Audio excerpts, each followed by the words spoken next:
Man, it's weird being back here. Good evening, Lunatics. Hope you are doing well on this fine Tuesday evening. Welcome back to Ace Attorney Investigations. So, it's been a few months since the last time I played this. I blame Nintendo putting out too many games on the launch year of their Switch 2. But hey, we're back. And hey, I don't remember what happened. How about we do a quick theater recap, which we haven't done in forever. So, this is a game all about Miles Edgeworth. He's like, oh, hey, I'm a prosecutor for, unnamed Japanese California town. And, I heard about this mysterious thief,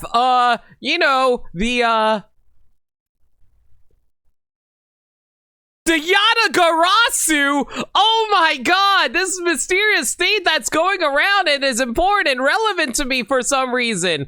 Probably we'll find out about more about that throughout the game. So like, we come across this dead body and we're all like, there's this like dude who's all like, I think this is the right person.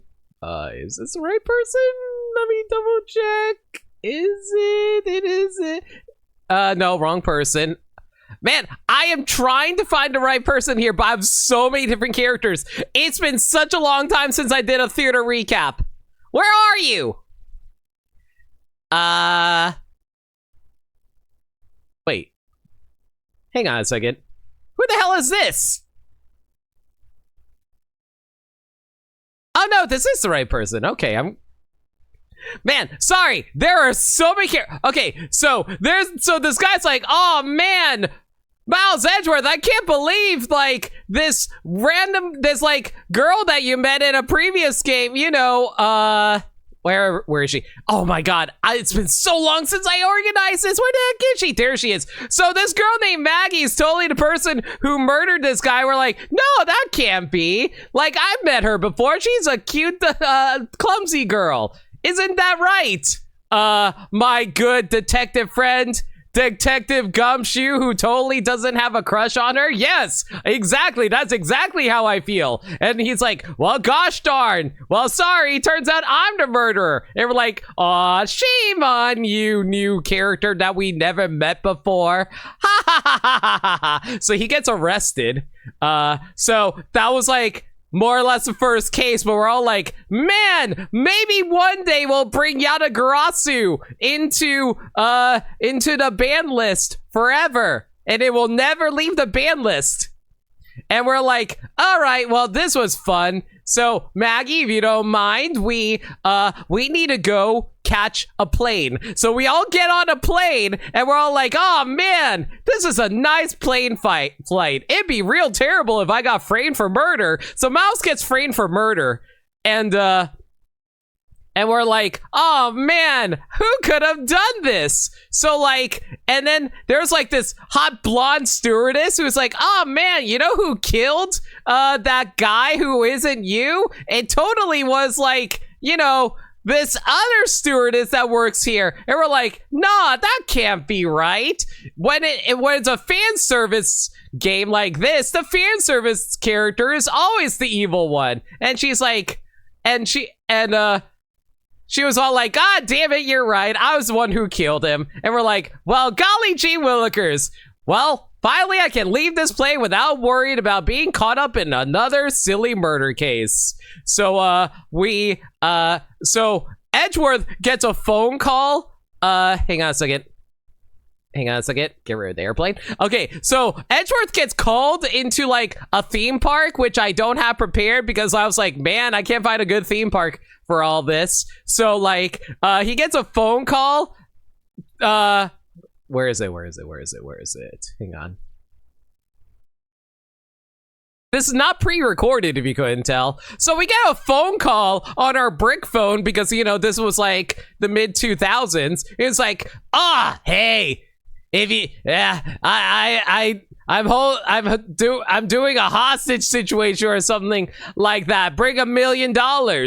And we're all like, $1 million? So we're all like, so we grab $1 million in a briefcase. And, so yeah, here's our $1 million briefcase. And we're like, oh man, it sure would stink if we got attacked randomly inside of this theme park from a mysterious monster.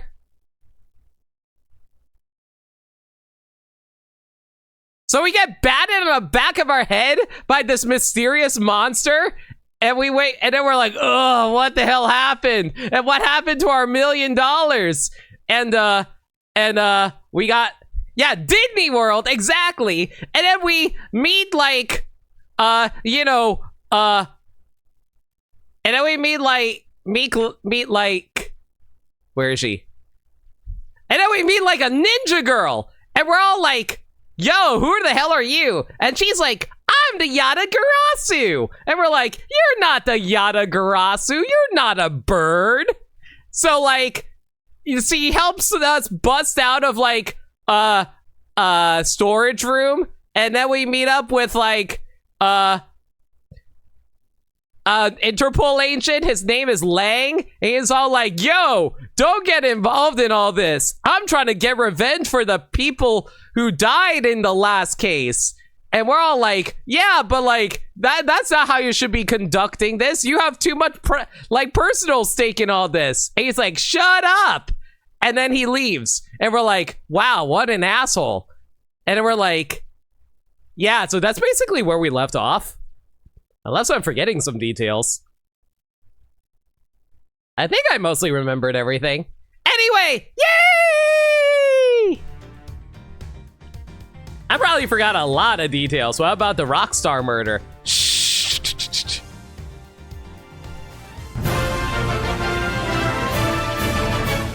Thank you! Detective Limit revisit the evidence room and find the lost case file.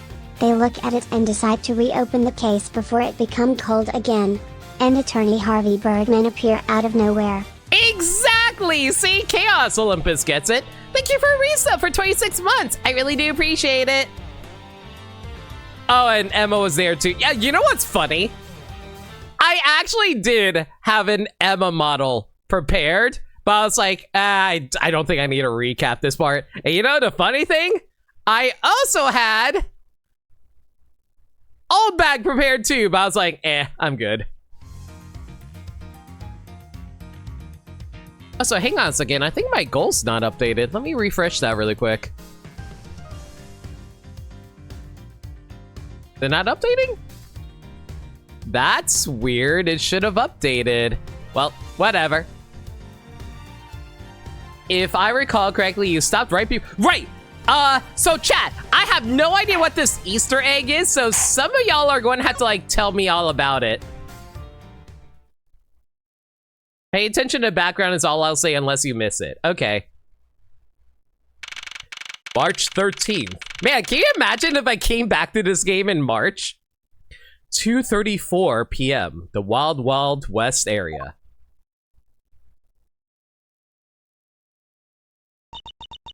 Looks like we got the boot again. With Lance is safe, the focus on the investigation will shift solely onto the murder. You mean the infighting between the kidnappers? Yes, and also the identity of the remaining kidnapper. Miles, my boy! God, I don't even remember. All right, Ernest, weren't you like the guy who told us to like help distribute that $1 million case or something like that? I don't even remember anymore. Tell me it's true. Tell me you really found my boy. Right, his son was kidnapped. That's what it was. Yes, Mr. Amano, we found him earlier in the stadium. I also forgot about Cute Maid Girl. Hello, tell me more about you, Pops. Then my little Lance is unhurt? He's not exactly the picture of perfect health, but his life is not in danger. He's being questioned right now by Agent Lang. Oh yeah, right, and she has a ring pop for some reason. Why does she have a ring pop again? Poor Lance! It must have been so horrible for him. Locked up like a... Alright, so you guys said there's something in the background here I should notice? Well, for one thing, that is definitely a painting. There's a cat over here. I see wine bottles over here, the 10-gallon hat saloon. All of this back here. Oh, not yet. Not yet. Okay. In that case, let's go investigate all around here for a bit. Mr. Edgeworth, sir! Good work, officer. Hey, Mr. Edgeworth, I thought you wanted to talk with Mr. Amano and Miss Pops. I do. Perhaps I should start with them before I do anything else. Game, don't railroad me. Ha! I got you now, you vile criminals. I think the kidnappers would have better sense than to try hiding in these. Oh, come on, lighten up, will ya? I was only joking. I don't really think that the criminals would be hiding here right in front of the two officers. I certainly hope not. God, what is this music that's playing right now? Excuse me, but if you could just let me through here. Sorry, I can't let anyone through. Agent Lang's orders. Ugh. I suppose I have to deal with this impasse for now. Hey, Mr. Edgeworth, isn't this one of those things you tie horses to? Yeah, so the horses are in another location at the moment. Oh, and here I was hoping I could get to ride one. Okay, riding a horse would be adorable. You know how to ride a horse? Nope, never rode one in my life. But I have an Asian friend who was born in the year of the horse. Guys, remind me, was the year of the horse last year or this year? What a hell of a coincidence. This year? Oh, yeah, see? This was planned. Chat, you don't understand. I was planning this the whole time. I totally, absolutely knew that this would be the year of the horse, and that's why I delayed the stream until now, just to make sure we got the line lined up, the year lined up with this line. You're welcome. Non sequitur is the only way to describe your logic. If only it was March 13th. Shh.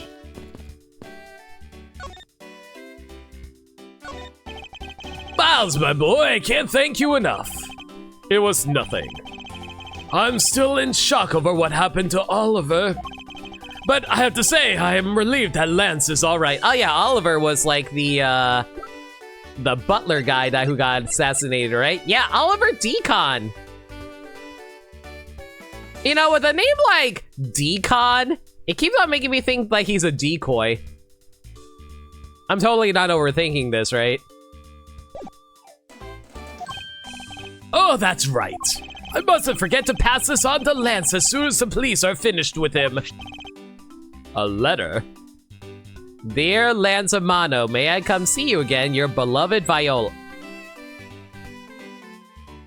Why do I feel like I've heard that name before? Viola, Viola, Viola. Why do I know that name? Why does that sound so familiar? Read the business card? Tender letter. Wait, hang on. Is Viola that, like, mob daughter who worked with, like, that tiger guy that looks like Phoenix, right? Oh my god, really? They brought her back? That's crazy! I never thought we'd ever hear from her again. Yeah, Viola Cadaverini. I was like, that name sounds so familiar. A letter? Ah, the way Lance is being chased after by women reminds me of someone I know. Man, do you think, oh, shoot. Oh, I forgot the name of him. The actual, the murderer in that case. Is he still in jail or is he just, like, gone by now? Furio Tigre. Yeah, I knew it was, like, something tiger. Yeah, do you think Furio Tigre is still alive or do you think he's just gone? I imagine he's probably gone after the shenanigans he pulled in that case. I almost can't believe he received yet another love letter, you know. Here, take a look for yourself. Isn't this a breach of confidentiality? It's a very simple love letter. And of course she writes it like it's a freaking murder note or something like that. Get a girl like Viola in your life. I would date her. You know, if we ignore the whole, like, mob boss aspects. Oh, hey, let me see. That's really weird. It's from a loan company, Tender Lender. Looks more like a collection bill to me. Letter for Lance Amano. The sender is I can't believe they actually brought them back. Is there anything we want to present to you? I don't know, what do you think about this love letter? Oh, that looks to be something quite a bit of value. But then all things have some value attached to them. Only by probing deep within the unknown can we become true winners in this world, Miles. Thanks, but knowledge isn't what's going to make me a winner here, it's information. I imagine the mob would have him sleeping with the fishes even if he was let out. True. You okay there? He loves me not. He loves me not. Aw, that's a 12th one. Ah, I see you're playing that Yoshi date pedal pulling game. No, you can't give up, Lauren. Just one more try. Excuse me, but I can't help but feel a bit sorry for all the flowers you've gone through. I suppose. If they were me, then... I believe you said that you are Lance's girlfriend when we first met, correct? Yes, I am, but oh, it's not like we both think of each other as lovers. But he did give me this ring, so I guess we're not just friends either. Man, I've been reading way too much anime lately. I mean, watching. I mean, I guess it's kind of reading if you're reading subtitles. I mean, because this isn't just any ordinary ring. It's a ring pop. It tastes so sweet when you lick it. Oh, it's so wonderful. Insert joke about sucking his ring pop here. You mean to tell me he gave you a lollipop ring? So which is it? Have you guys not decided if you're going out or is it just one-sided? Decided? Shouldn't the parties involved naturally just know? My father used to work for Mr. Amano. And so Lance and I grew up together. I said out loud! I don't see how that's anything to be embarrassed about. So your father was an employee of the Amano group. What did he do? I heard his job was to fly around the world. On Pegasus. Any piece of media is a text under certain points of view? True. Pegasus? Oh, Pegasus was the name of the airplane. The airplane belonged to the company. You had me there for a second. But now it's all changed, my father. He isn't around anymore. Oh, he died? No, he went to get milk. Oh, I see. About 10 years ago, he rode in Pegasus off to somewhere and never returned. Wow, he really wanted a pack of smokes. Riding Pegasus to whereabouts unknown. Sounds like the stuff legends are made of. It's been so long, I don't think I'd recognize him if I were to ever meet him again. I'm so sorry, Lauren. But I won't give in to the sadness. I have to live. Yes, Lauren, live! About the case. About this incident. Incident? But isn't the kidnapping already over and dealt with? I've been here the whole time, so I'm afraid I don't know much about any other incident. How did you come to know that Lance had been kidnapped? Oh, that's because of my woman's intuition. The last time we had to worry about women's intuition, we had to, like, peg her for murder. You based everything on that? I know everything when it comes to my Lance. It's really strange. It really must be destiny. Ugh, she's started fantasizing again. So what are you gonna do now, Mr. Edgeworth? We already established that there's a good chance that the killer is the other kidnapper. It's my duty to figure out who this other person is. I believe there is one location that might hold a clue or two. I guess we can try checking out the kidnapper's hideout. The obvious location is the kidnapper's hideout. But we're still not allowed in, remember? Agent Lang and his men should be done with this area. In that case, there's no harm in asking that officer over there to let us in.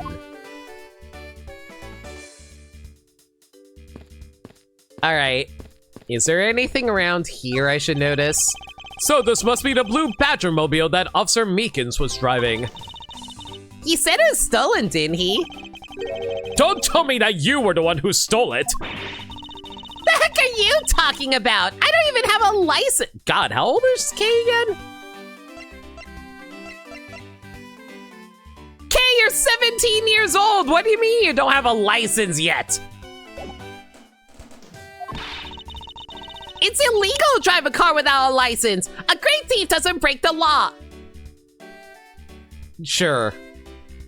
I just double checked about the Easter egg. You might need to be pointed to it. My advice is go ahead. This little girl has a very odd understanding of the word law. The good old days where we can be a lot more goofy with our ideas of what is or isn't the law. Go right until you find water. Why is there a blue badger here too? Oh, that was Kay. Are you deathly allergic to him or something? It's not that. It's more the half smile on his face. It's really unsettling. She's disturbed by the half smile. I'm what's disturbed by his movements and how I managed to obstruct an investigation. Not the fountain. Okay. I'll still check the fountain anyway. To think they were but a hotel, now they have their own safari park attraction. Talk about a veritable goulash of rides and attractions. With so many of them, you'd think they would have a ninja house. Like one of those buildings with a zillion secret places to hide in. Those are fun. Ah, like the secret ninja hideout in Gen 3 of Pokemon. Well, they don't. Hey, how can you be so sure? Oh, I know. I bet they really do have one, but it's hidden in a real ninja fashion. Come on out, Ninja House. I know you're around here somewhere. A hidden ninja house. Next, you'll be looking for a lost pirate ship. No, that's not until Ace Attorney 5.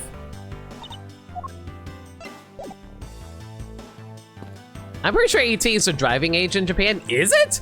Wait, so girls can get married at freaking 16 in Japan, but they're not allowed to drive? Japan's weird. This man looks suspiciously like the precinct. Look at that lovely smile on the blue badger's face. Ah, it's looking at me! Make it stop! It's scary! It's alright, dear. You wanna know something? I was the one who created... Oh my god, you were the chief of the precinct who created the blue badger? See, look at his eyes. Don't they look just like Daddy's? It's scary! It's scary because they do look like yours, Daddy! Okay, that's kind of funny. I'm pretty sure their marriage age was raised a few years ago. Thank God. Well, that was rather depressing. I think I better leave the two of them alone. The Blue Badger's Daddy Award. Oh my God. That's really funny. I do like how the fountain is basically the freaking Gatewater Hotel from the first game.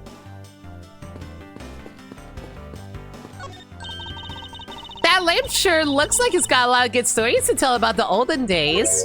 Oh, looks incredibly new to me. Mr. Edgeworth, you need to lighten up and get a sense of humor.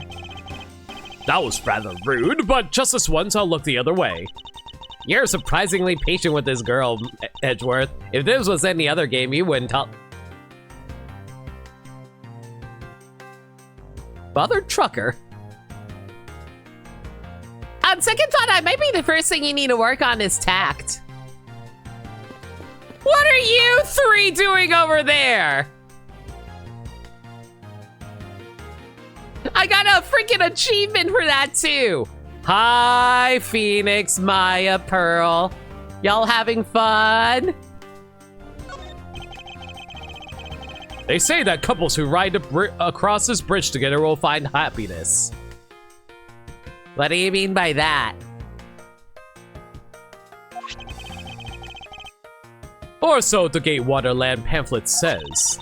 But you think that they'd already be happy because they were able to come together. How the hell has Phoenix not noticed us standing on the bridge? This is their only appearance in this game. Hi, Right. Bye, Right. Cute. That was the Easter egg? I figured that was the case. Logistics aside, I wonder who came up with this tale and when. This bridge doesn't look old enough to be the stuff of legends. Well, some things are better left uninvestigated, don't you think? Ignorance is bliss. Really ignorant. I'm guessing they were there in the original game too, right? Man, I miss Phoenix and Maya and Pearl. I am never going to see them ever again. Especially not in Ace Attorney 5.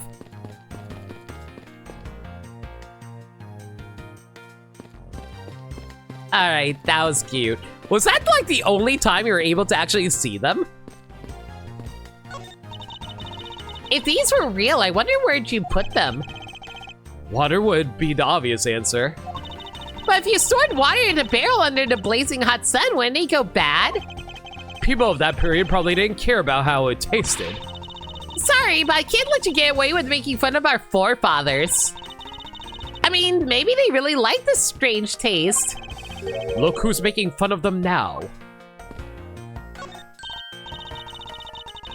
They leave after a while, fair. Look, there's a blurb about the cactus here. This cactus is a very gracious gift to Gatewater Land from the local police precinct. I almost said PubSec. I can't believe the police went as so far as to even donate a cactus to this place.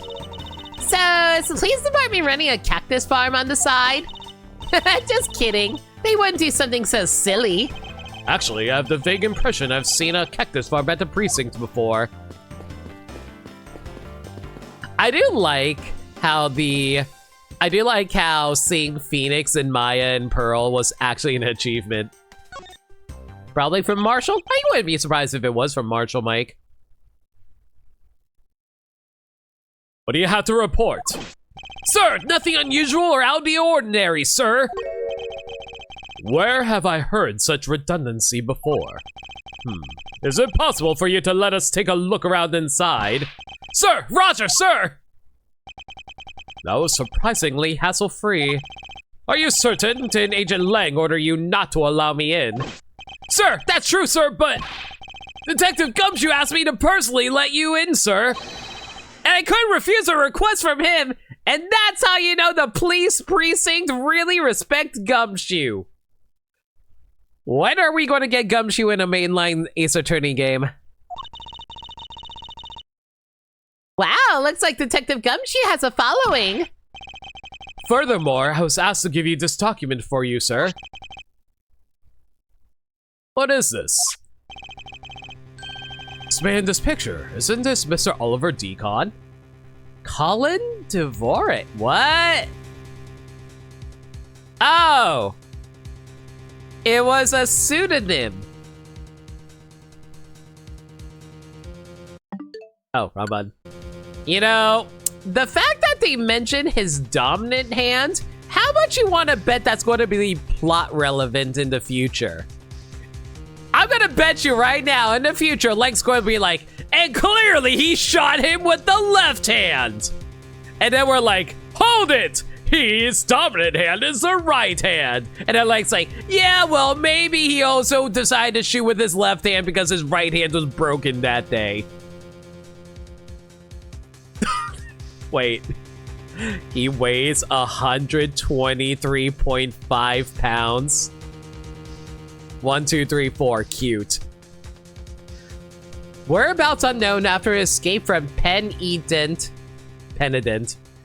prison. Stole a gun from a guard during his escape. We thought he might head for his wife and sole daughter are, but despite our surveillance, he has yet to show up. Wait, is that implying that he's actually the father of Lauren? Huh.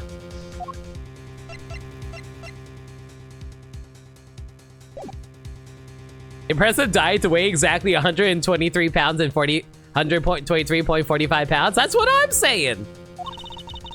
But the name here says Colin.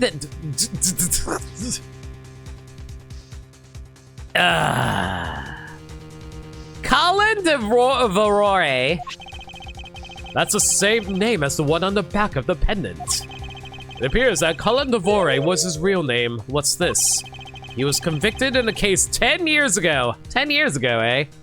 And sent to prison. What? Then what was he doing here? Apparently, he broke out of jail and then just vanished. He must have become Oliver Deacon to cover up the fact that he was an escaped felon. Bum, bum, bum. And all of the pieces are coming together. Now I'm not sure what's going on anymore. Is there some sort of link between the victim's past and this current case? I suppose we can call this the link to the past. Y'all can boo me in chat. I don't blame you. These police documents are rather detailed. I should take the time to give them a thorough read eventually. It's fine, let's focus on one thing at a time, starting with the kidnapper's hideout. Yeah, I agree. We should investigate first, think later. More than thinking things through, I think you should try remembering things first. Now, if you could please unlock the door, officer. It was locked up until a little while ago, but since then, the door's been wide open, sir. I'm not sure I follow what you're saying. Care to explain in a bit more detail? Sir, the door was locked down tight when they went to check out the room. So they got about 10 officers to help him break the door down, sir. I see. I guess that means I get Agent Lang's leftovers. Well, let's see what we find.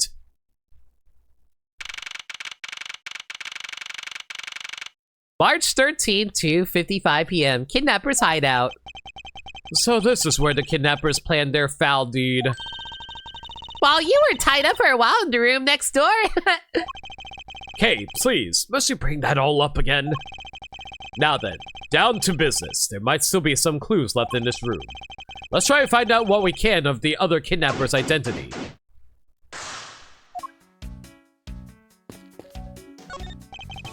This door is thoroughly broken thanks to the police who forced it open.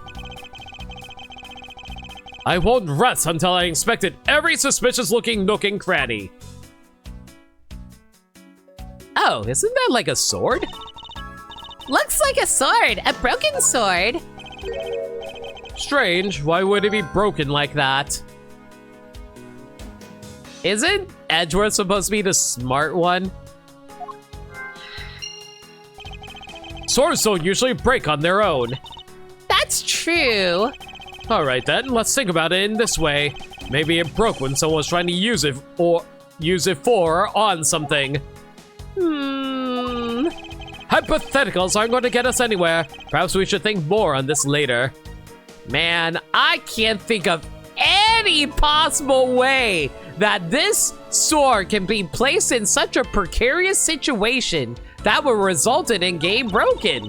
Especially when some guys are trying to force a door open. That doorknob handle thingy is looking pretty beat up. I suppose that's what happens when 10 officers break their way in with brute force. Hey, that's odd. The lock on this door is completely fine. Look, not a single dent. But how is that possible after what the officer told us? Yeah, if the lock had been in use when the door was busted down, then the lock itself should be completely wrecked. So the lock on the door leading to the outside is undamaged. Sacre bleu, how can this be? Oh, they have barrels like these just outside. Yes, and? Well, I already asked you when we were out there, but if these were real, what would you put in them? There's an expectant gleam in her eyes that I'm about to dash. I don't know, pee? The panel that hid the entrance to the underground is propped up and wide open. Be careful where you step, Kay.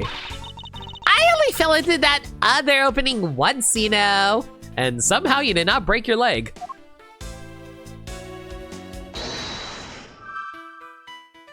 Broken sword prop, door leading outside. Connection? It's a bit strange that the police had to force their way into an unlocked room. One look at the pristine door lock and anyone can see that was not in use at the time. But the policeman outside said it took 10 men to get it open. Yo, Lindea, how's it going? Long time no see. Hope you're doing well.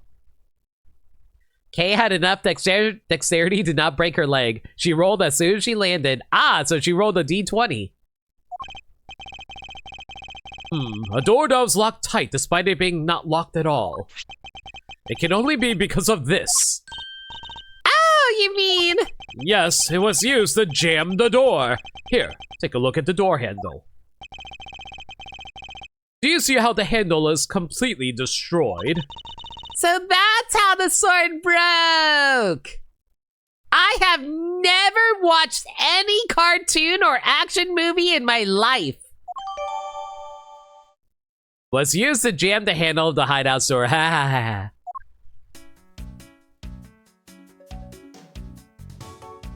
You do way too many blood donations, Lundea. I feel worried about you. That's a happy 1 month until Pokemon Day. Oh, by the way, everybody. Yesterday, I should mention, yesterday was my affiliate anniversary. Thank y'all for supporting me after all these years. I appreciate y'all being here. It means a lot. Unused folding chairs leaning against the wall in their folded state. Wow, whoever lined these up did it perfectly. They're not even a single hair off. I'd feel bad using these because it'd be like stealing the perfection away. I suspect it's more like you wouldn't want to be the one to put them away.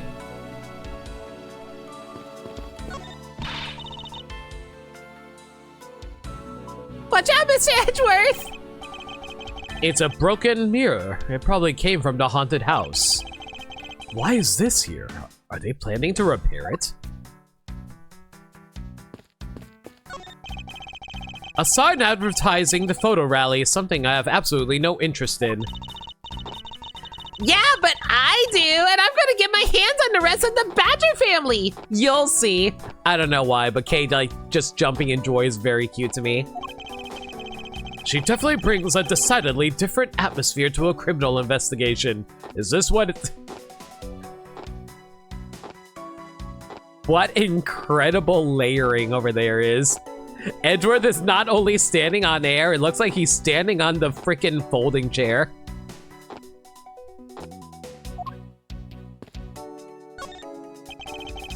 I won't rest until I've investigated every suspicious-looking nook and cranny.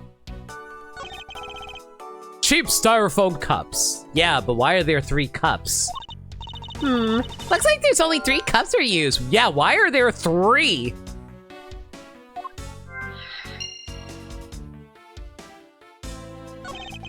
A poster of Gate Waterland is stuck on this wall. Intrigue, fun, prestige. Gate Waterland has it all and it's waiting for you. It's not especially catchy, is it? I wonder what this key is to. You got me. It reminds me of the key we found in the other room. That's it. This must be the key from one of those trapdoors. That wasn't a trapdoor. You only call it one because you quite literally jumped into it. Hey, but isn't that what you're supposed to do when you see one? I am not having this conversation with you. Lemon found the Easter egg. Did I? Oh, you're talking about the Phoenix Wright thing. Yeah, it was cute. I'm surprised that they didn't even comment on it. Folding chairs, and by the looks of it, they were probably used by the kidnappers. There are 3 chairs set up around the table. 333. That was actually a cute little cameo. I do like how they actually tied it to an achievement too.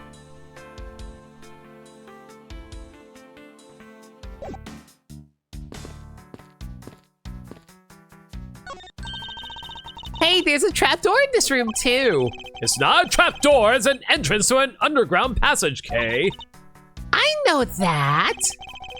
The door leading to the outside world was locked. So Lance must have escaped his prison through here.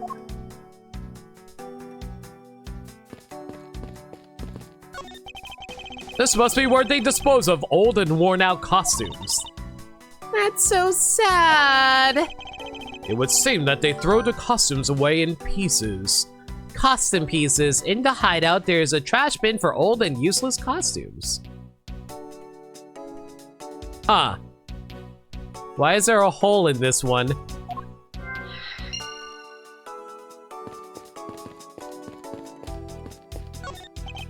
Beyond this door, It's where the kidnappers helped you after getting the jump on you. must you keep reminding me? But it's the room where I got to see your awesome yeah face. You don't need to remind me of that mortifying moment either.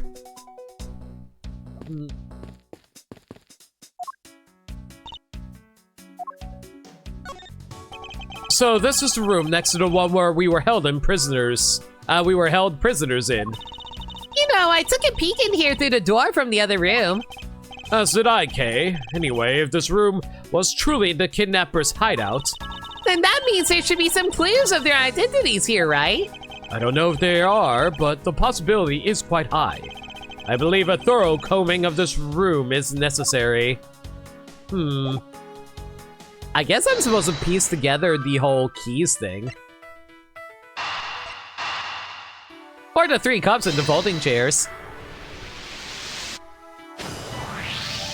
The common denominator between the cups and folding chairs is the number 3. Thank goodness there is no 6 or 7s. Speaking of which, the number of missing costumes is also 3. Wait, but I thought there were only 2 kidnappers. Indeed, something isn't adding up. Literally. Is it possible there is a 3rd kidnapper that Lance didn't see? I thought that we might uncover the true identity of the kidnappers, but instead we've only uncovered more questions that need to be answered. Oh my god, that was actually terrifying! I was like, what the hell? Black eyes of doom right there! Like, you can stare into the soul of that thing! What is it? Well, Mr. Edgeworth, am I correct? What are you doing suddenly popping out of the secret entrance like that? This is an underground passage used by staff members, sir. We badgers also make use of it in our duties. Look, why don't you get out of there first and then we'll talk, okay? I beg your pardon, miss. Oh god, the Blue Badger theme. Pronto, Badger, get! All right, only one more to go. That's a lurky lurk. 5 Nights at Proto Badgers, that's pretty good. What are you getting all excited about? Did you forget the photo rally? Duh! See, look, now all I have to do is get a picture of the bad badger and I'm done. Ah, yes, I vaguely recall a contest or something of that sort.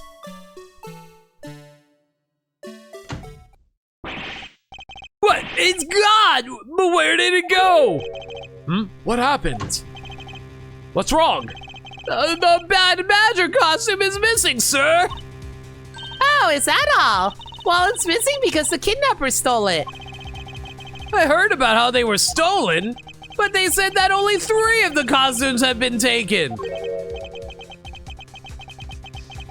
What? Is he saying more than 3 of them are gone? Mr. Proto Badger, please tell me a little more about these costumes you use.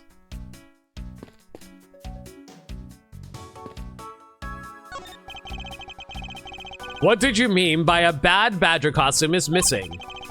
Why, it's just what I said, sir. We are 1 bad badger short. Counting the spares, we had 2 of each costume on hand at all times.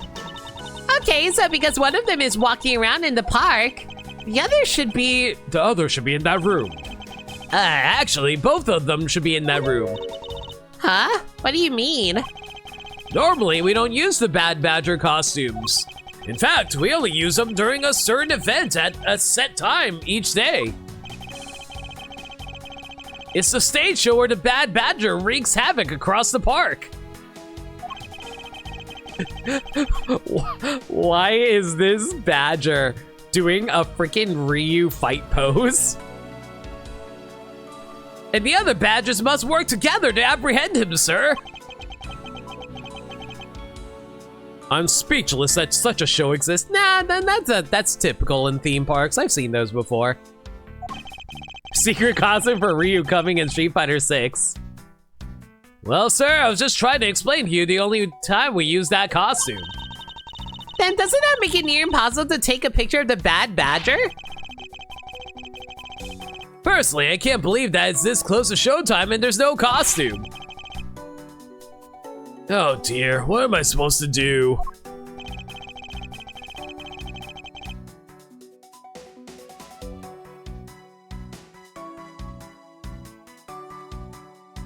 All this basically means is the kidnapper stole 4 costumes in total. I think this is implied to be the Gatewater Hotel's bellboy. Is that actually the implication? I thought he'd be like, you know, in the board of directors or something like that for the theme park. His body language and mannerisms are very similar? I don't know, he's not carrying around a, like, tray of drinks, though. Then are you saying that there are 4 more kidnappers? No, I don't think that's very likely. Oh? Recall the costumes for a minute. The stolen ones, you mean? What proves that a 4th kidnapper does not exist?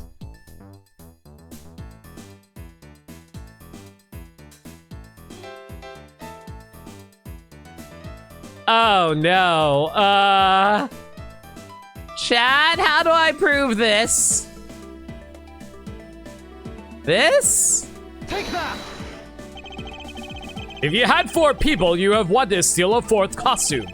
Wouldn't you naturally go for the full set and steal a pink badger costume instead? Yeah, that makes sense. And yet, the kidnappers decided to steal another bad badger. I believe the culprits needed 2 bad badger costumes. The question is, why? Unaccounted for bad badger. A 4th stolen costume by the 3-person kidnapping group. Where's the other costume? Oh, wait. No, yeah, you know what? I see with the pose right here. I see what you mean. That line of thinking is why the entire joke behind the Hitman series works. Oh, is it because because his body language is actually different? I mean, his body language is the same, but I wouldn't have recognized him if he isn't holding up his tray.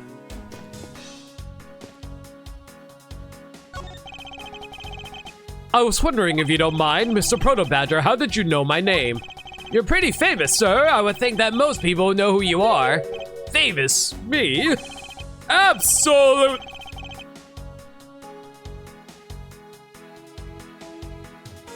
Yeah, I'm starting to see it now.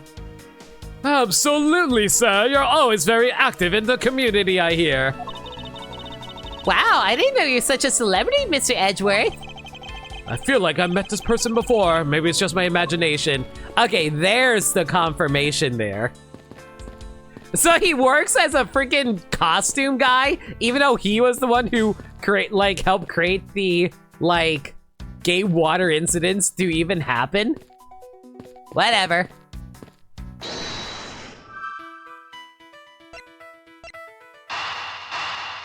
I'm gonna assume that the costume pieces are related to this.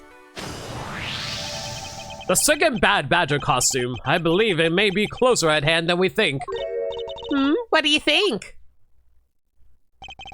That costume in the trash.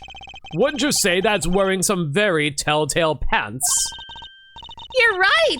Let's get out of here and take a look! As I suspected, it's a bad badger costume. Well, minus the head. I won't rest until I've investigated every suspicious-looking nooking cranny. Is this spot somehow connected to any of the evidence I hold? Nope. Well, I mean... what is this related to?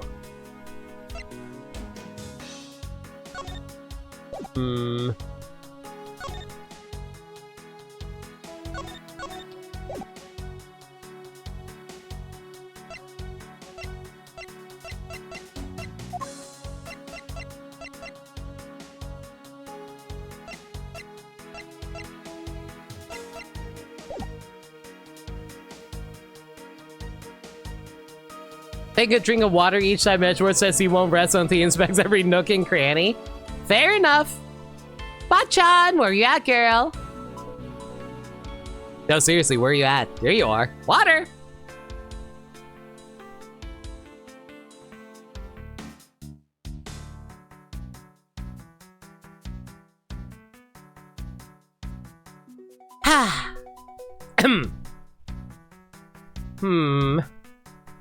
I guess we can examine the head, because, like, I assume it's the bad badger's head that's missing, right? This is a clear contradiction of the facts. Huh? What are you talking about? Are you going to fill me in or not? Wait, maybe it's not quite so clear. I mean, it's clearly missing the head, so I assume it's the head that we found in the isolation room. Even so, it's still a contradiction, right? Or it might not be. You're acting really weird, Mr. Edgeworth. Just tell me if it's a contradiction or not. My apologies. You know, I like how we still have a freaking bar to measure our, like, reputation in court. But instead, it's more about Edgeworth's ego.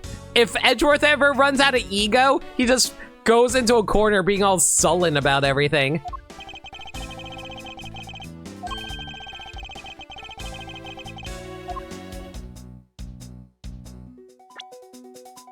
Okay, what do we have here that can be useful here, though?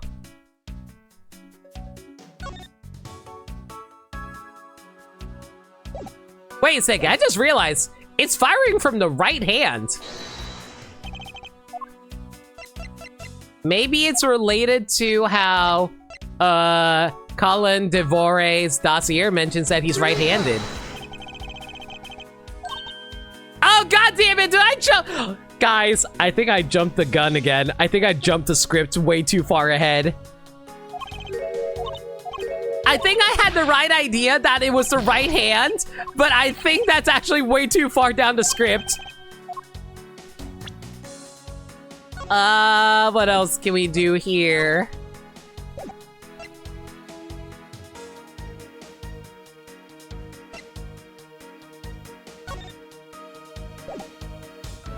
Present the badge? Clearly, we should present the badge. No. No.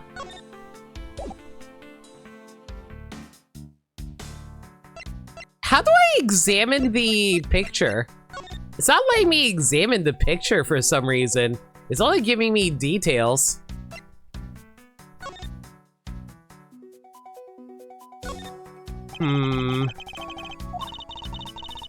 I really admire people who carve their own names into a pendant. Oh, and why would that be? You have no imagination, Mr. Edgeworth. Did you ever think that maybe people want to have their loved ones always nearby? It's not as if I have a wedding band and I have no interest in accessorizing. I suppose. Anyway, you know what? More than wearing flashy accessories, I'd rather be engraving my name into every treasure I can find all around the world. A sign of affection is one thing, but blatant vandalizing is just a bit different.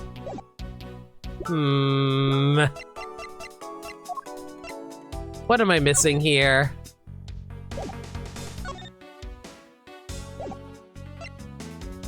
Is Lucky wearing one to the footprint shape and lack of blood?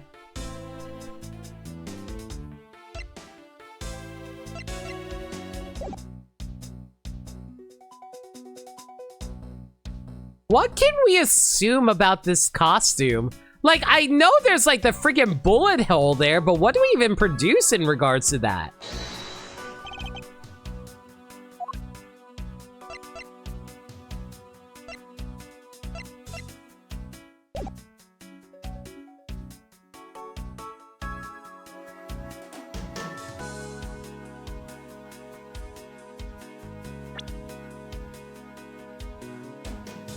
I feel like I'm missing something really obvious here. Like, I would assume that was the bad badger's head because costume separated into body and head and body. The head was left in isolation room. So why was this separated over there?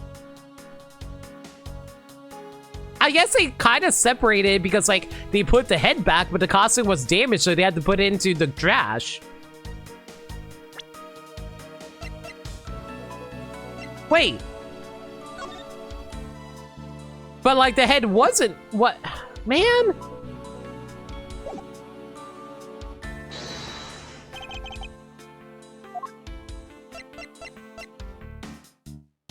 Eureka! No, that's not it. Damn it! What am I missing here? Since you're on an Ace Attorney game, did you hear about the update for the first trilogy? What did they change about the first trilogy?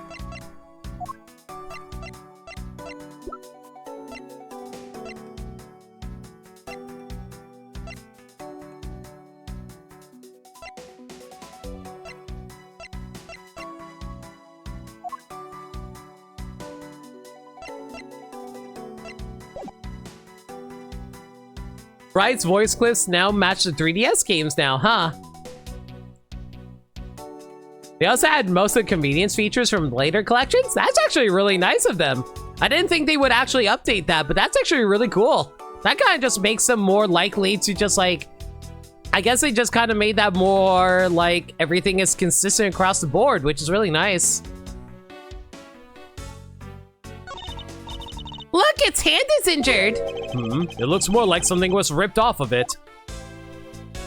I wonder why this bad badger's costume right hand is torn up like that. Maybe it's a flesh wound from the fight with the blue badger. I always knew the blue badger was one ferocious beast. I somehow doubt that even real badgers as bloodthirsty as that, Kay. I don't know, you ever see a honey badger? Honey badger don't care.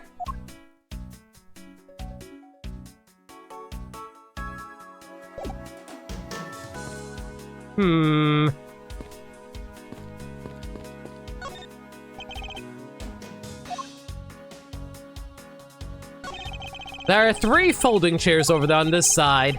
I can't say they were arranged nearly as nicely as their siblings to the right.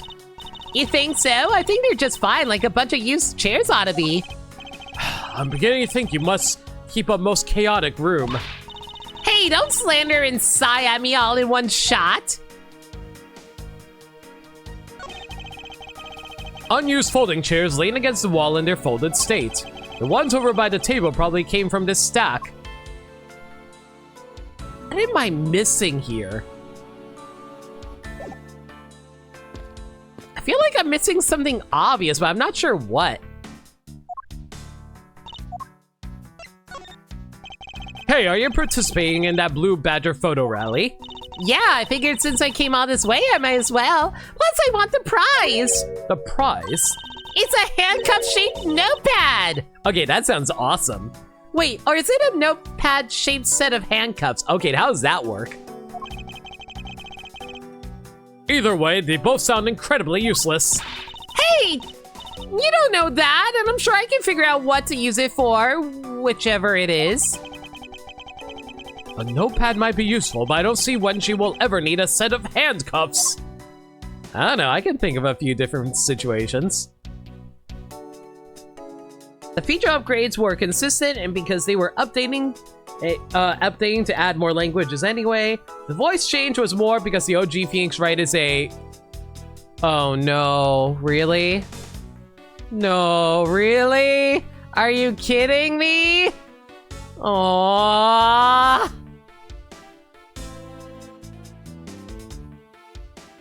That's depressing. Can we just like be normal frickin' people?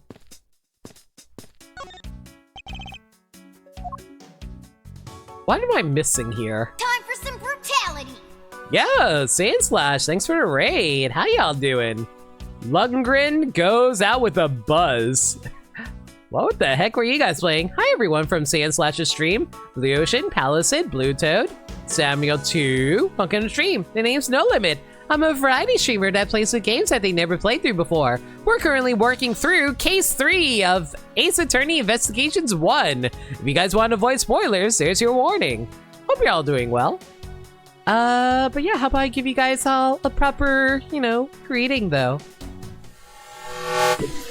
Good evening and welcome. I'm No Limit, and I'll be streaming for you today. What can I get for you? A drink? Some emotes? Or a little memes? 3, 2, 1, fire! Limit, limit, limit, limit, limit, limit, go, go! Love it, limit, or a little memes.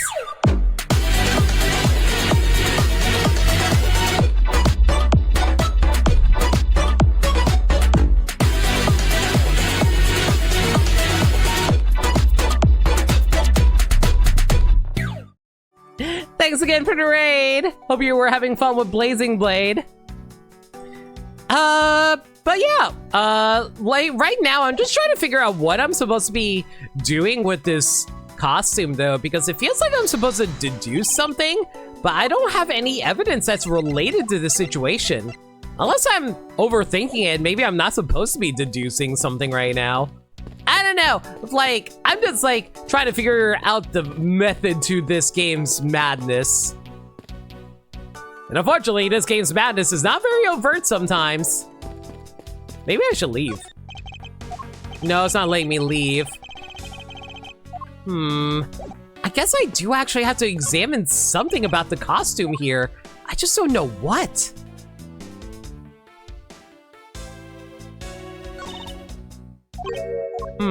Something ripped out of the costume.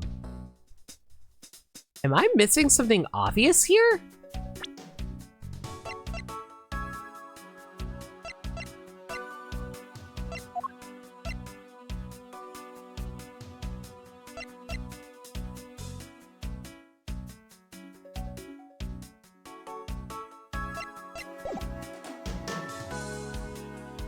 Unfortunately, there's like nothing on the costume I can recognize. Oh, by the way, Sandslash, if you gotta take your aim post-stream stuff, do what you gotta do. Thank you again for the raid.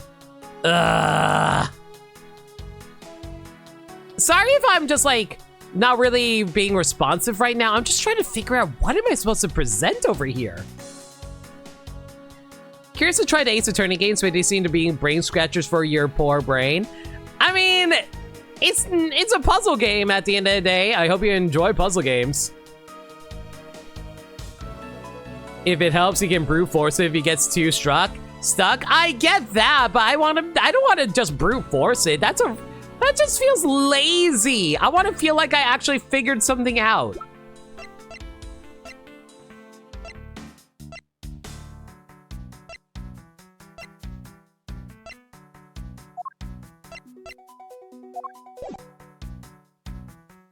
There's an auto mode in near ports to help you get stuck. That's true.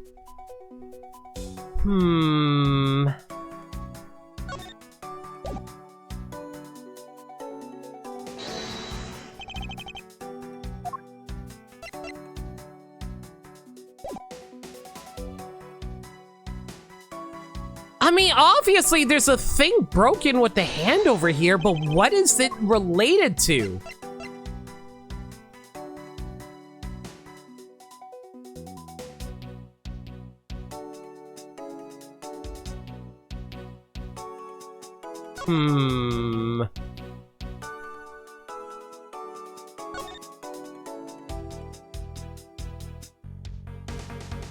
Maybe there's like a bunch of blood inside of the suit?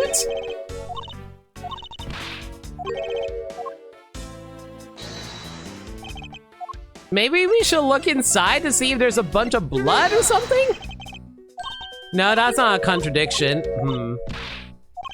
Got hidden bounce? No worries. Have a good night, Sandslash. Thank you again for the raid. Okay, let me ask this. Actual question for chat. Am I supposed to be presenting something right now, or am I supposed to be doing something else? Just say something else if it's something else.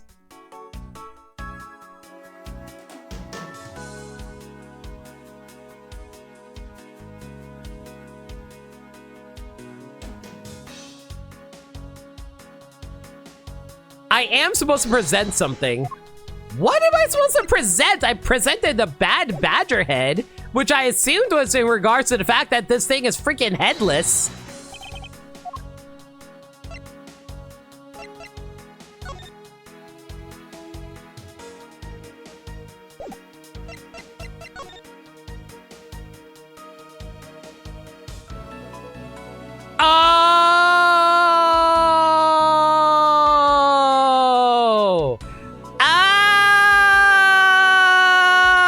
Okay, I got it.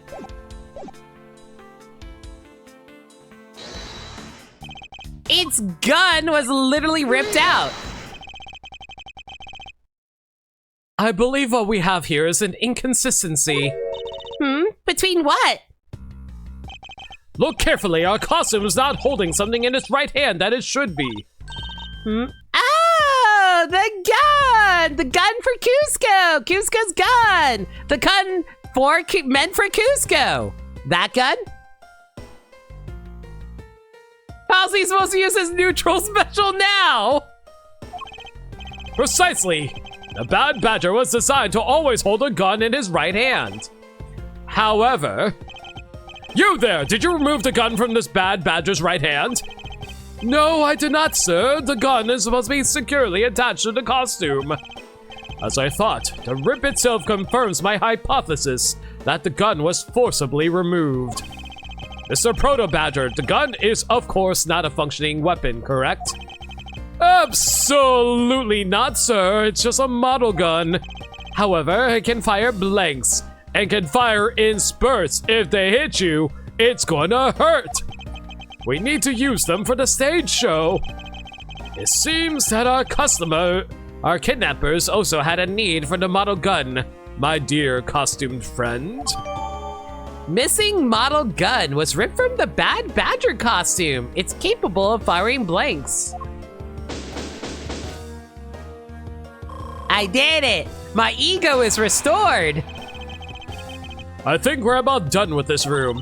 So what's next? Well, we found a few answers, but there are still a few things left that we had to ask a certain person about. Let's go, Kay. March 13, 3:34 p.m. Wild Wild West area. Mr. Edgeworth, sir! Man, it's been forever since I did Gumshoe. You gotta hurry, sir! Come on! What is it, detective? They found a blue badger costume down in front of the main gate, sir! What? Isn't that what one of the kidnappers was wearing? Bingo! That's why you've gotta come to the main gate with me right now! If we hurry, we still might be able to get there before Wolf Boy does, sir! Alright, let's make haste to the main gate. To be continued. And that's where we end the stream, right?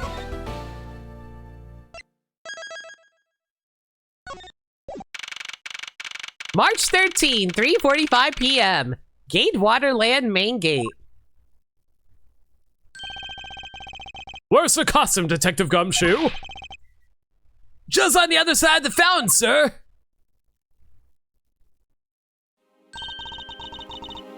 Was it out here in the open all along?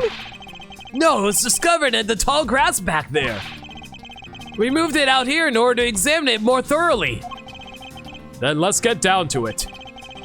I won't rest until I've inspected every suspicious-looking nook and cranny. That's the Blue Badger's body section. What a waste. How so? Going through all the trouble to steal this costume, only throw it away in the end. A real thief wouldn't do such a thing. Nope, no way.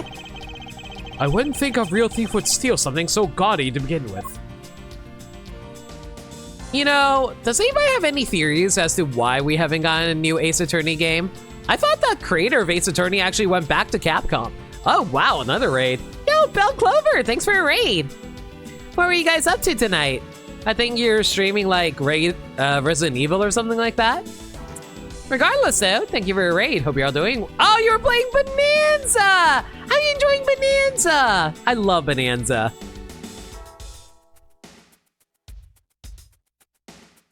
But yeah, we're currently playing Ace Attorney Investigations 1. If you guys want to avoid spoilers, we're currently in the middle of Case 3.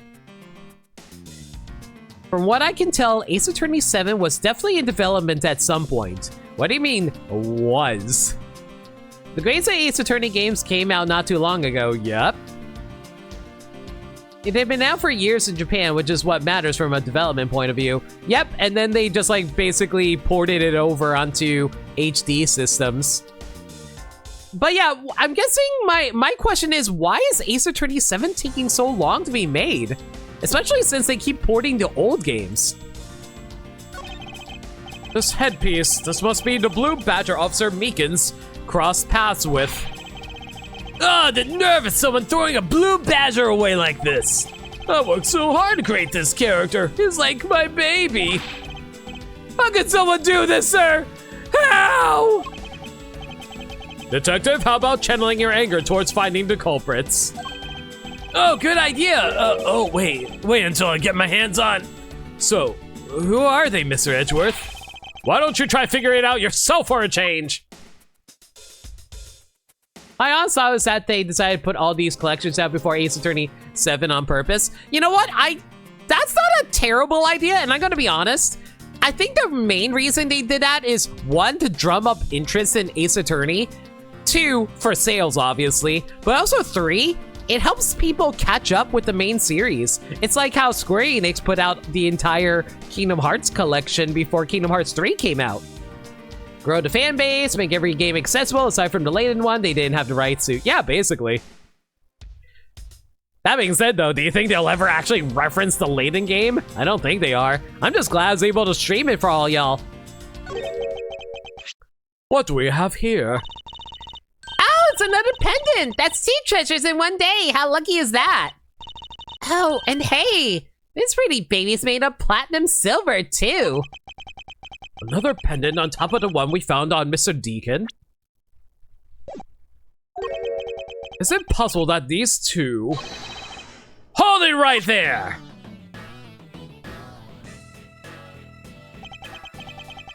Hands off, Mr. Prosecutor! You sure know how to cross the line, don't you? Ugh.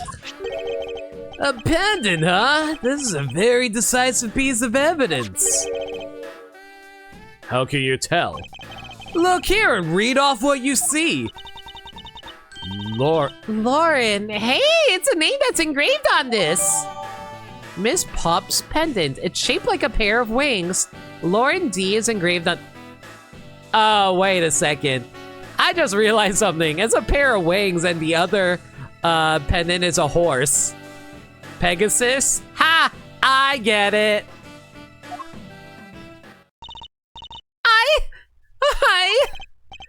Aha! We have you now, Miss Kidnapper! No, you don't understand. Lolly, I can't believe you were one of my kidnappers. Lance! No.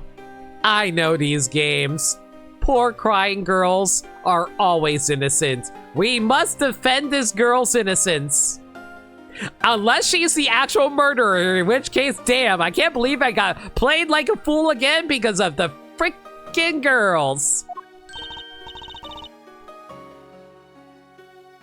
Unfortunately, I think level 5 is stuck with being stuck. Level 5 is so weird. Some days they are busy making mobile games, and some days they're just like trying to get back into making more games, and it's like, oh hey, you want a Layton game?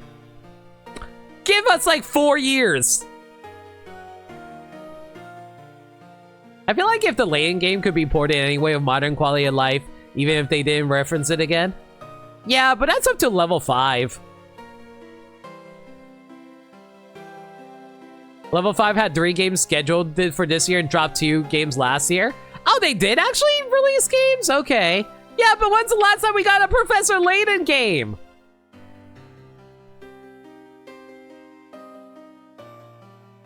You're kidding! Miss Pops was one of the kidnappers? Yes. It was— Wait, you actually kidnapped? What? You were one of the kidnappers? Wait, 2017? Okay. Hey guys, Firmsai. Hey, guess who thought 2017 was last year because I thought this year was 2018? The 26 really screwed up my brain, y'all. So Miss Pops is one of the kidnappers. But even knowing that, I can't call this case solved or over. I say, hey, Flarga. Hey guys, case closed. Detective Conan? Get the car ready, and I mean the special one for this young lady. Here, believe it, Nintendo Switch, a year old this year. Guys, I cannot believe that we've gotten Smash Ultimate for the first time. Can you imagine what kind of characters they'll be adding? Again, Mr. Prosecutor, what is it this time?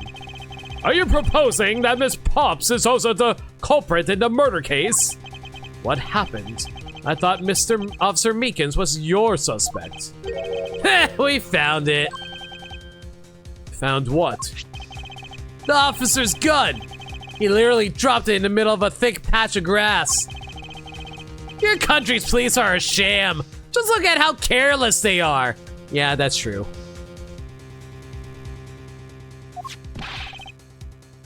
Who are you calling a sham? I hate to say it, but 2018 would have been a better year for me, frankly. It would have been before a lot of horrible stuff that happened to me, unfortunately.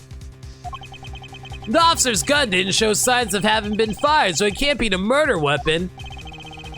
So Officer Meekins has been cleared of all charges. I see. And that's when a brand new suspect comes walking onto the scene. The murder only happened because the kidnappers started fighting amongst themselves. As I recall, it was you who said that, right, Mr. Prosecutor? Miss Pops, did you really kill Mr. Deacon?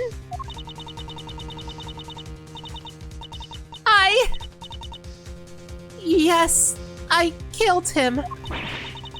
I can't believe it! Thanks for the confession! Objection! Oh, y'all, our first objection since we came back, y'all! Hit that objection! Agent Lang, it's much too early to declare this case closed. Look at you, so sure of yourself. We got the culprit's own confession and some very incriminating evidence. What more could you ask for? It's Lauren Pops. Yes? Oh my god, I just realized why she's called Pops. Freaking lollipop. I want to hear it from you.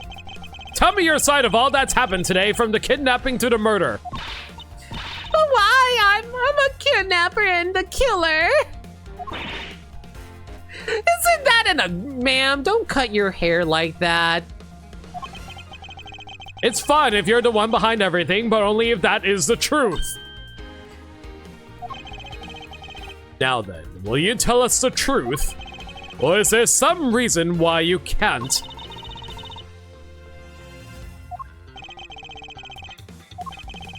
I have a change of heart. I think I'd enjoy seeing you sulk away as the losing mutt. Alright, you heard me. Let's hear all about the evil deeds you committed today.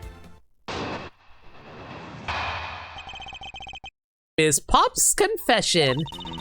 Oh god, this is so bright, it's going to be hard to read. The one who came up with the kidnapping plan was the butler, Mr. Deacon.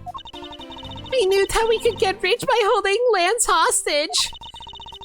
Mr. Armando would pay anything to get his son back after all. Everything was going according to plan, but as soon as we got the money, Mr. Deacon turned on me and tried to kill me. There, are you satisfied? She just confessed to her crimes a second time. At least you have the guts to admit what you've done. I can at least respect that much. Miss Pops, is what you said really the truth? We gotta reach out and hold out for the truth. Yes, it is. If that is the truth, that certainly isn't the whole truth. Because there is something that seems a bit too improbable in her confession.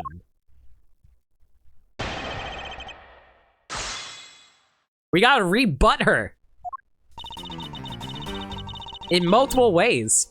The one who came up with the kidnapping plan was the butler, Mr. Deacon. How well did you know the victim? I've spoken with him only a few times at Lance's house. A few times, that's it. Yes. If they only met a few times, I don't see how they could have trusted each other. But if you hardly ever talk, then how can he trust you not to steal his plan? That's completely irrelevant. He was planning to betray her from the beginning, which is why he chose someone he wasn't especially close to. Isn't that right, Shinna? God, friggin' Lady Gaga over here. Yes, however, Mr. Deacon made a very poor choice. In the end, he was killed by the one he intended to betray himself. I bet he didn't see that one coming.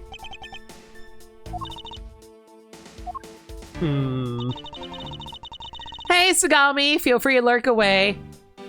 By the way, chat, I want to say again, yesterday was my affiliate anniversary, and I just want to say really quick, thank you all so much for, like, being around, watching these streams, supporting me with bits and subs, or your general, like, viewership. It honestly means a lot. Yeah, I think it's been, like, what? Let me think about this now. 1, 2, 3, 4, 5, 6, 7, 8, 9. It's been 9 years of affiliate. I've been streaming for 9 years!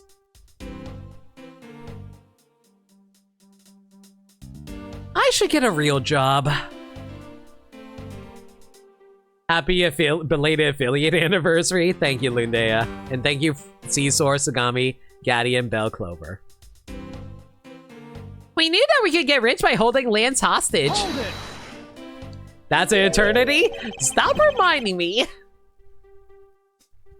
You have a real job? Yeah, get back to me when I make more than minimum wage. Because I make way less.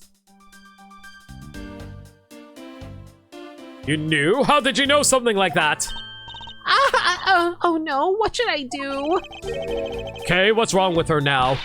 Come on, isn't it obvious? You're making her your scary face again, that's why. You need to have a big, dumb, stupid face like that guy in the rowboat out in the water over there. Why don't you try asking her in a nicer, more gentle way?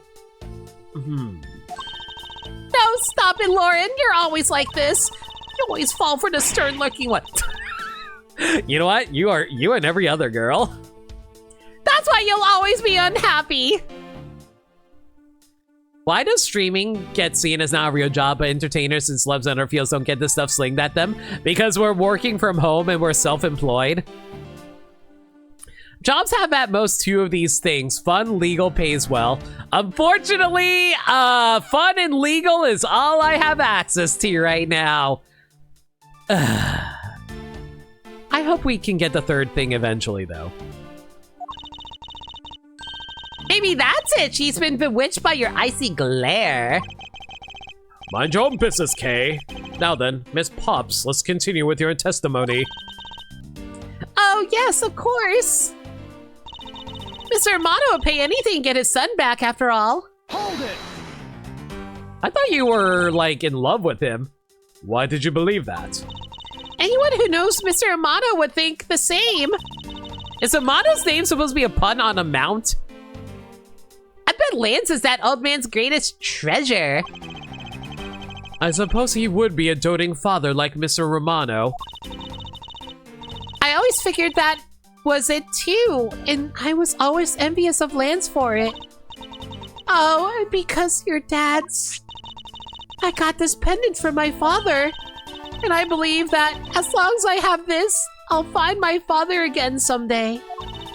He'll welcome me into his arms riding on the back of Pegasus. That pendant. She must truly believe it to be the wings of Pegasus. Everything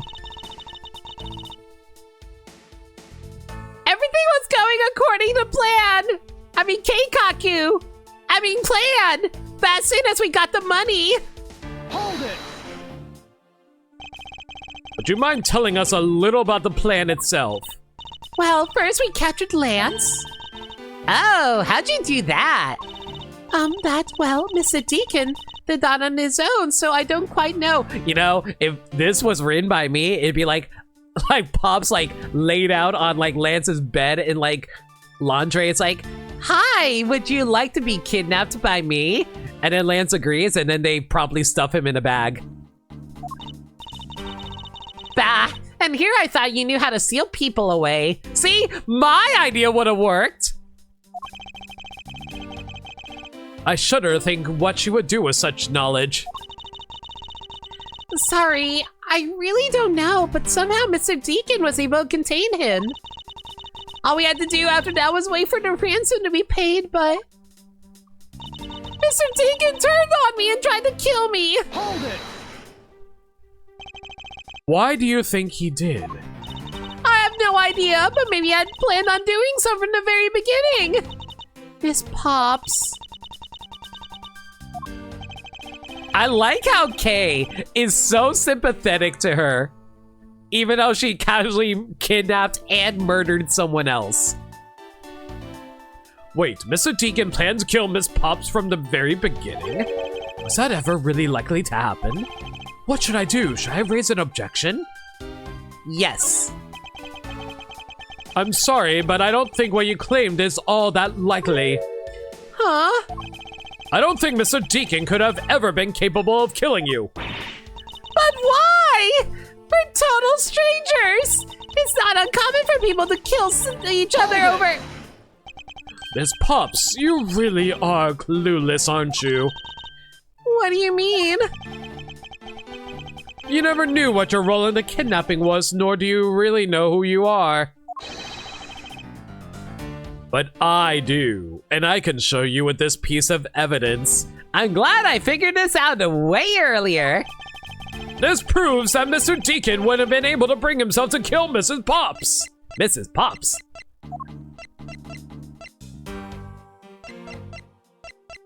So, I think we just go with this, right? Take that! Miss Pops, you don't know, do you? But this piece of it... I mean, I had the right idea. I just presented the wrong thing. It's probably dependent. Looking at it, I still don't feel anything within me at all. But now I really feel like I don't know anything. Ma'am, stop trying to cut your hair. Your hair's pretty enough as it is. I like it. Hey, Mr. Prosecutor, are you sure the one who doesn't know anything isn't you? Ow, my ego. I guess this wasn't it. Alright, I should calm down and listen to Miss Pop's testimony once more. Take another good look at what's in my organizer. I see kidnappers also weep when they get stabbed in the back. Even as you betray the one you claim to love the most. No, you don't understand. What's there to understand? What's wrong? What's wrong, Kay? I can't believe she was betrayed. I feel kind of sorry for her. I feel a little sorry for her too, however, I also wish she could tell us the whole truth. Because there is something that seems a bit too improbable in her confession. But I'll give it another careful listen and see.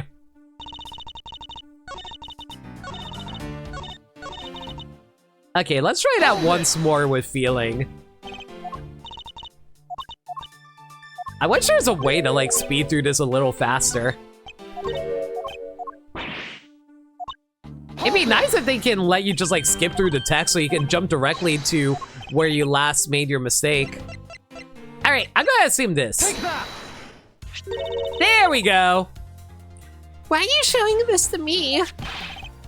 So what about the pendant? This horse pendant, along with this piece of evidence, shows you who you really are. Couldn't I present it in the opposite way?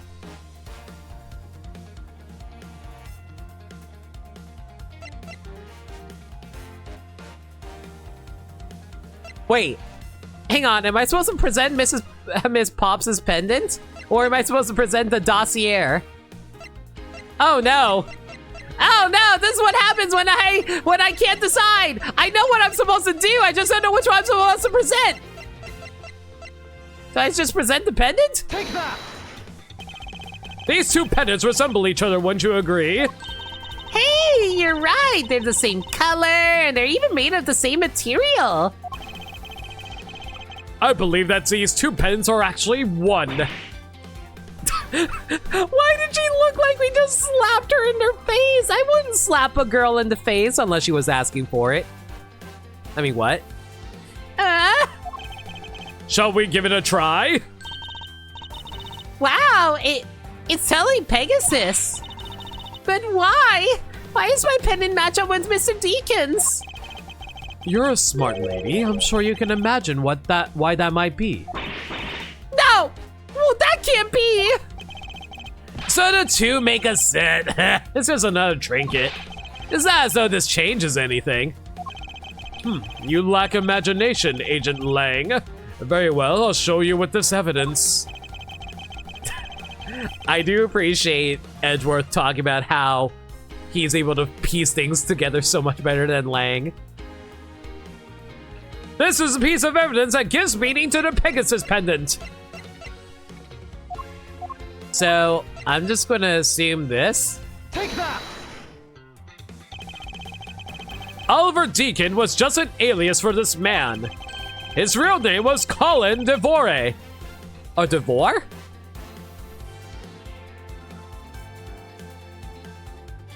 Devore. Devore? The name that is etched into the horse's pendant. What? An alias? I suppose he had to hide the fact that he was a felon somehow in order to live.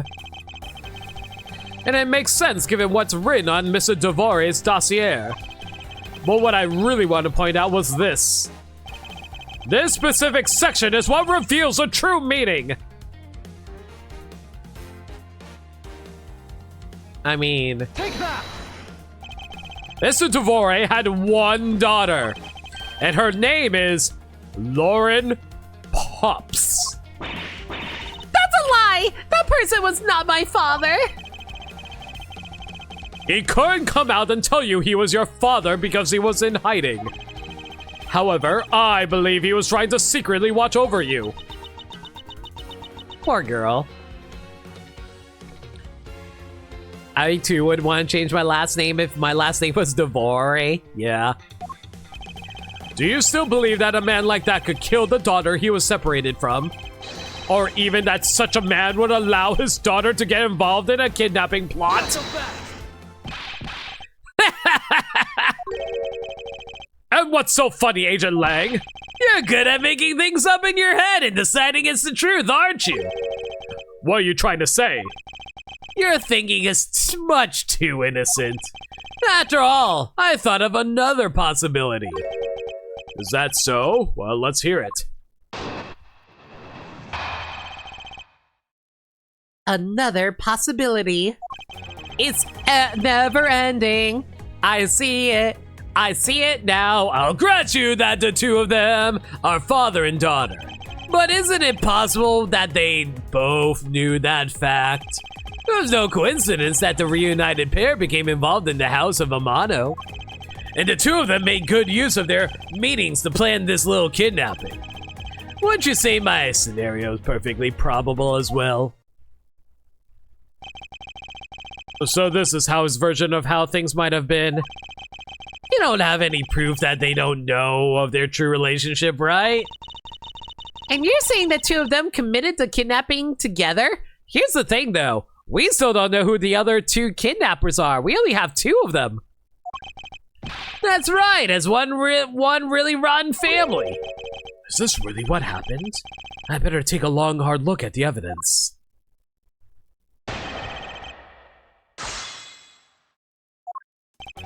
I'll grant you that the two of them are father and daughter. Precisely, and what father would ever willingly kill his own daughter? I've seen a lot of things in my travels. You ever watch Kill la Kill? And I can tell you that being related by blood is sometimes proof of nothing. But isn't it possible that they both knew that fact? Hold it.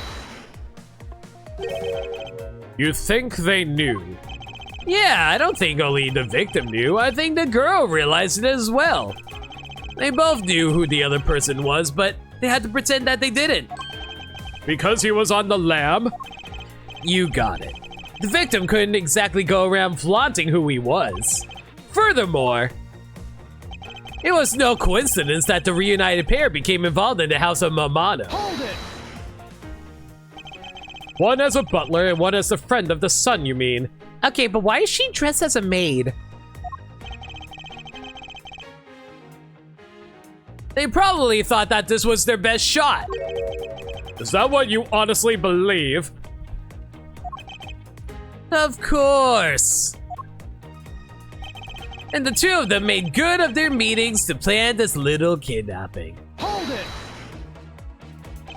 You mean how they planned to commit this crime as blood relatives? Can you think of a better partner? They're certainly a clever pair. The butler and the girlfriend, no one would ever suspect that they were in fact family. Yes, from the very beginning, they painstakingly practiced those roles well.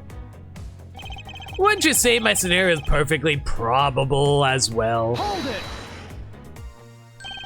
I believe you're being a bit too overconfident for someone with no evidence.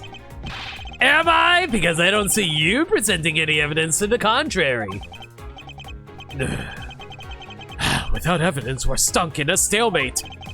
Agent Lang isn't wrong. His scenario is certainly a probable one.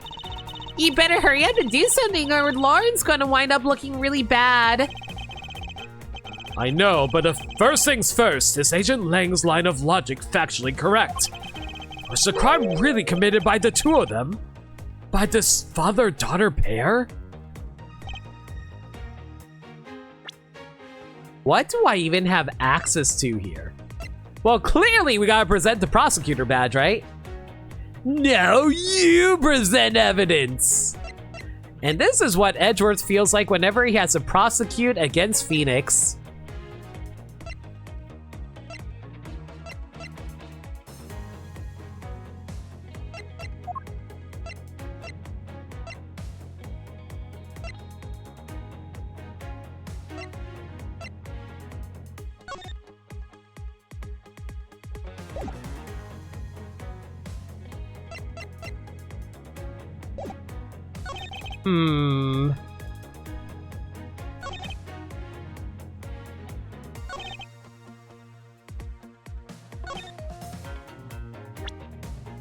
What am I supposed to present here? I don't really have anything that can directly contradict what he's saying. Time of death, pending autopsy. Findings indicate loss of blood resulting from gunshot wound, entry point, lower abdomen, right shoulder. Lack of blood around the body suggests victim was killed elsewhere and then moved, which should be evidence of real murder site.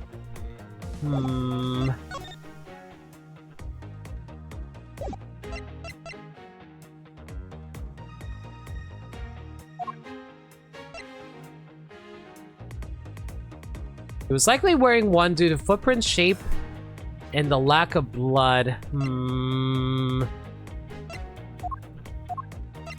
What do I have here that can present to counteract his statements?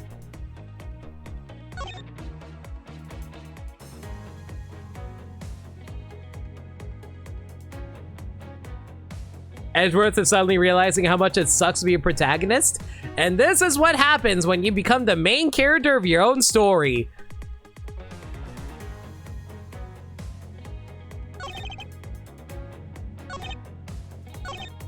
Isn't it possible they both knew this?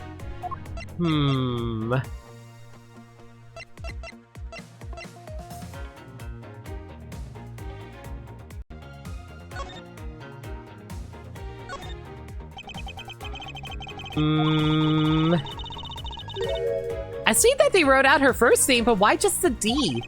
Maybe it's a result of poor planning. I guess, well, at least if I had to shorten my name, I would just make it K Faraday. That way, even if you just sound it out, it'd still say like it's saying my name, K Faraday. I suppose if I had to do the same, I would abbreviate it as M. Edgeworth. Medgeworth. Hold on, you should abbreviate as M-E, get it? Who would have thought this little pendant could serve such a strange conversation? It's me, Edgeworth. Is the pendant in the shape of a pair of wings? It has a rather nice aesthetic to it. Hey, nice to see that even you can appreciate its beauty. Things made of platinum silver tend to have a nice feeling around them, you know. I was only talking about its shape, okay? Oh, is that what you're talking about? But you know, if we're talking about wing shapes, I think the brooch on my scarf is way cooler. But that's not made of platinum, is it? It's handmade, okay? I'm sorry that's not made of the expensive stuff. She made that by herself? It's incredibly well crafted. Wow, she made her scarf herself. That's cute. Yo, Cleon, how's it going? Suddenly unknown from me has a new meaning. It's named after a pendant that Knuckles totally has, right? Oh wait, is that Knuckles or is that Shadow? I always get the two mixed up.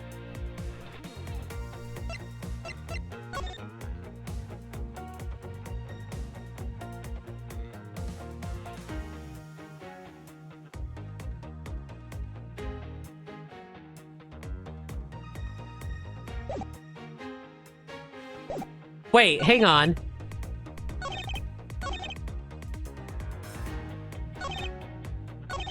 I think we present this?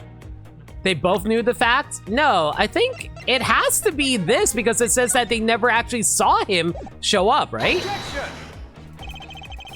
That's an objection, but whoops. Mr. Agent Lang, if you could take a look at this piece of evidence, you'd see that there's a very big flaw in your logic. Flaw? You sure it's not your eyes are flawed? Talk to me again when you can see straight. My ego! Maybe that wasn't the piece I was looking for after all. It is Knuckles. Shadow has stored it all away. That's what it was. It's no coincidence that the reunited pair became involved in the house of Amano.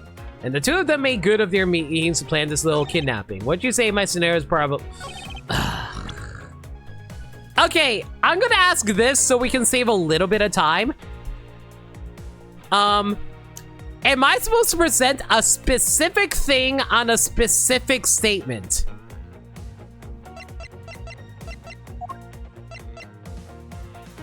I just need a yes or no.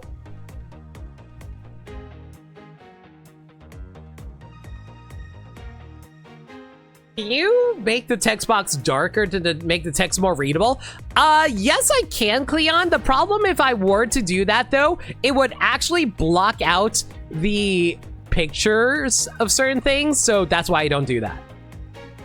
That sounds a bit too vague of a question. Okay, my question is, do I need to select one specific thing and present it on one specific statement? What the text reads really needs is an outline. Yeah, I agree.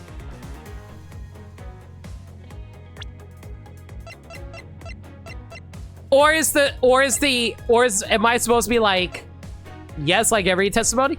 Okay, yeah, but I'm wondering if like I can present multiple things on a different statement. Because like, I'm wondering if I can present on a different one of these statements.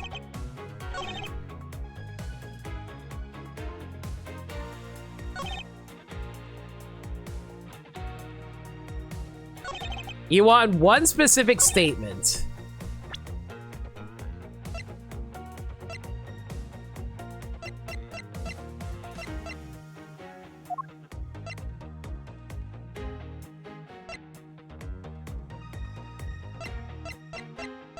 Only thing I really have here is...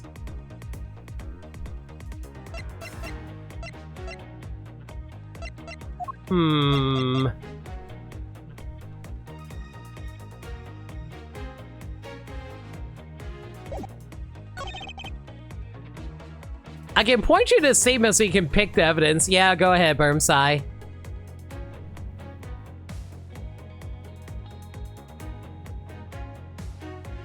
It's the fourth statement. The two of them made good of your meetings to plan this little kidnapping.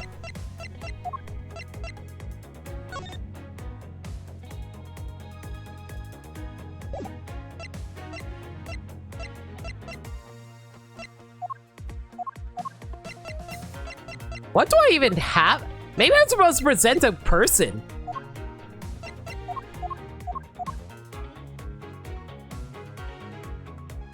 Lance Amano's girlfriend, one of the kidnappers, separated from her real father, Deacon. Murder victim, a felon, was separated from his daughter, Lauren Pops. No, that doesn't really prove anything if I were to present them.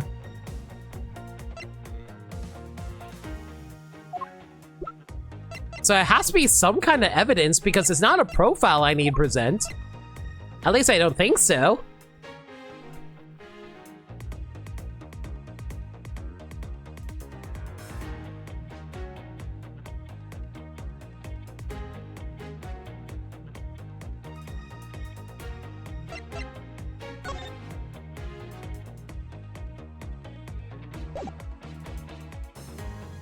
I guess it probably is this one because it specifically says that despite our surveillance, he has yet to show up. No, it's not it either. Damn it! Damn it! Damn it! Damn it! Damn it! Damn it! Damn it! Damn it! Damn it! What am I missing here? Your courtroom mannerisms are worthless at a crime scene. My ego! Add your thinking to this, considering you don't know the answer? Sure, by all means, Cleon.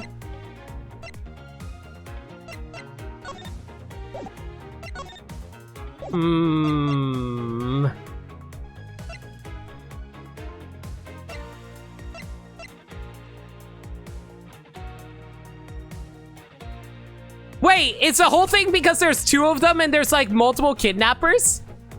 Is that what we're supposed to be presenting over here? Is that the thing?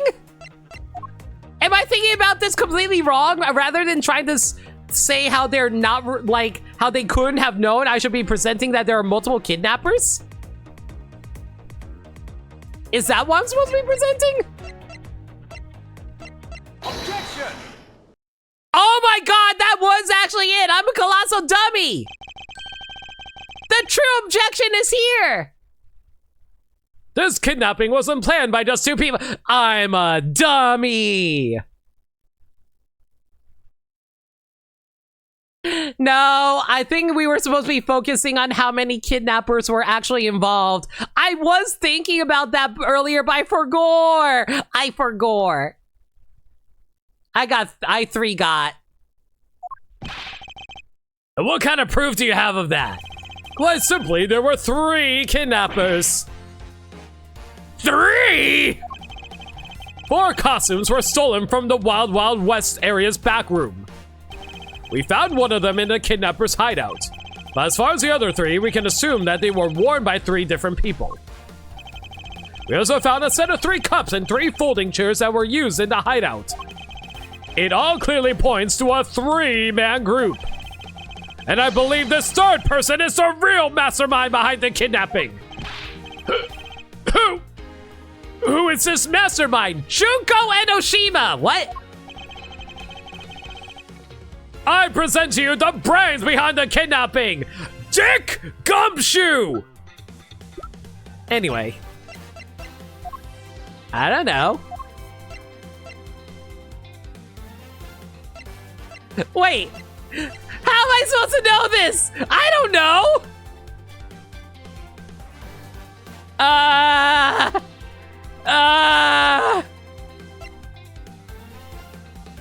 Listen, I was thinking of, hey, we were just thinking these two made the plan, but what if only one did the thing and the other thing went along without planning? Nah, I think we overthought that. Okay, guys, we need to drain our brains. Everyone, I need the brain drain machine from Where Back, a Dinosaur Story. Draining my brain. Okay, brain officially drained. Less thinking. Let's look at this straightforward. Obviously, it is not Oliver Deacon, and it is not Lauren Pops. It's obviously not Emma. It's obviously not the security lady, Wendy Oldbag. It's obviously not Gumshoe. It's obviously not Kay. It's 1,000,000,000% not Mike Meekins. So there's only really 4 possibilities here. We have Lang, his assistant, which I highly doubt it's these two. So it can be one of these 2 idiots.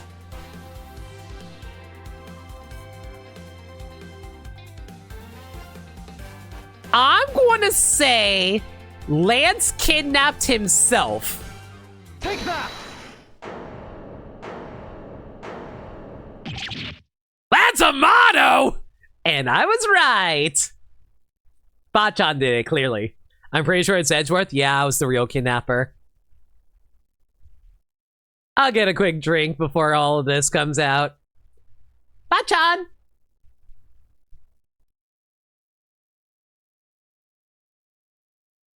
You know, I had a feeling that he either kidnapped himself or his father kidnapped him. But at that point, I'm like, why would he even bother having his own son kidnapped in order to relay $1 million?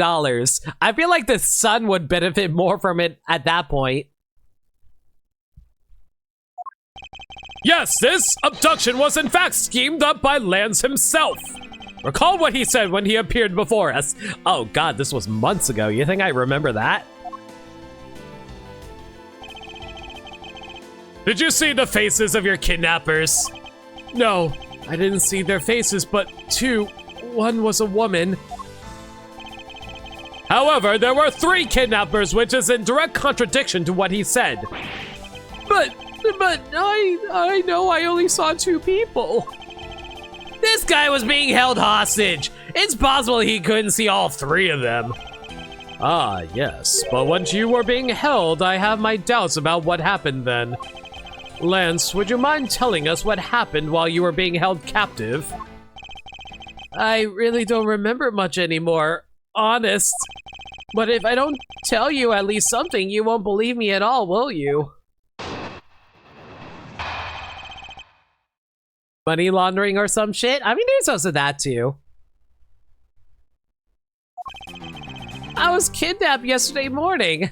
Lance, that guy fucking looks like he was posing for a shoujo love interest.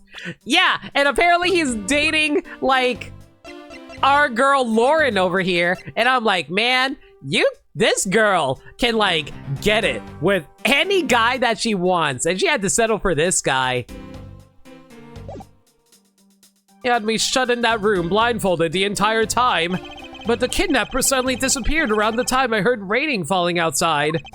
My hands were cuffed, but it was a stroke of luck that they left me alone. I made my escape and ran away from that room as fast as I could. God, I wish that were me. So true. There are so many cute girls in this game.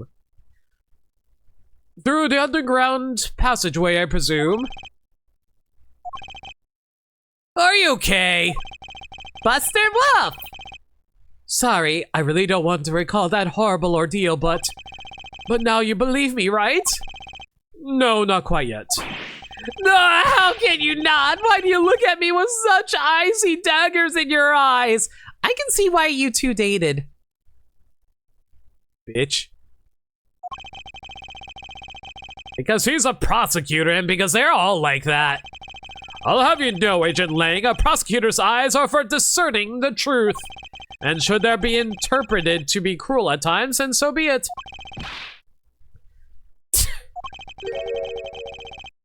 Here is a sticking point, Lance's testimony. Let's see what he offers up when I push a little. Time to rebut Lance.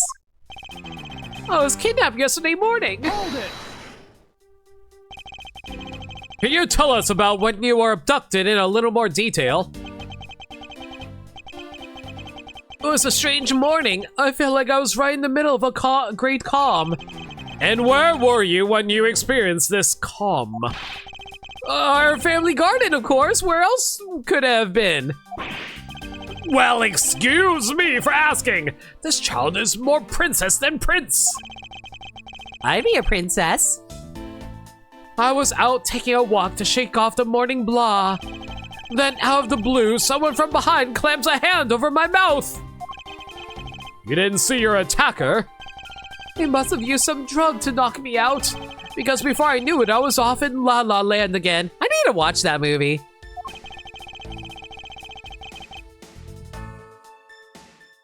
And how turned on were you from being tied up? The fact that he's still wearing handcuffs is the weird thing to me. When I woke up, I was in the kidnapper's hideout already, all tied up. They had me shut in that room, blindfolded the entire time. Hold it! By that room, you mean the room in the kidnapper's hideout, correct? Yes, but I was blindfolded the whole time, so I didn't know that until I made my escape. Then you were in the same room as your kidnappers. They spoke in hushed tones, but I could catch bits of their conversation. It was definitely two people, and one of them was definitely a woman. I was so scared. I could tell they were nearby, so I didn't dare make a move. But the kidnapper suddenly disappeared around the time I heard rain falling outside.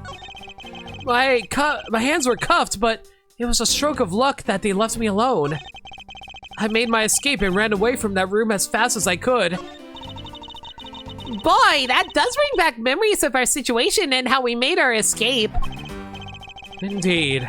And although the door in the floor of our room led to an underground room, the door in the floor of the room next door had a secret passageway. A secret passageway under a theme park. Ooh, that just sounds like so much fun. I wonder, is there something off about the way Lance made his escape? I was kidnapped yesterday morning. Hold it. Oh wait, did I skip? Yes, I did. I must say, I've been loving this bonding experience. Ah, yes, the bonding experience of being hogtied by a woman. Rain, eh? Was it raining?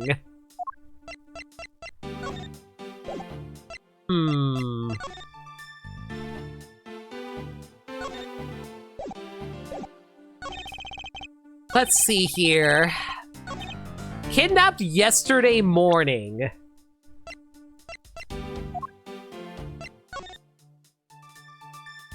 Wait a second.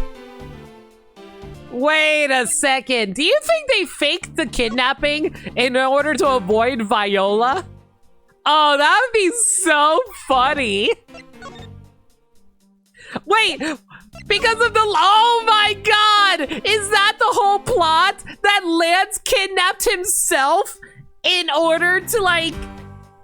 In order to get money? In order to pay off his loan shark? That's funny. For some reason, I can imagine Lance with a Seth Green-like voice, so ask me why. What kind of Seth Green voice? Like, Dr. Evil's son from, Austin Powers? Or like, Chris Griffin?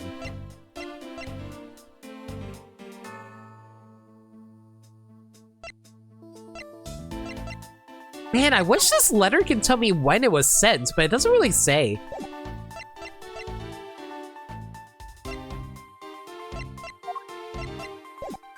Kidnapped yesterday morning.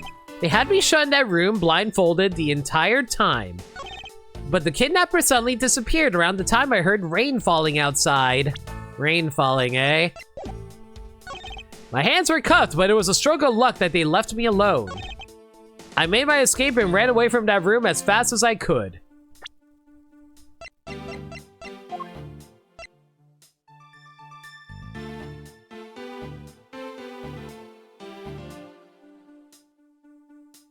How did he do that if the door was jammed?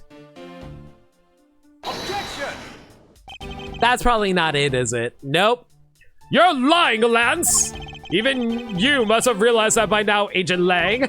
Hey now, you're an all-star, Mr. Prosecutor. I'm not your pal or even your ally. I'm not your pal, buddy. I'm not your buddy, guy. I'm not your guy, buddy.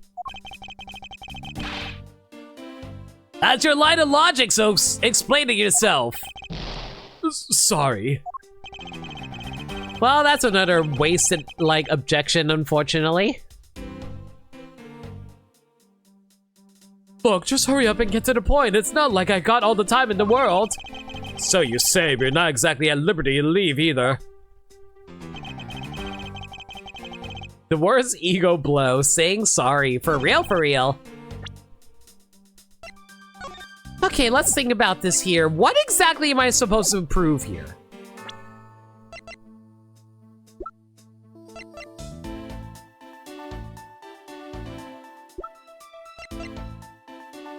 Well, how did he escape the room? He wouldn't have been able to escape the room because the sword prop would have blocked his way, but that's irrelevant at the moment.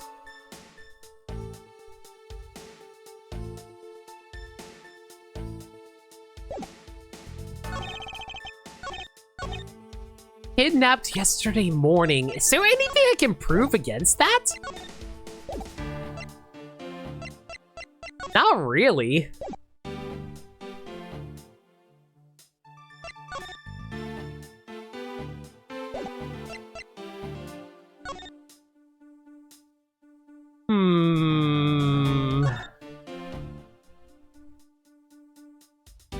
The lack of blood around the body suggests the victim was killed and moved elsewhere and then moved, which implies there should have been evidence of blood at the real murder site.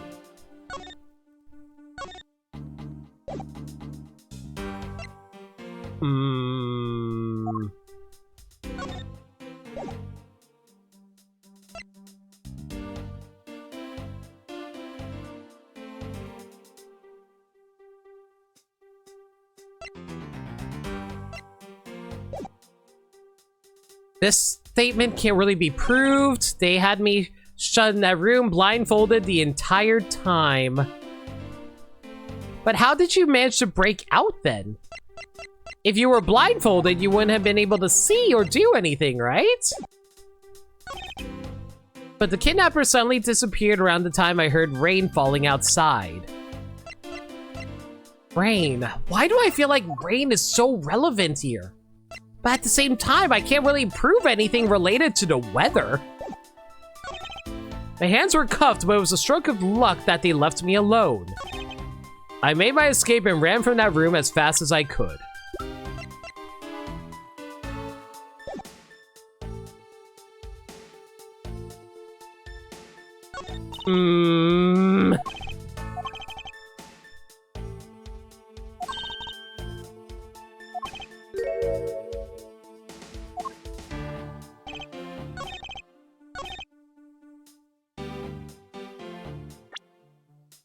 Why do I feel like...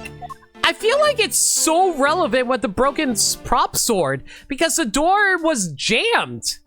He wouldn't have been able to make his escape.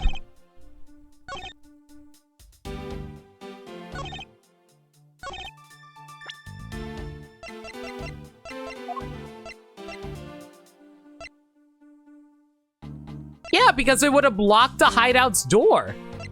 But that wasn't it when I tried to present it. Aw, man! Brain teasers!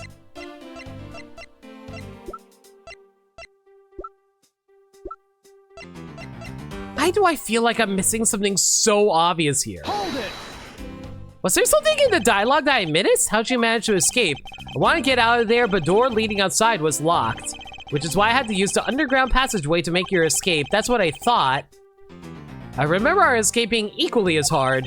This is an invaluable piece of testimony. I mustn't let it go unexamined. Oh God, I didn't press. Guys, I'm an idiot. I didn't actually press this. I'm the worst investigator ever. And I call myself an adventure guild leader. The door leading outside was locked tight, so I had to use the underground passageway. Hold it! By underground passageway, you mean the one that the staff used to travel unnoticed? I suppose that's what it's for, but I didn't run into any staff members on my way out. And once I was up top, I was busy trying to find a member of the police. And that was when you found us congregated at the stadium, I suppose. Let me ask you then, how did you get a hold of the key to the underground door? That was easy. I was hanging right there in the room on the wall. Do you recall a key hanging on the wall right beside the table? Why does this bring back memories of Say blah blah blah blah blah blah blah blah blah.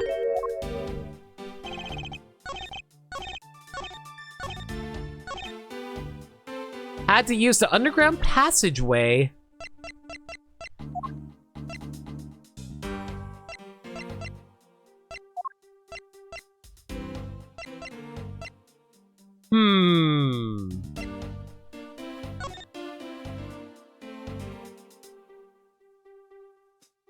I mean, the Wild West would lead towards the stadium, I suppose. It is right next to each other, theoretically.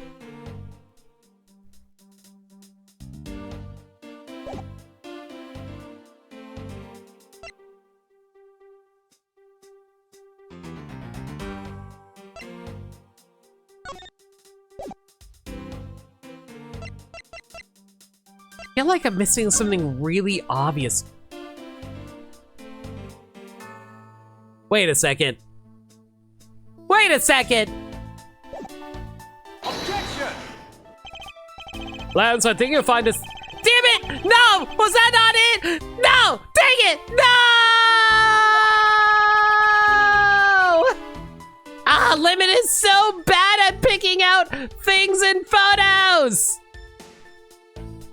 E&G and Key going, yeah, but that was not it! No! I thought I got it! My ego! It's falling apart. It's fine! I still have like 45% of an ego.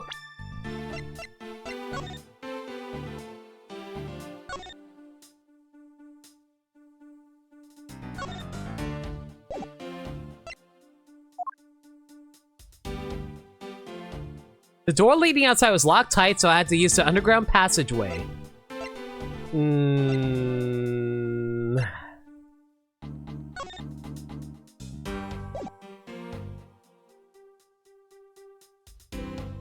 I don't think it was locked, though.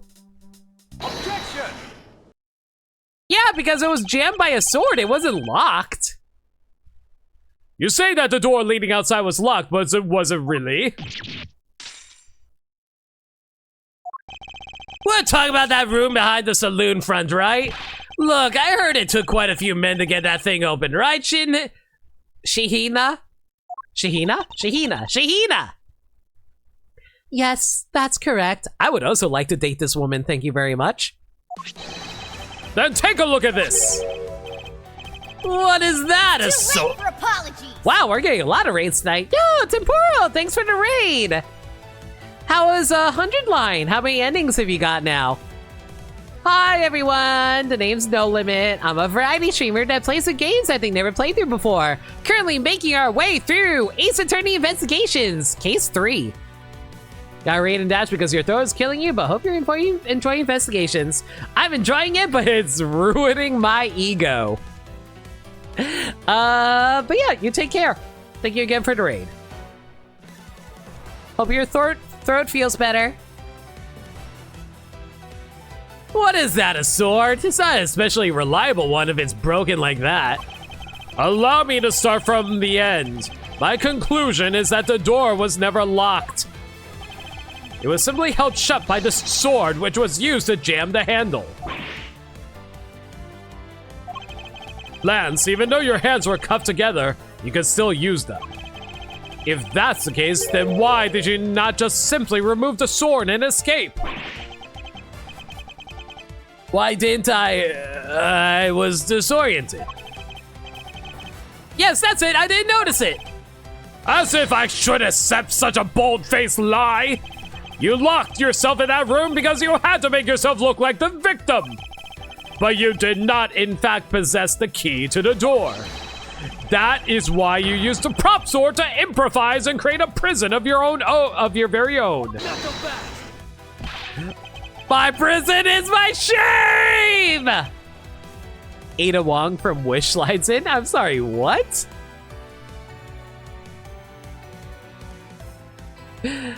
I know Ada from, like, Resident Evil. What do you mean by Wish? You've been making this guy out to be one of the kidnappers for some time now. I wonder if you've forgotten something very important along the way. And what would that be? A motive! What else? Do you honestly think that an upright, pure boy like him would hatch up a completely pointless scheme such as kidnapping himself? Objection! Calling Sheena Ada Wong copy. Fair. That's an objection! This proves that Lance did indeed have a motive to commit this crime. Take that! To put it simply, Lance had a very urgent need for money. This is hardly your typical love letter. It is, in fact, a collections bill. It appears our upstanding boy has accumulated quite a debt. Isn't that right, Lance? I like how the handcuffs popped off of him. That's actually funny. Looks like it's hard being the son of a rich man, too. Must be rough when you have to resort to stealing from your own old man, huh? Guys, if I was the kid of a rich person, I would gladly just, like, give money away. All right, I give up. I abducted myself. Pops, can you stop acting like we're slapping you? It makes me feel bad. Lance? It's over, Lolly. In this life, we really are bound to our fates after all. All I wanted was to go with you to a new town. Somewhere where no one would know us. I wanted us to be well off with that million. But now that dream is over. Oh, Lance! Then you are giving yourself up? Yes. I plan to run away from this world with my lolly. Yeah? Oliver even helped us with the plan, but then he had to go and stab us in the back! He turned on you? Maybe he didn't want to split the ransom money, that's my guess. It happened almost right after you made the drop-off. When we were alone, he attacked me all of a sudden. After a brief struggle, I was able to contain him and keep him under control. We left him inside that room as Lolly and I made our escape. We wore different costumes and split up. Lolly left first in the blue badger costume. That would mean the person Officer Meekin saw was Miss Pops. But right then, the old man just had to wake up. I was careless and he tackled me pretty hard from behind. Then Oliver put on a bad badger costume and took the suitcase with $1 million and ran. I contacted Lolly right away and warned her that he had a gun. They had no idea that they were related, so I thought that it could only end badly. I still don't believe it. That person was not my father. Because if he was, I just killed my own father. Lolly, then it really was you. Oh, did we, man. This stinks for them.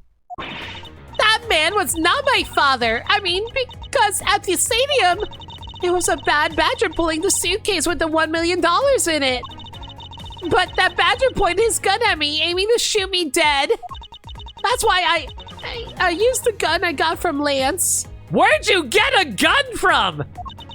There was a gunshot. The other person crumpled to the ground and I ran, scared for my life. Let me see what you have. Again! No! I think the big picture is finally coming into focus, don't you? See, my question is, why did, like, Oliver suddenly attack them out of nowhere? Lolly, forgive me. I didn't think it would turn into something so frightening. If only I could have protected you. So, Miss Pops, she shot her own dad without even knowing who he really was? If what she says is true... Are you saying she's lying? But why would she lie about something like that? What purpose would it serve? You would be surprised how often people lie without even realizing it themselves, Kay. Oh, I do that all the time. I mean, what? Huh? What's that supposed to mean? What I mean is, listen very carefully to her confession once more and you'll see. Is this Japan or in America? Both. This man was not my father. I mean, because at the stadium... Please, calm down and let's slowly talk through this. But I... All you have to do is simply tell us what happened at the stadium. Leave it to us to search out the truth. Can you do that for me? Edgeworth, that's just called being wrong. Yeah, but they're not lying. All right, so at the stadium... They're just like, you know, offering their perspective. So it's like, oh, you know, it's true from a certain perspective. Here's a bad badger pulling the suitcase with the $1 million in it. That was some ransom money, wasn't it? Yes, that's how I was able to identify Mr. Deacon almost immediately. It was all thanks to what Lance told me. And what did he tell you? Well, he called me on my cell phone and told me that Mr. Deacon had betrayed us and had run off with the ransom money. And about how he had a gun. But that badger pointed his gun at me, aiming to shoot me dead. Were you able to clearly see the gun? Yes, I got a very good look at it while it was pointed at me. Oh, Father, why couldn't you try to shoot me? Why would you try to shoot me? Do you really think a father would shoot his own daughter, Miss Edgeworth? I don't know. I don't want to believe it myself. But it's true. My father's left... Oh, well, there it is. My father's left arm was raised with a gun in it. Pointed straight at me. I'm about to die, I thought. This Pops! Please, calm down and take a deep breath. And then, would you allow me to please hear that last statement one more time? Man, I can't believe I totally called this. Because they would not highlight his dominant hand for no reason, y'all. Yes, of course. But the badger pointed the gun in his left hand at me, aiming to shoot me dead. And you felt that your life was in danger, correct? Yes, I'm about to die, I thought. So... That's why I used the gun I got from Lance. You shot Mr. Deacon. Miss Pops. Yes, I shot him. And that, as they say, is that. Agent Lang, Miss Pops is far from done. She hasn't even finished her testimony yet. You're going to continue questioning her? What a waste of time! Miss Pops, if you please. All right.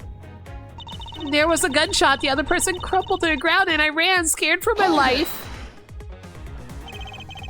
Did you take off immediately following the gunshot? Yes. And you didn't attempt to approach the victim at all after he was shot? I was scared. I don't blame you. I would have done the exact same thing. Mrs. Pops. What will become of her, Mr. Edgeworth?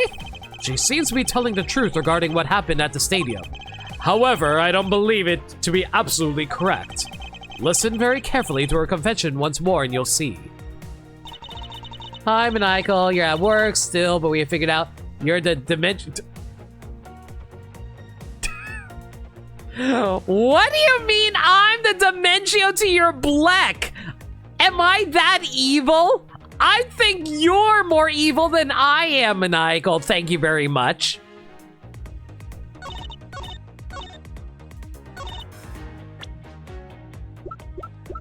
Anyway, I'm trying to solve a murder over here. Maniacal's truly evil. According to my DMs, you're... And why do you think I took away your mod badge, Maniacal? Yeah, no. Uh-huh, uh-huh, uh-huh, uh-huh, uh-huh, uh-huh. Don't make me whip out my glove and slap you with it. Anywho, objection. I have here a dossier on your father. According to this, your father was right-handed. Then... The person pointing a gun at you from atop the stage was not Mr. Deacon. Hold on there, Mr. Prosecutor. I think you need to take a refresher course. The Bad Badger has a model gun attached to his right hand, which is why the only hand he could have held a real gun with was his left. Isn't it possible it went down like that? Agent Lang, were you paying attention to what Miss Pops was saying? Then again, I suppose I can't expect someone who has never set foot in court to catch it. Enough with the smugness. Out with it already. Miss Pops told us earlier. Here's a Bad Badger pulling the suitcase with the $1 million in it. According to you, the Bad Badger had the gun in his left hand, which would mean that he was pulling the suitcase with his right hand. Is that correct, Miss Pops? Yes, exactly. And I'm sure it was the Bad Badger. It had those huge sunglasses on its face. But if that's the case, even I can see there's a huge contradiction. I misread smugness as smug ass? Yeah. Yes, Miss Pops claims to have seen the Bad Badger, and yet the Bad Badger had both his hands full. These two pieces of information contradict each other, so one must be wrong.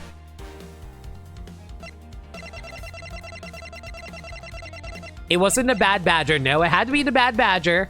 Both hands were not occupied. No, they're both correct. They are both correct. Impossible! That just leaves us with an irresolvable contradiction. Miss Pop's entire statement rests on the fact that she saw his sunglasses and beard. But what if that Bad Badger wasn't wearing pants on his... I like how the most decisive moment in this case is he wasn't wearing pants. Fun fact, this very screen was your first interaction with this game. Which one? The one about pants or the both correct part? The deceiving pantsing. Save that for later. This proves that this was a way for the Bad Badger to freely use both of his hands. Take that! Get your head on straight, Mr. Prosecutor. That doesn't show me diddly squat. What do you mean it doesn't prove anything? It was ripped from the Bad Badger's costume. I knew it. What I saw was just a mirage. Wait, I can explain. Ow, my ego! Miss Pump said the Bad Badger with a gun in his left hand and the suitcase in his right. But the Bad Badger costume had a model gun attached to his right hand, which is what created the contradiction about which hand did what. Miss Pop's entire statement rests on the fact that she saw his sunglasses and beard. Well, what the Bad Badger... I know!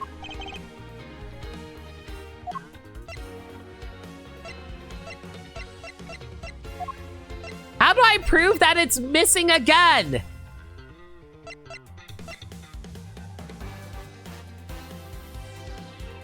Oh, wait a second. Right. Separated from the head and body. Take that! The costumes have two parts to them, a head and the body. Oh, I get it now. The head. The head Miss Pop saw was probably really the head of the bad badger. However, is it not possible that the body was that of an entirely different badger? A different badger? Yes, or to put it more bluntly, I believe it was the lower half of this badger. The body of the bad badger Miss Pop saw.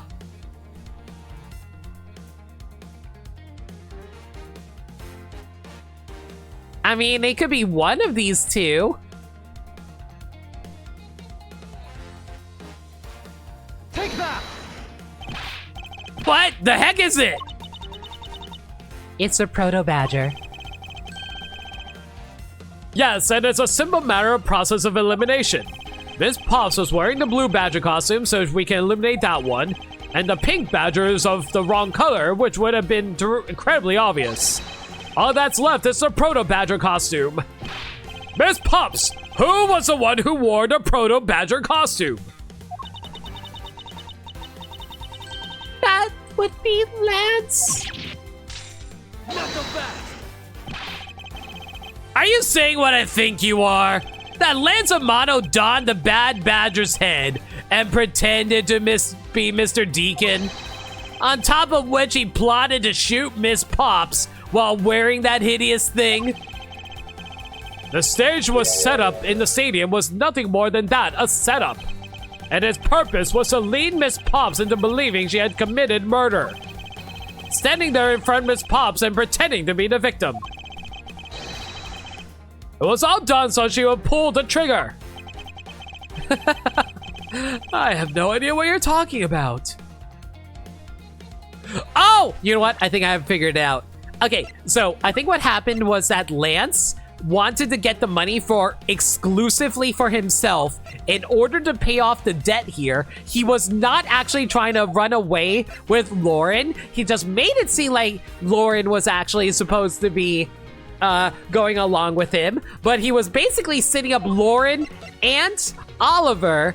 So like that's why Oliver started fighting with Lance, because he was trying to save Lauren from getting like framed, and like Lance actually killed Oliver and moved him to the stadium, like moved him to the room to hide the fact.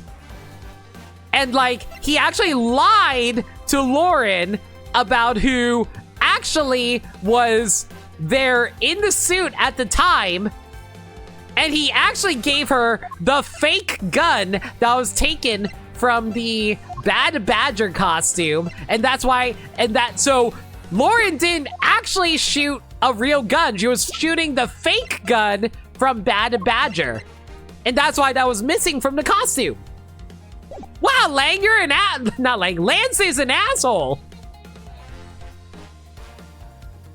The lamppost behind Lance makes it look like he's wearing a stupid little hat. I know. It's like, hey, Gaddy, remember like how I was telling you about how like the opening of Rocco's Modern Life makes it look like Filbert has hair? It's kind of like that. Why the heck of fashion sense is he tripping you, not the fact that he shot his girlfriend, right? I have no idea what you're talking about. Why exactly would I have to do all that, huh? There is but one reason, Lance Amano. You are the real culprit behind the murder of Mr. Oliver Deacon. What? No! That's slander. Take it back. You take it back right now. Just out of curiosity, Lance, which is your dominant hand? I'm left-handed. But what does that have to do with anything? It depends. According to Miss Pops, her attacker held a gun in his left hand. Ha! Who is one-handed doesn't prove a thing. And besides, now you're just being absurd. It's not like the Proto-Badger is bulletproof. One misfire and he would have found himself dead, right? Objection! That's an objection. Of course, logically, if he had been shot, he probably wouldn't be here with us. But I believe he had thought of that as well, and prepared accordingly. And this should be all the evidence you need. This is how Lance made sure that he wouldn't be hit by a bullet. Well, glad I figured that out. We found one half of a bad badger costume in the hideout. A broken one. It was not the same one that the victim was wearing, plus it was missing something. And that something is the model gun that the bad badger carries, which can fire blanks. What? Miss Pops, where is the gun you used now? I threw it away into the sea. That makes it a bit tough to verify what it was. Although I believe we can safely assume that was the model gun in question. Bad deflated badger.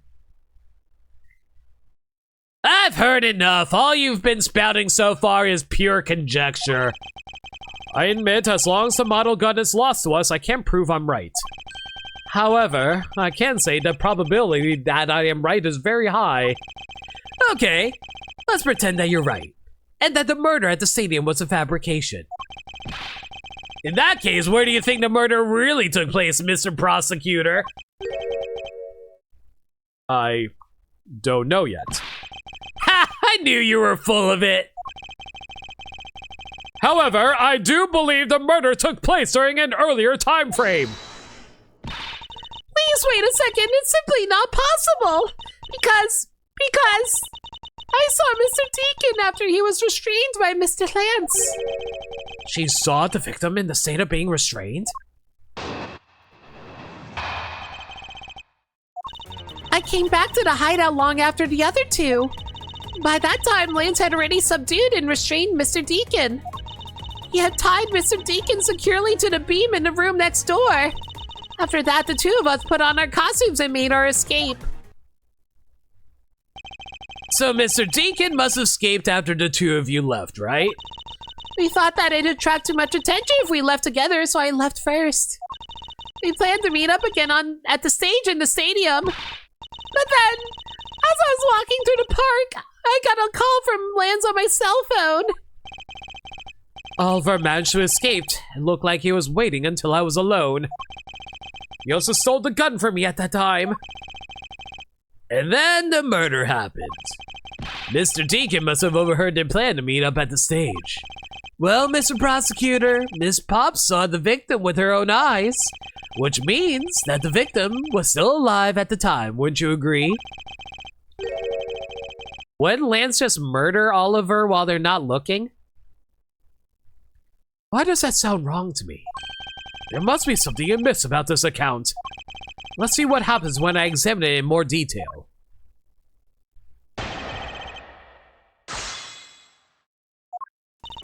I came back to the hideout long after the other two. When exactly did you arrive back at the hideout? It was after we had picked up the ransom money. And where were you up until the time you returned? I was scouting the park out and making preparations for our escape. I walked around in the various areas looking for the best route. Ah, so each of them had their own roles to play. After I was done, I went back to the hideout. By that time, Lance had already subdued and restrained Mr. Deacon. Hold it! How did Lance look at the time? He looked shocked. He also looked a little down. When I saw that sadness in his eyes, Thank you, that's enough for now. And what of Mr. Deacon? What was his situation like? He had tied Mr. Deacon securely to the beam in the room next door. Hold it!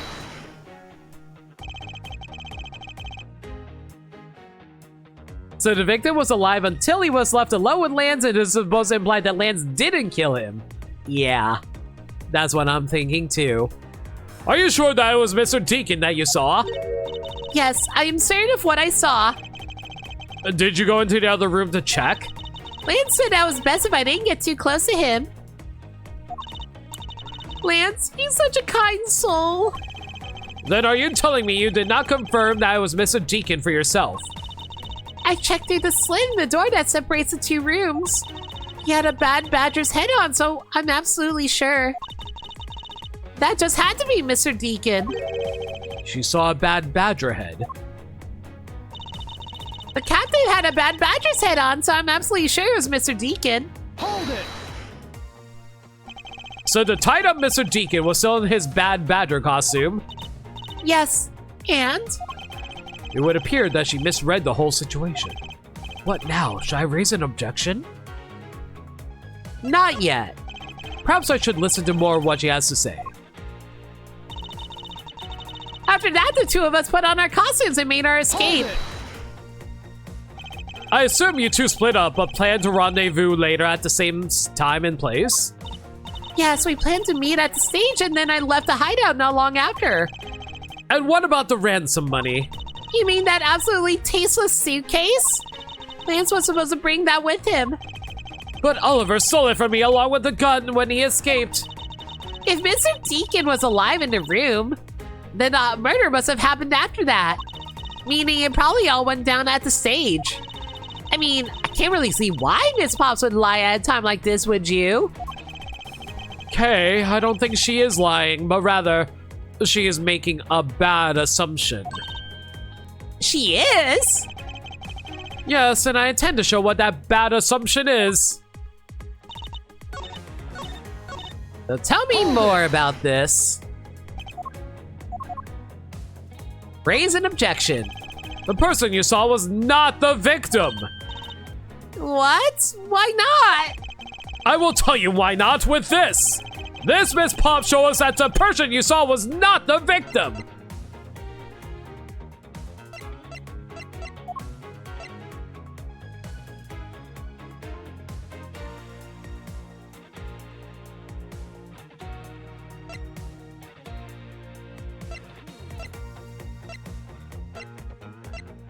Really hope she leaves him for a better guy for real. Probably commit a little less crimes in the future, but you know, do your best.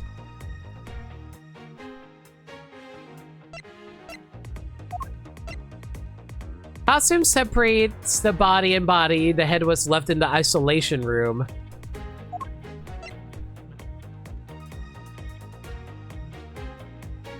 Oh, right! Like, he couldn't have been wearing the Bad Badger costume because we established that he was wearing the Blue Badger, wearing the Proto Badger costume. Take that! Oh, was that not it? I'm not sure what you mean by that. Oh god, my ego's about to get hit, isn't it? Ow, my ego! It would seem I made a mistake.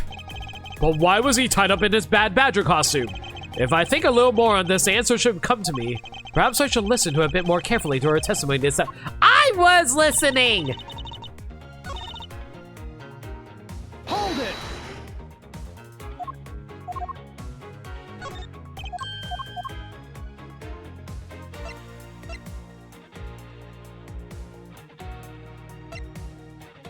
Wait! Yeah, it could have been because he left the Bad Badger head back in the isolation room. I'm a dummy. Miss Puffs, the person you saw was not Mr. Deacon at all. Because it was left back in the room.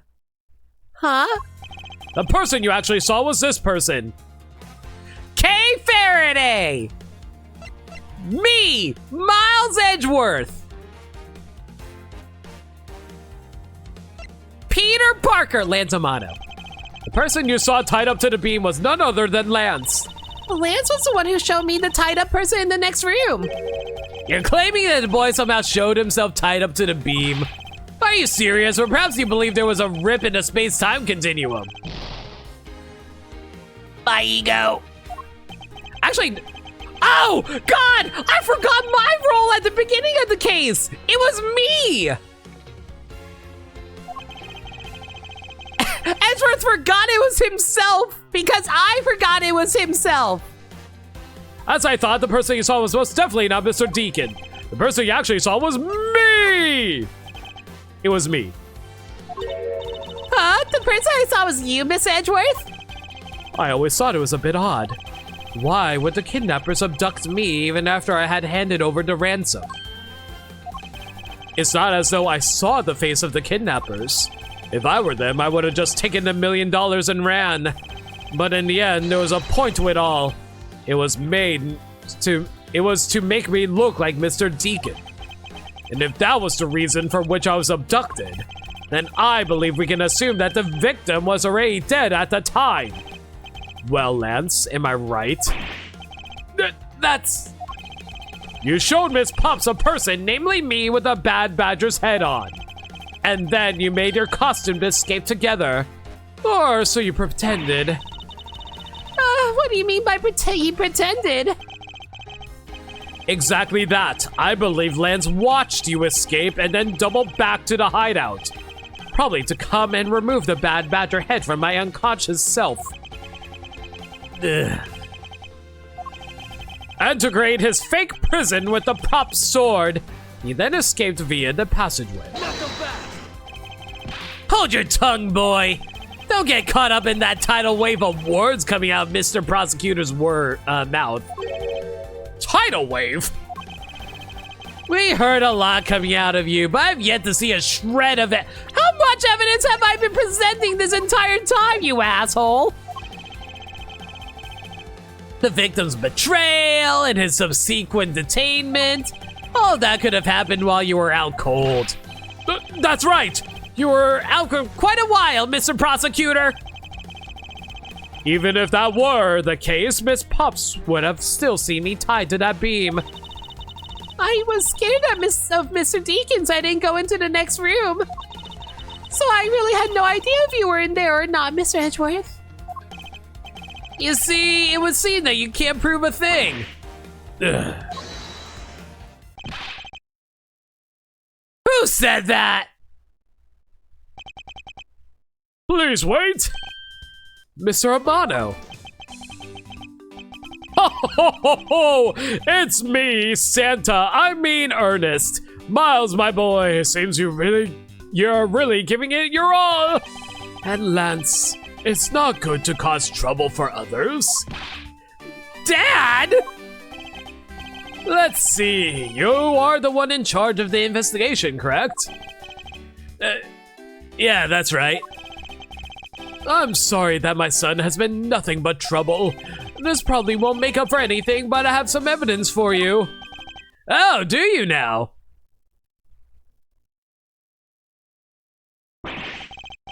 Is that what I think it is? It's the bad magic costume the victim was wearing and a gun. I couldn't wait around for the police, so I went and found these myself. Wow! What is that inside of the head? It appears that they were disposed of in the sea. Ah! Is there no one in this country who actually obeys the law? He's a rich man. You think he obeys the law?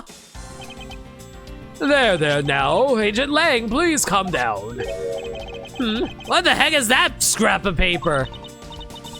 This appears to be a letter from the chief of police. Please allow Mr. Amano complete freedom to do as he sees fit, it says. Ah, rich people and their money. Please calm down. I'm rich. Exactly. What? The chief of police? What the? Just who does he think he is? The person who wields the highest authority in this area. Ho ho ho! There. Now, there is no need to be so upset. Heh, I'm not a cop from this land, so I'm not bound by the laws of your country. I wouldn't be saying that, Lang. Now. This wasn't meant to strong-arm you into anything. It's just a request. I'm only asking you to please respect the laws of the land. The most unrealistic thing in this game, a rich person asking you to respect the law. I can't really say no to that. However, returning to the topic at hand, it doesn't matter who found the evidence. Its value remains unchanged. All right, now, let's take a look at this new evidence. I've already got the results back. I have a special forensic research lab that I'm on good terms with to conduct the tests. They verified the blood on this costume belonged to Oliver, and as for the gun, The only fingerprints he could find were yours, Lauren! What? I mean, to be fair, we already knew this. It's a fake gun. You disappoint me, Miles. I can't believe that you would cause my son such stress and heartache! Thank goodness I was able to find the final pieces of evidence. And with this, you have no reason left to push my poor boy around. That's it? These are the case-making pieces of evidence? Ha! I'll be the judge of that. I mean, to be fair, we know you fished out of the sea, so that means we know that the gun is fake. I won't rest until I inspected every suspicious-looking nook and cranny. This bullet hole. It looks kind of burned around the edges. Wait, those burn marks were left by the gunpowder. This is a most important fact. Why is that? Because it is proof that the victim was shot at the point-blank range. Worn at time of shooting, gunpowder burn is proof he was shot from point blank. Could this gun be the actual murder weapon? Used to kill Deacon, was originally stolen from guard by victim during escape. I can't examine the gun here. Damn. So what's this all about? What's this? It looks like there's something inside the costume's head. Hey, they sparkle! I bet they're really valuable. Sorry, but they're just pieces of a mirror. But why are they in here? Mirror fragments. These were found inside the victim's costume. Why were they there in the first place? Well, are these not the most definitive pieces of evidence you ever seen? Thank you, Dad. That should be enough to convince even Mr. Edgeworth over there. This man's full of shit. Make no mistake, there are fingerprints on that murderous gun. And he proved that it was Lolly who killed Oliver. What an asshole! Fuck you, dude.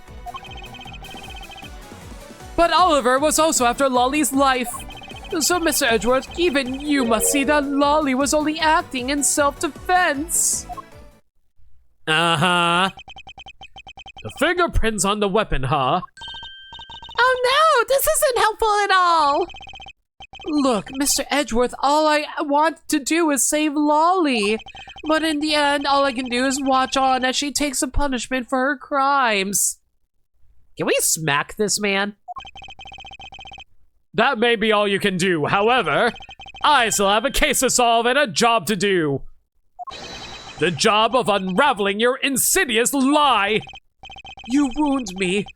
Why won't you believe me, even in the face of all this evidence, Uwu? Lance about to hit I love you, Dad, like that kid from Shrek 4. I love you, Dad. Do the roar. Make no mistake, there are fingerprints on that murderous gun. Those fingerprints! Are you sure they belong to Miss Pops? There's no mistake about it. Through my connections, I had the best forensics techniques money can buy performed. I wish I was rich. I find that to be a bit peculiar. What? Are you trying to pick an argument with me? What should I do? Should I raise an objection? Well, hold off for now. Perhaps I should wait and see how this pans out first. Can I just say this music is really freaking good?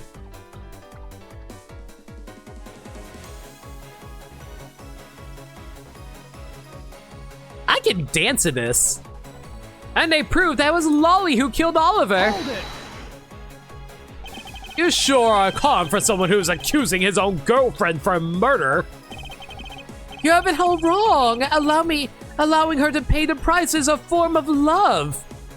Yeah, no, if I know anything, we try to keep our friends away from the law if we can help it. She says she also wants to pay back her debt to society, but Oliver was also after Lolly's life. Hold it! And why do you believe that the victim was set on taking Miss Pops' life? I suppose it's because he wanted to silence her, to keep her quiet because she knows the truth behind the kidnapping. In that case, why did he not target you as well? Also, welcome to the Presto version and upgrade of the Allegro version of the questioning music. Thumbs up. That's because he knew that if he killed me, he wouldn't be able to control my father. Ho ho ho, right you are. Even if it cost me millions, I would have had the killer found. I believe he didn't kill you for an entirely different reason, however, I digress. Look, more than why he didn't kill me, I'm worried about what will happen to Lolly. So, Mr. Edgeworth, even you must see that Lolly was only acting in self-defense. Hold it! Justified self-defense? I suppose that is a possibility, given the circumstances. Really? Oh, thank goodness. However, self-defense was not necessary in this case. What do you mean? Miss Pops is innocent. She didn't do anything, so why would she need to defend herself from nothing? You don't believe a word I say, do you? His entire argument hinges on the fact that her fingerprints are on the gun. However, the truth does not lie there. It lies in whatever he's hiding from me, but not for long. Hold it!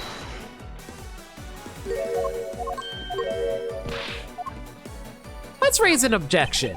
Frankly, I don't believe that Miss Pops' print should be on that gun to begin with. And the reason why Miss Pops' print should not be on the gun is...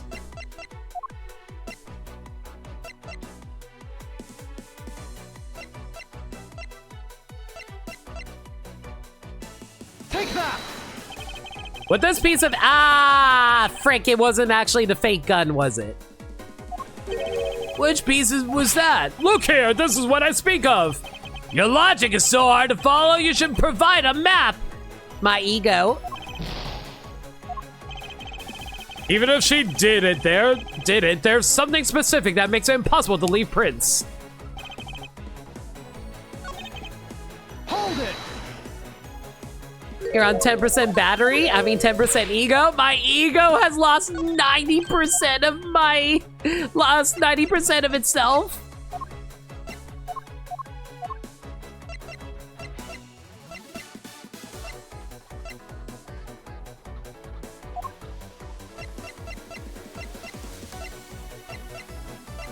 Wait, she wouldn't have fingerprints because she was wearing the costume, right?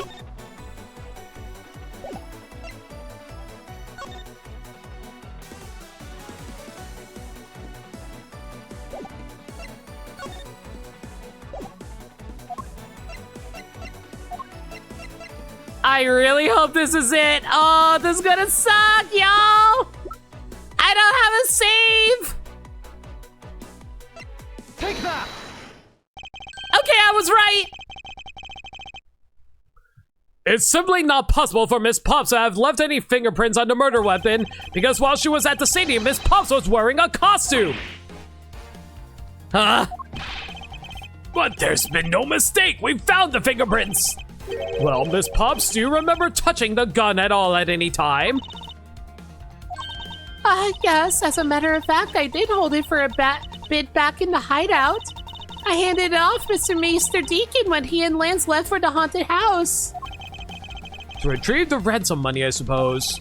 And there you have it. That is when Miss Pops' prints found their way onto the gun. Ugh. Do you follow now, Miss Romano? The fingerprints do nothing to prove that Miss Pops is the murderer. But you still don't have anything to prove that she isn't the killer, right?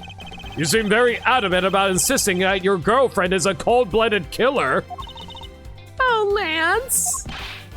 What? No way! I'm incredibly worried about her! But that doesn't change the fact that you don't have any evidence, right? That's where you're wrong. I have the evidence. What? How? The story that Miss Pops killed the victim at the stage in the stadium. I'm gonna do a quick save.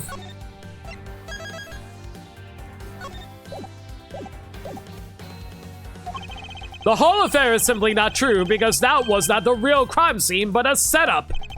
This proves that the real murder was not committed at the stadium at all.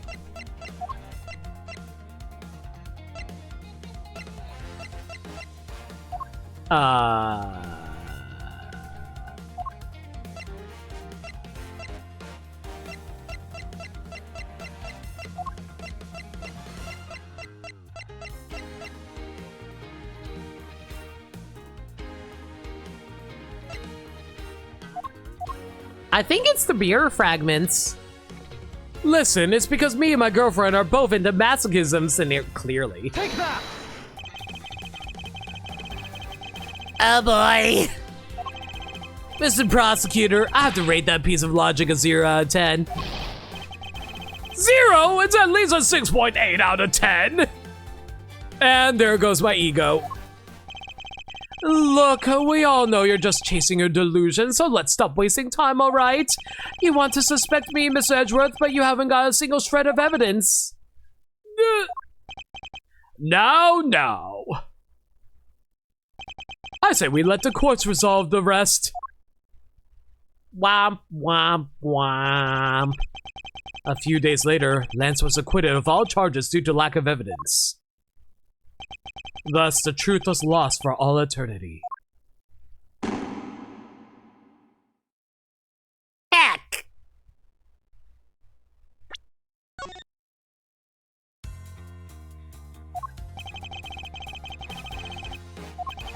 I must remain calm and think clearly. If the murder did not happen at the stadium, then the scenario where the victim was up on the stage and Miss Pulse was down below, there must be something that invalidates it.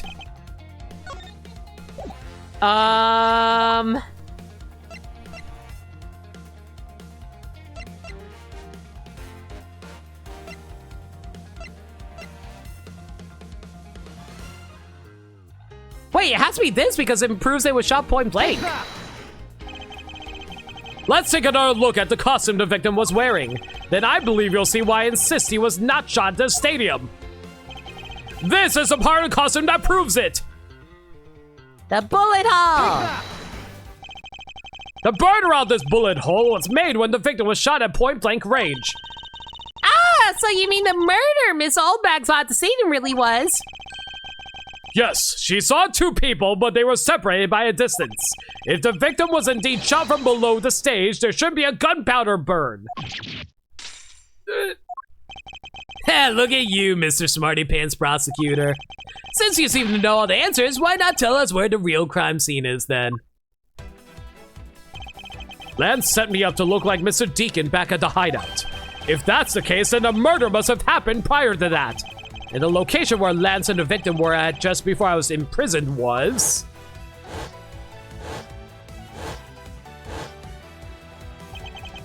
I've got it. I know the real scene of the murder.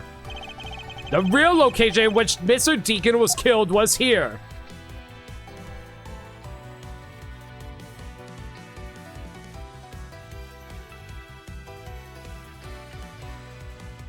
Yo, Soul Warrior, thank you for the raid. Hope you were having a fun stream. Come back here, kitty. What were you playing? What were you streaming? But yeah, hi, name's No Limit, variety streamer, playing through the end of Case 3 of Ace Attorney Investigations. There's my spoiler warning. As for right now, oh boy, okay, here's the thing.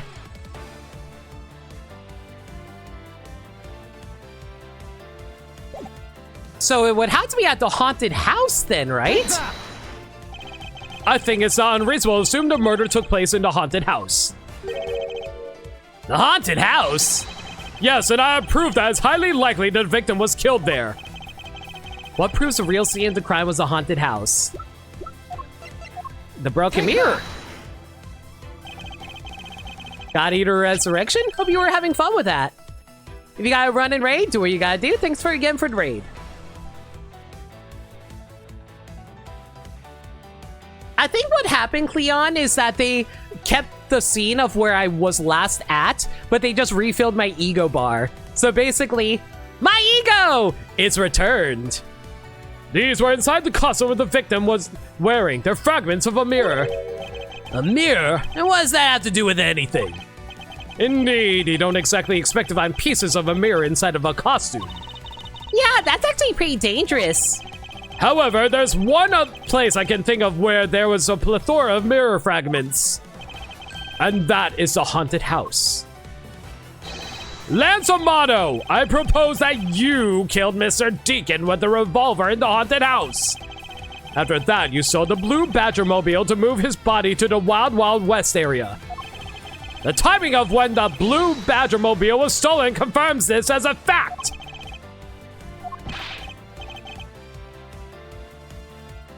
Miles, my boy, say no more. I'm sorry, Mr. Amano, I cannot do that. Be quiet!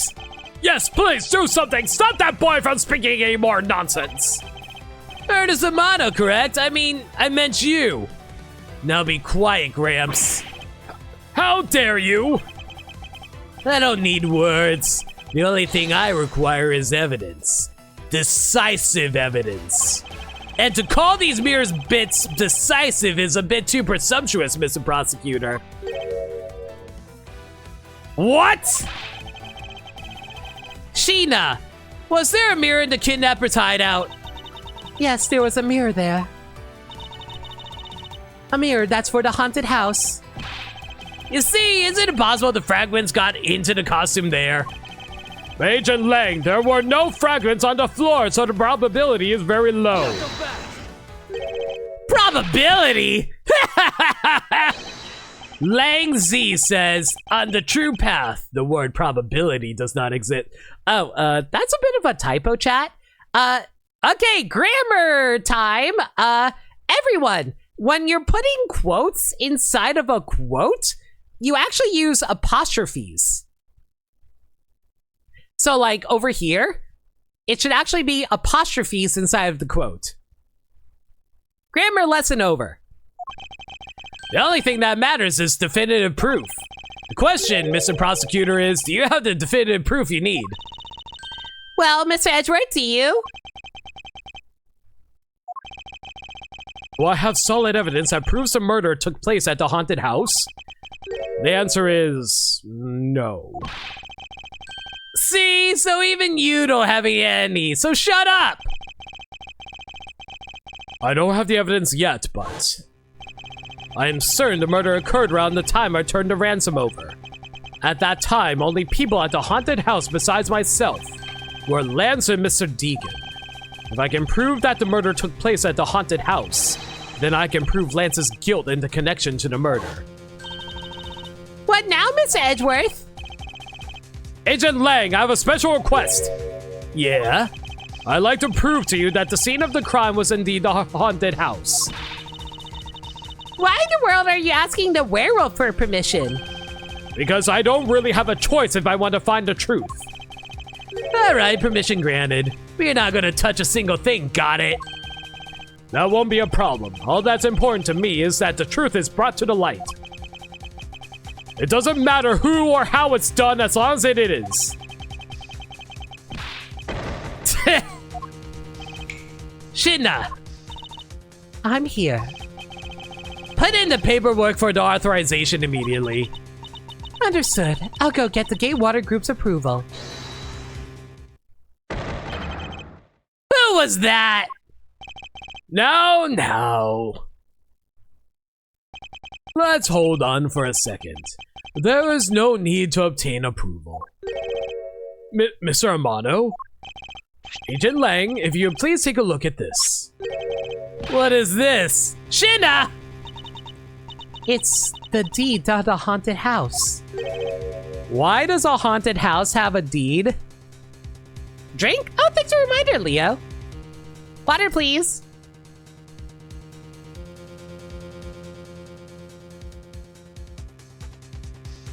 I love how the music stopped for your grammar moment. I always have to teach you guys important lessons about English.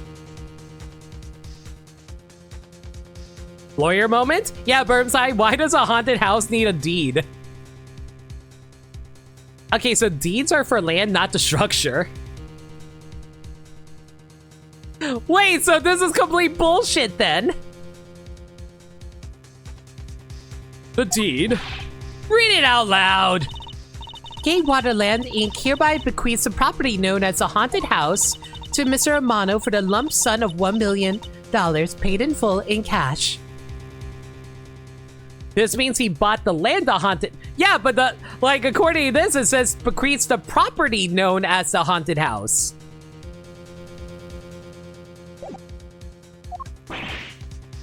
What? Oh, as you can see, I'm now the legal owner of the haunted house. Are you kidding? When did you? I ran into the owner of the park earlier and we made a deal almost immediately. How quickly things move when you can prepare $1 million in a blink of an eye. I wish I was rich. This is a simplification for the game, and deeds will often have this too. The legal name of a property is illegible nonsense. Okay.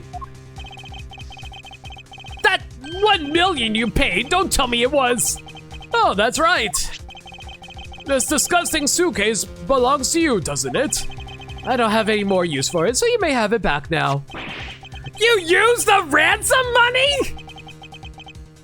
And Mount Lance is my good boy. He even apologized for the kidnapping a bit earlier. So I do believe I will forgive him. After all, he did return the ransom money. That's the way things are, so if you would please discuss things with me from now on. Bro. Discuss? What is there to discuss? Why, permission to enter the haunted house, of course.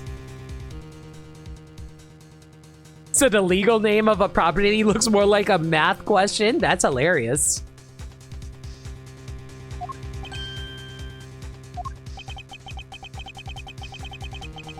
While we were busy listening to Lance's story, Mr. Romano was out there preempting us.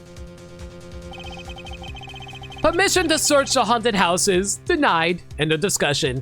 Ah, so you're basically covering up for your son. Got it. Agent Lang, I want you to arrest that girl. And Miles, you should hurry on home now, my boy, before I really lose my temper. Mr. Romano definitely has the deck stacked in his favor here. What should I do? If I leave it like this, the truth will be lost forever. To be continued. That implies there's a good Monopoly man. So true, though. Chat, I have a question. For those who have played this game before, how much more is left in the case in terms of time?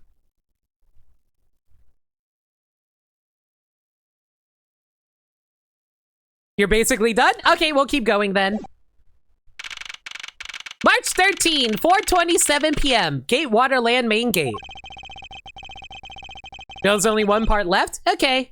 If I can't get permission to investigate the crime scene, then the truth will be lost. The reason I bring it up is because, I'm really hungry. I didn't eat dinner. Unless you guys want to wait around a little bit while I go eat dinner, but I don't think it should take that long. Hold it! Hold it, hold it, hold it, hold it! Okay. Miss Edgeworth, what are you doing spacing out? Have you forgotten? There's only one thing you should be doing at a time like this. And what is that? When the people are in a bind, the hero of justice appears to save the day. By the way, legally, the officers here would have been able to get a warrant within an hour IRL, so this whole buying the deed thing did little in practice. That's true.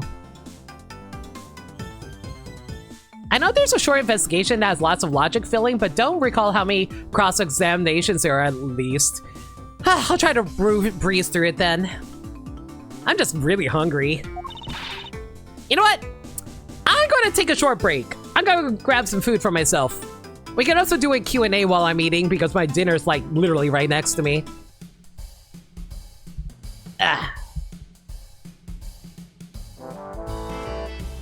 Alternatively, I can just eat these fruit. You know what? I'll eat these fruit while I do that.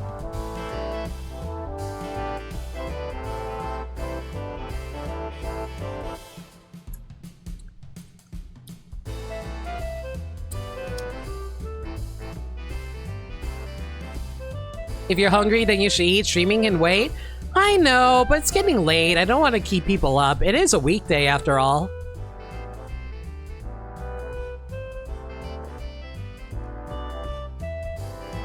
I hope y'all are enjoying the stream, though.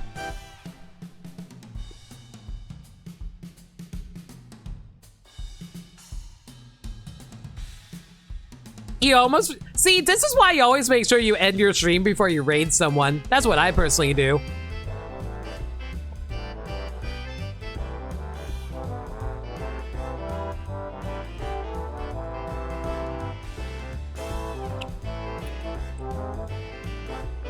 Filling my belly with grapes and apples.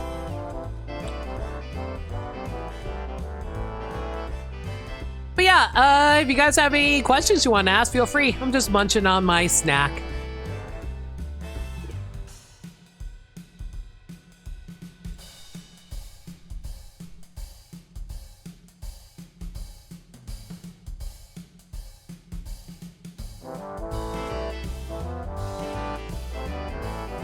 You made a 16-hour stream once? That kind of reminds me of when Meds accidentally went to bed without turning off his stream, and everyone kept on yelling at him to end his stream.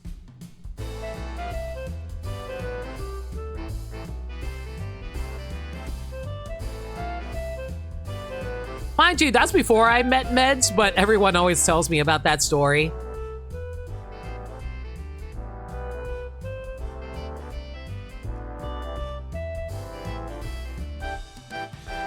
There's an anime about this premise about forgetting to end the stream? Yeah, that was like, what, VTuber Life or something like that?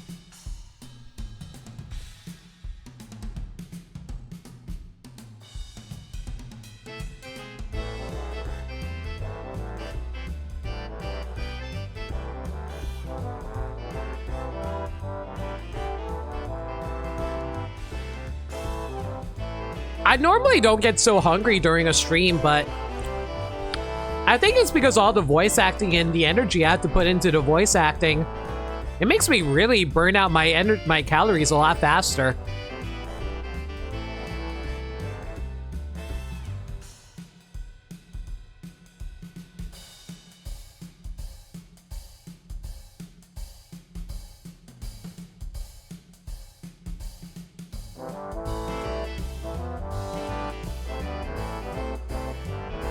Are there any Ace Attorney this year or just Miles Edgeworth?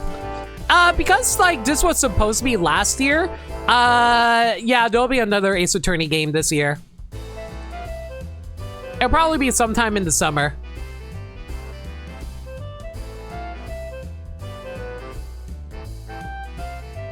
That just means you have a lot of fun with voice acting? I love voice acting. I don't think I'm very good at it, but I really like doing it. I would love to become a proper voice actor, though.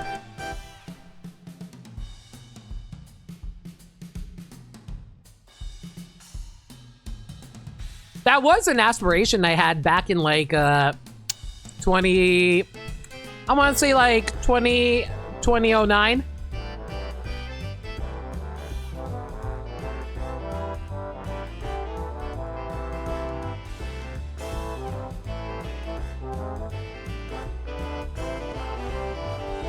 Any characters that you want to voice?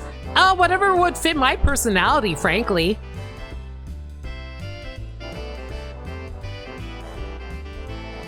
Like, I'm someone who values voice range, so whatever can fit within my voice range, I'm happy with it. I'm down to play any kind of role.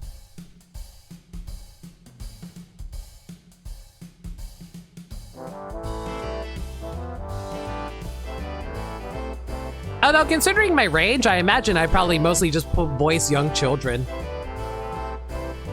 I just kind of had that tone and voice, wouldn't you say?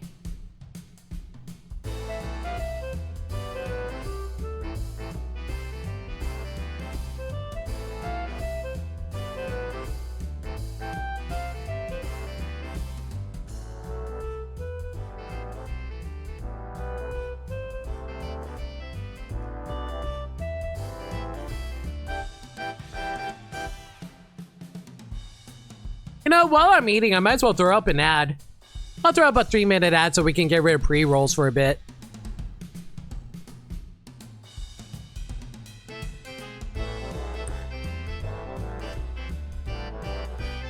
If you're subscribed, you won't see the ad, but like, you know, if you want to avoid the ads, feel free to subscribe.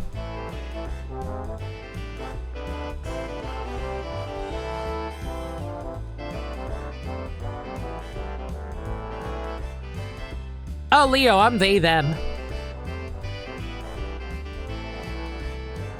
I don't really feel comfortable with either he, him, or she, her, so I just stick with they, them.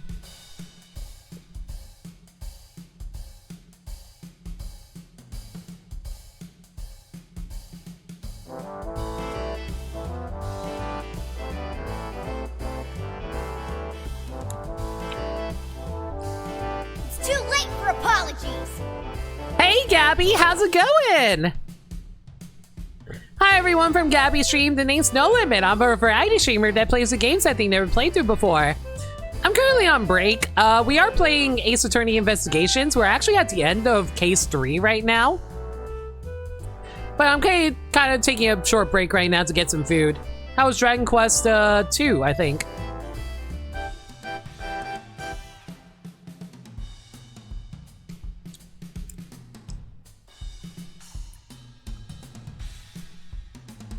We're on a quest to slay an evil wizard? Yeah, that sounds like a Dragon Quest game.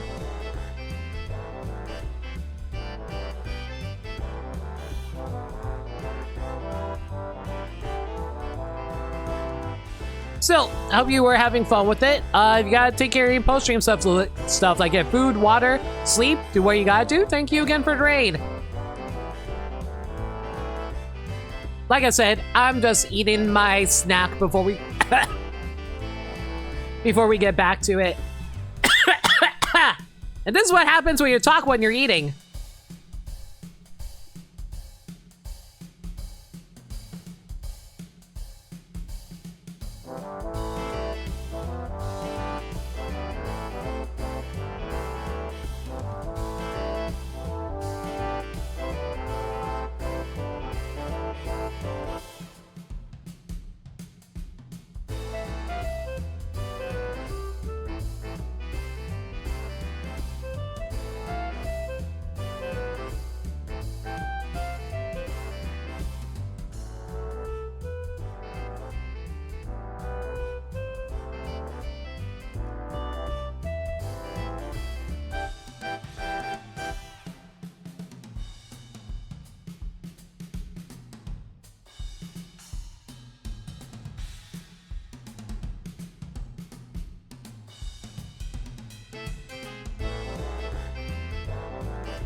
I'm down to my last 3 grapes. I should be done soon, guys. Don't worry.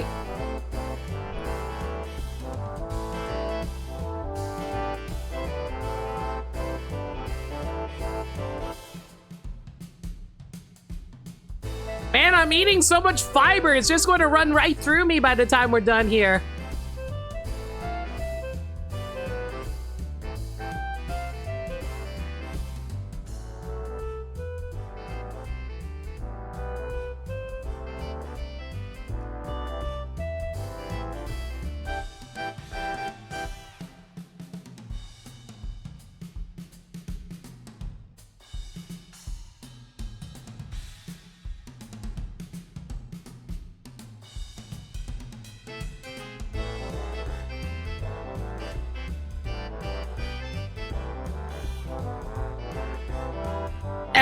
All right, there we go. Let me get a quick drink and we'll get back to it.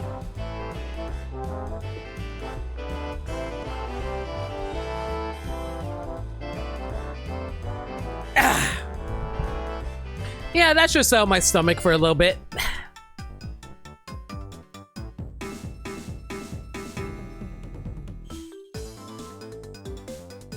All right, where were we? Look, you just leave it to me. For I am Kay Faraday, the second of the great Yatagarasu. But I thought you were a thief, not a hero. The Yatagarasu is noble and is always a noble thief of justice. That's, of course. If we have enough information, I can recreate the inside of the haunted house with this. Plus, if we then factor in everyone's testimony... We can recreate exactly what happened when I dropped off the ransom money.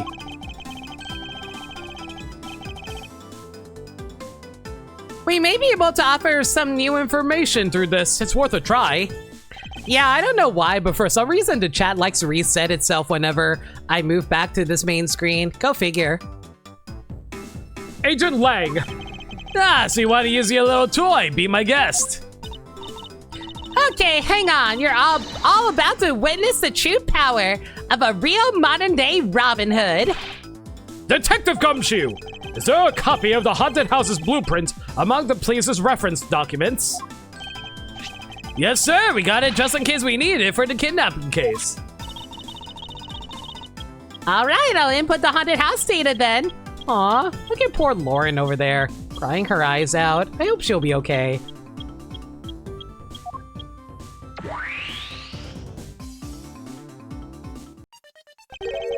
What is this? Where are we? It's like we're inside the haunted house.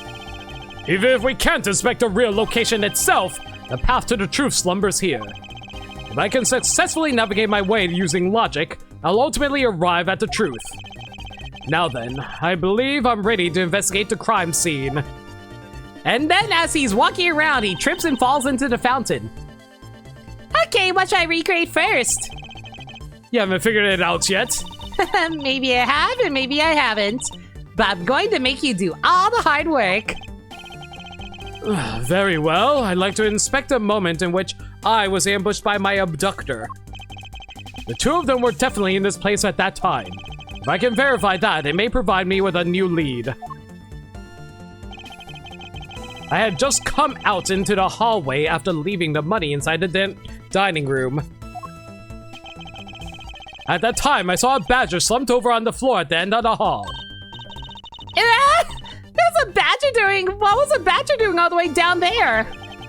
I also thought it strange. However, I thought that maybe it was simply a mannequin that was set there for an atmosphere. Do you know which badger it was? No.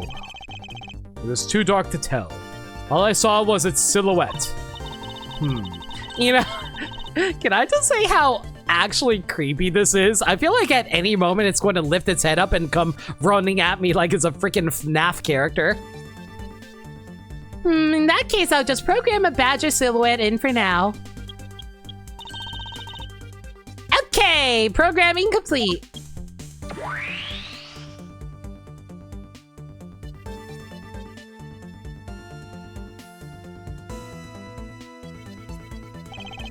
Then I started walking towards the exit. And that's where when you were struck from behind, right? Yes. But that's odd. The hallway is a dead end. Where did your assailant come from? There's only one location I can think of. I believe my assailant was lying in wait here.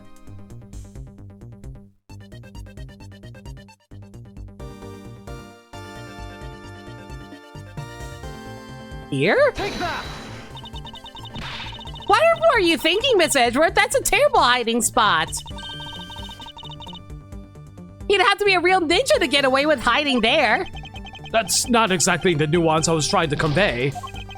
My ego? Where could my assailant have hidden himself in this haunted house? I believe I guess he could have been hiding here? Take that! That doll I saw wasn't really a doll. It was in fact a costume kidnapper. Listen, I knew that was the obvious answer. I thought that was too obvious. The real hiding spot was under my beret? Hush. Oh, so he used the costume as a perfect camouflage to blend in with the rest of the house. Precisely. He waited until I had made the drop-off and was about to leave.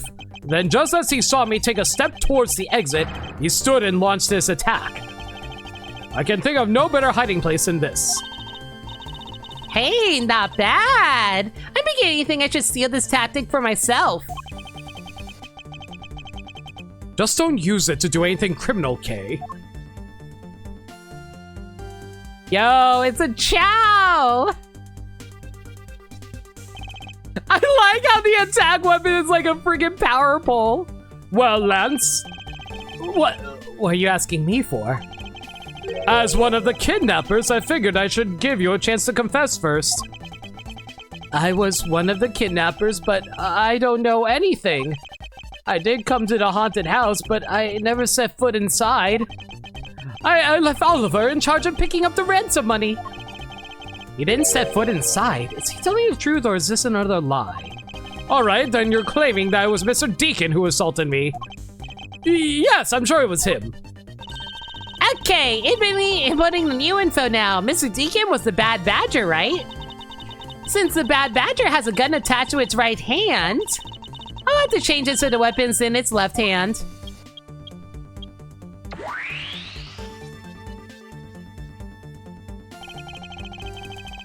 Now to verify the facts of this recreation.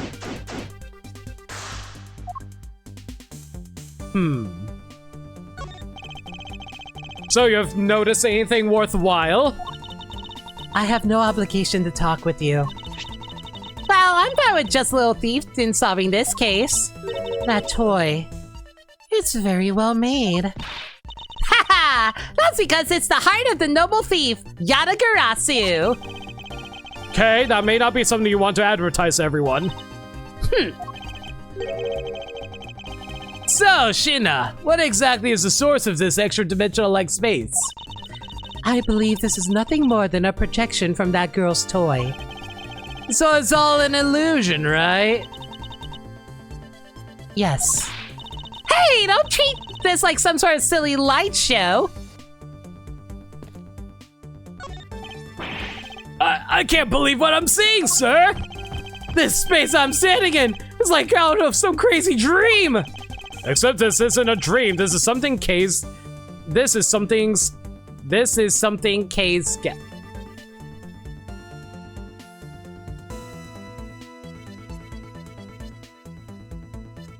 This is something K's get.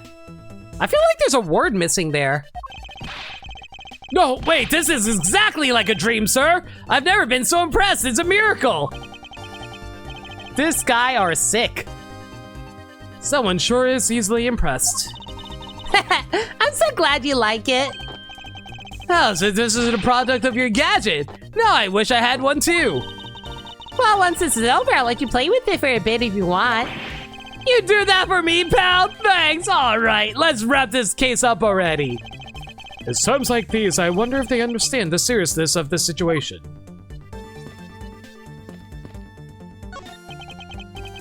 Thanks for letting us use, Little Thief. Lang Ji says, reject not those who seek the truth. So keep in mind, I'm not doing it for you. I'm doing this for the truth. Don't worry, I understand. We may have different methods, but our wish is the same.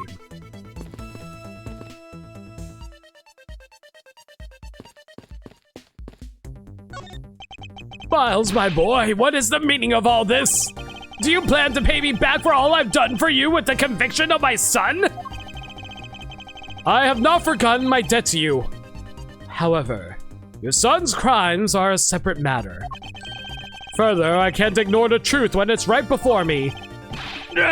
You will regret this, I promise you that!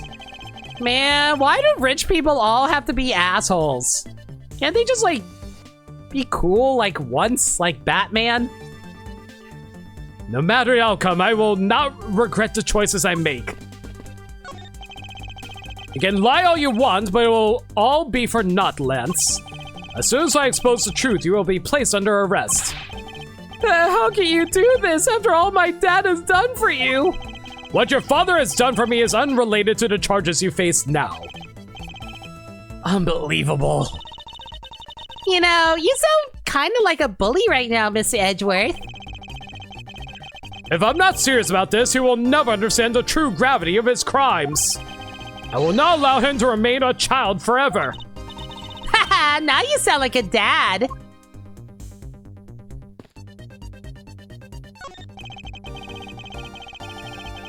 Miss Pops, by my hand, I will prove your innocence in the murder of Mr. Deacon. Therefore, please don't fret. It will soon be over. Do you not trust me? That is... Your face is all beet red, Miss Pops. No, I can't. I have Lance. Oh man, girl realizes real taste for the first time in her life. Lolly, don't tell me that you like that guy more than me. That's sad. Let's be real here. Edgeworth is a dreamboat.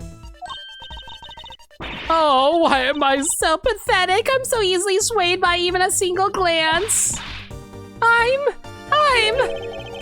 What exactly is she going on about? I think you have another guilty person on your hands, Miss Edgeworth. When you take a look around, it almost feels more like a house of mirrors. Indeed, who has ever heard of this many mirrors inside a haunted house before? Well, at least we know this is the real crime scene thanks to the mirror shards.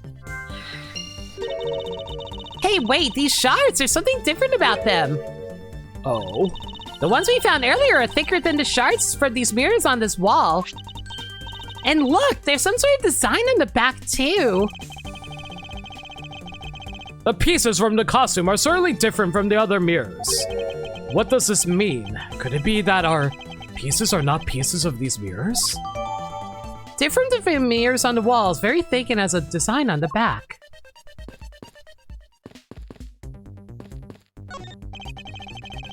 Pieces of a set of armor are in a pile here. Why do you think they almost always have sets of armor inside of haunted houses? I suppose this sort of interior design is meant to bring out a sense of the abnormalcy. Why do all your explanations have to be so hard to understand, Mr. Edgeworth? Now, try explaining again, but this time, so that even a thief like me can get it. That may prove to be a difficult task. So you're basically telling me that she has the brains of a 3-year-old. Typical.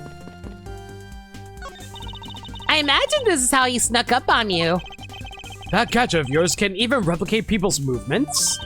Well, it's used to plan heists, so of course it's gotta be able to simulate the police. It's definitely very well made. Perhaps too well made. Maybe I should confiscate it after the investigation. She is in fact bird brain. I remember glancing over and seeing this figure sitting here as I left the dining room. So I guess I got it spot on when I put it here in my recreation. I didn't get a good look, but I'm sure there was a badger here.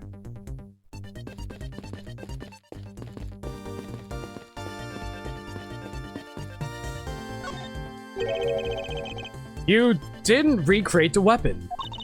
Well, I can't exactly recreate something I don't know nothing about.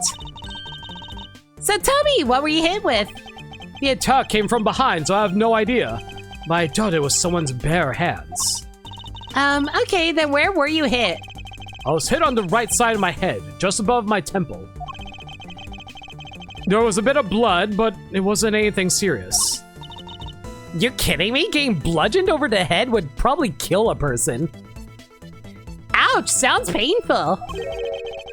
Why are you smirking like that when you say it? It's just your imagination! Now let's see. I wonder if there's anything in the hallway that could have been used as a weapon. I'm looking for something the culprit could have used to hit you with.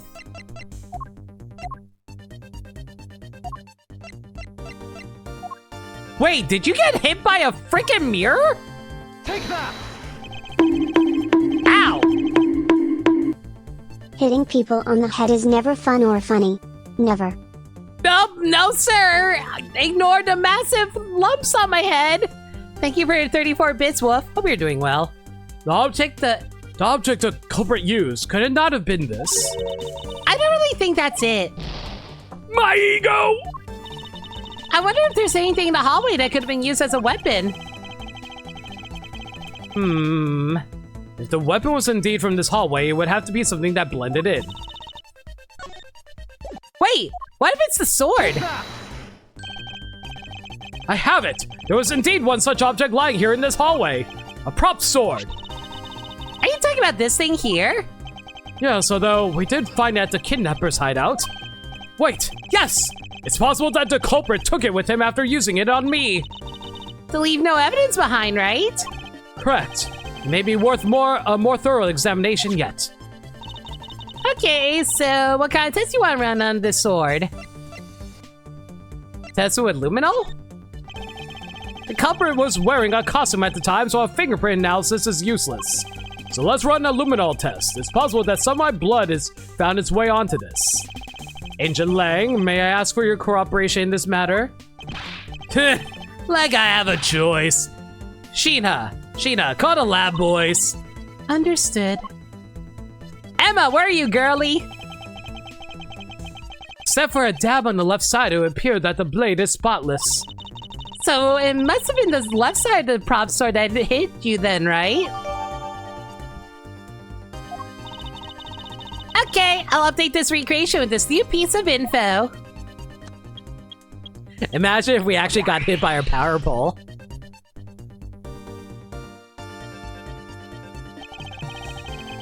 I won't rest until I inspected every suspicious looking nook and cranny.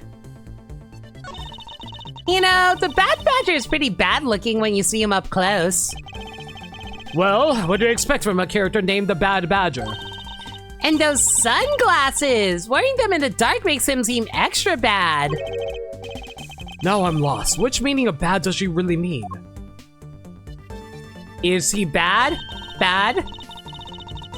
You know it? Emma's discovering snackadoos. That's probably what's going on in the background. And in the next instant, this badger will swing his left arm, complete with weapon in hand.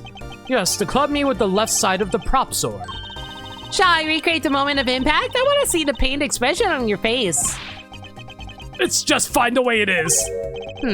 Maybe not. Is this just my imagination, or is something not quite right?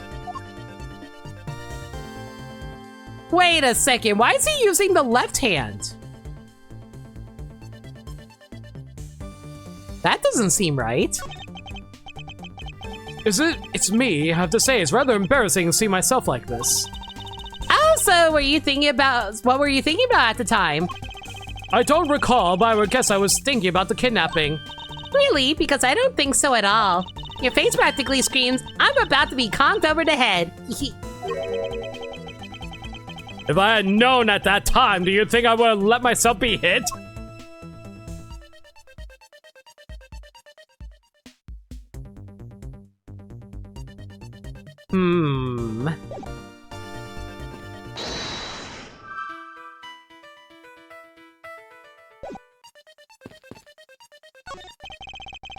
It's a replica of myself. You were totally oblivious to what was behind you, huh? Yes, I suppose I am also blamed for what happened to me. It was incredibly dark, which is all the more reason I should have been more alert. I vowed to never be caught by surprise again. Next game! Edgeworth gets caught again.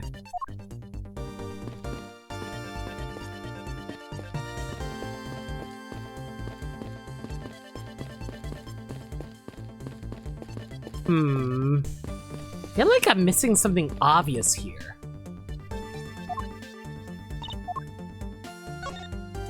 Okay, how is, little thief? Totally fine in recreating the crime scene. All that's left is more info. But you know, I can't believe I'm replicating a haunted house. And now we're talking about the fate of $1 million! Pretty exciting stuff. I can't say I understand what's so exciting about recreating a crime scene. In any case, I believe this is very probable that the murder occurred at this place. And if I can prove that, then we will finally arrive at the truth. Yeah, so what are you waiting for? Let's get investigating. So you believe this schedule will provide us with the proof we need? Yeah, of course! Pretty neat, huh? By inputting info like this, I can recreate the crime scene exactly as it was. Although Little Thief was originally intended to be a training sim for heists. A training sim for thievery? I don't believe I can turn a deaf ear to that, Kay. That's for practice! Practice! It's not like I actually stolen anything yet. Besides, we're in the middle of an investigation, so stop nitpicking. Even if it's just practice, I can't exactly endorse this act of stealing. Although admittedly, this device is rather useful in an investigation. So, how am I supposed to use this to aid my investigation? Oh, that's right. I guess I probably should explain how to use it, huh? Objects outlined in yellow are things that are not present in our time, but were in the past. Things outlined in a dotted line are things that exist now, but didn't in the past. I see. You can examine and interact with replicated people and objects as you normally do. You can even present evidence whenever you find an inconsistency. I'll be trying to point out mistakes in the recreation with evidence too. Very well. Let's continue with the investigation. If there's anything you don't get about Little Thief, feel free to ask anytime, okay? Of course. I'm a dumb.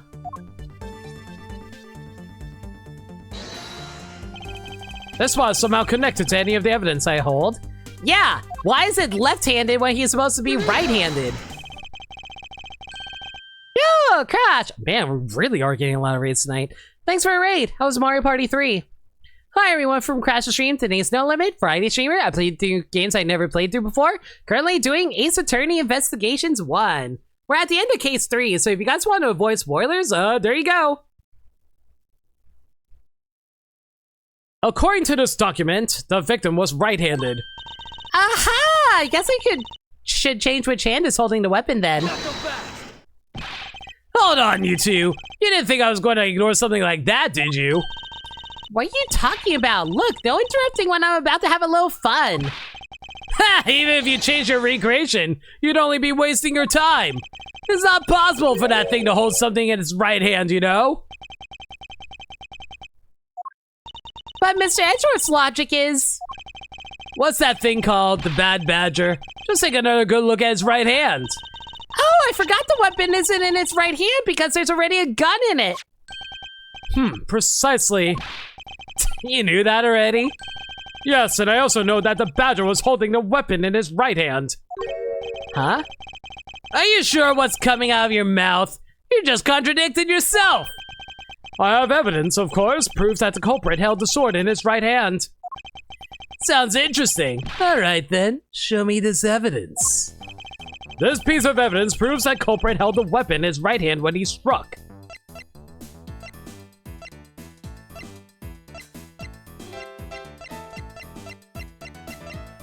I'm getting raised in support because you're a great streamer? I mean, it's nice and all that. I appreciate it. I don't know, just like, raids are nice, but man, if only like I can keep a few followers from them. Oh well.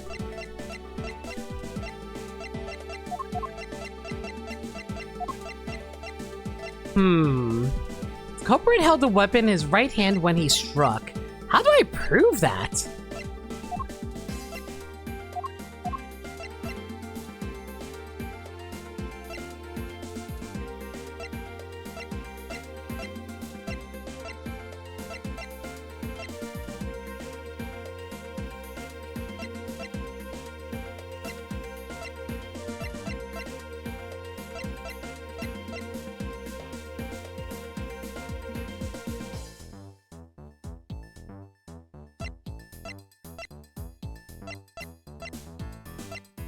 Am I supposed to present the missing gun model?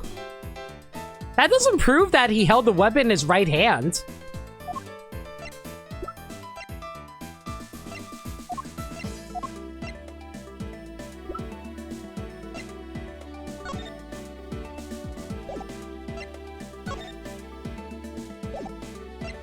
That just proves that he was capable of doing it. It doesn't mean that he had to. Unless the wording is weird.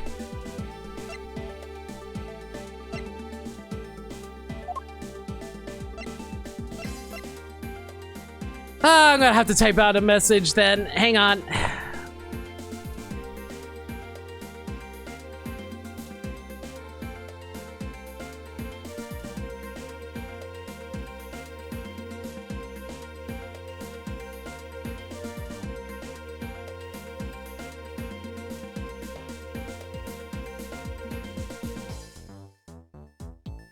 There we go. We're gonna have to pin this message for every single Ace Attorney stream.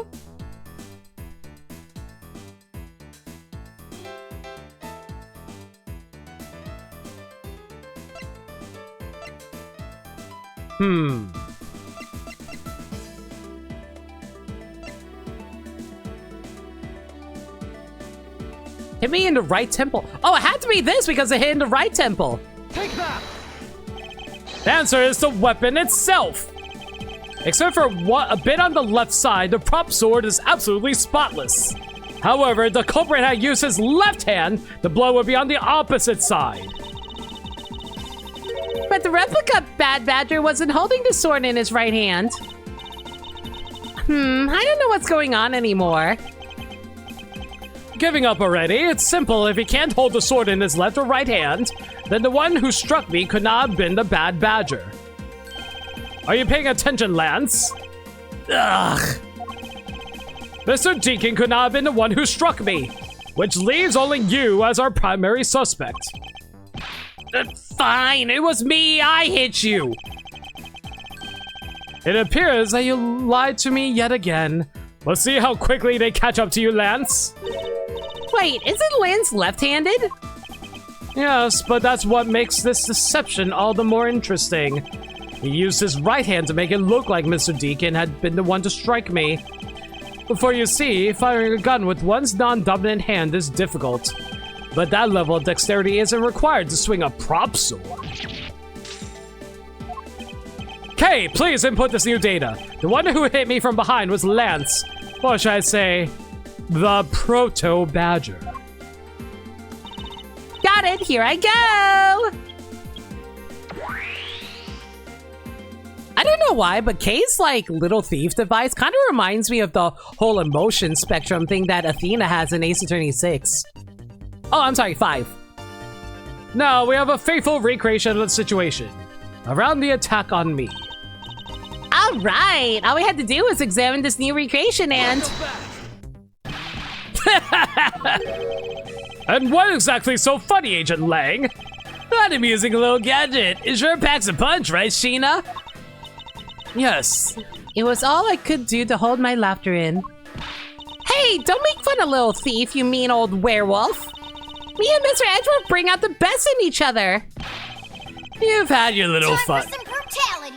Oh my god! It's a Xeno Penumbra sending the good vibes all over here. Hi everyone, how's Persona 3 Reload? How far did you get? Hi everyone from Xena Stream. Name's No Limit. I'm a variety streamer that plays through games I never played through before, but we're currently on Ace Attorney Investigations.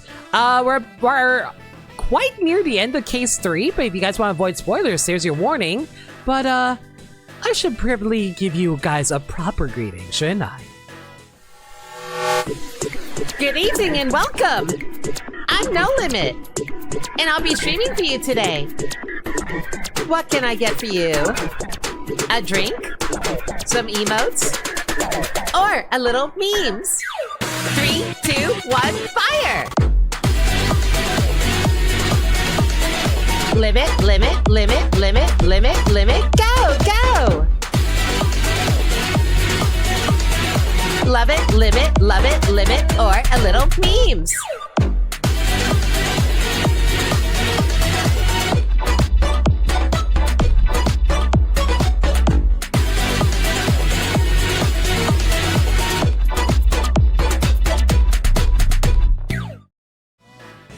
Thank you again for the raid. Oh, so that reminds me. Zeno, when are you going to show me those Bernice pictures from MagFest that you say you were going to show me?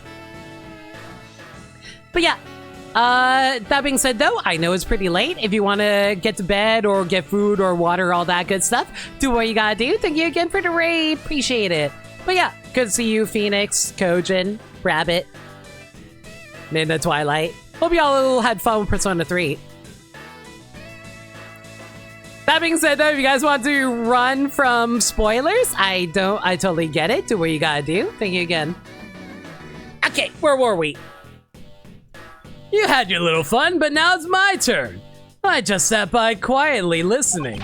But the crude conclusions you two keep spewing don't whet this wolf's appetite. There's no guarantee that your toy will always show the real situation at any given time. All it displays is whatever information you put in there, right? Well, when you put it that way... Your suppositions are wrong. It's not your fault, so I'm gonna let you run in on this. There is a trick to this haunted house. And what exactly may that be? A trick beyond what your tiny imaginations can produce, Shinna? Here you are. Now then, what you missed, girlie, is written right here in this pamphlet. The 7 wonders of the haunted house, the disappearing badger? The Gate Waterland is full of mysteries. See if you can find and experience them all. The 7 wonders of the haunted house. What is this? I'd say that someone around here is fond of theatrics. And as you can see, they set up a doll down at the end of this hallway for that purpose. Basically, the blue badger you saw was just a stupid doll. How could this be?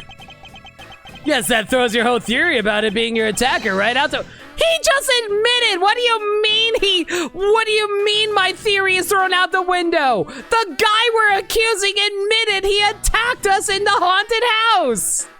What do you mean? What do you mean by this, game? But that can't be right. Maybe the culprit held the doll somewhere. And then he laid down and pretended to be it instead. If the criminal couldn't even hide himself in the hallway, how could he hide a giant doll? Do you get it now? Thanks to your presumptions, your logic started off weak and led you to the completely wrong conclusion. That's because you didn't even present us with all the evidence. I call for a mistrial. You know, outside of a trial. Ugh. Now get off your high horse. Mr. Edgeworth. Okay, I wonder if you could please input the new information for me. You don't know when to quit, do you? I can't quit. Not until I can declare that I found the truth. Agent Lang, for the additional information, you have my thanks. There you go again. Well, see if I care. Okay, updating the recreation now. If there's one thing I appreciate about Edgeworth, he's very inflappable with a lot of stuff.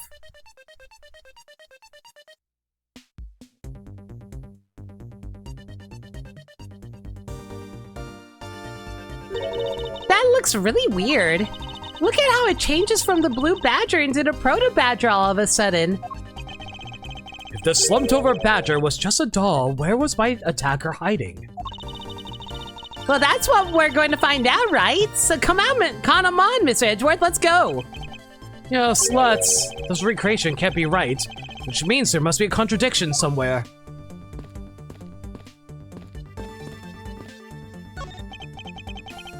It's the proto-badger who struck me. I suppose I should really say that it was Lance. Oh, are you going to get him back? I need not resort to violence when the lawsuit I plan to bring to court will suffice. Really? Because I would totally have decked him right back.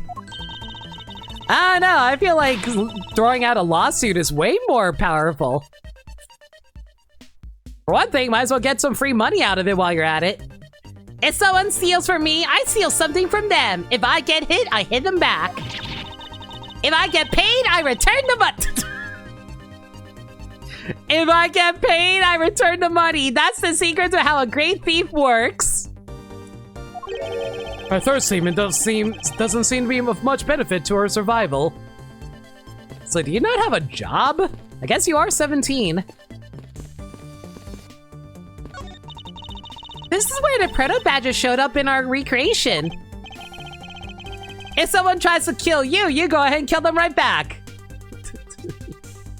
From a famous space captain. What's that from, Wolf? Yes, now the question is, where did he come from? Yeah, but there's no place to hide in our current model. There must be an inconsistency somewhere. What if it's like a secret passageway somewhere around here? I won't rest until I inspected every suspicious looking cranny. This blue badger is just a doll for use in this haunted house. I bet the one who killed this blue badger was the bad badger, right? According to the Blue Badger Bible. Please do not call it a Bible. According to the Blue Badger Bible, it says that they are each other's worst enemy. All because one's an ally of justice and the other's a vile criminal with a gun. Perhaps they were just destined to battle each other. Much like the Steel Samurai and the Evil Magistrate.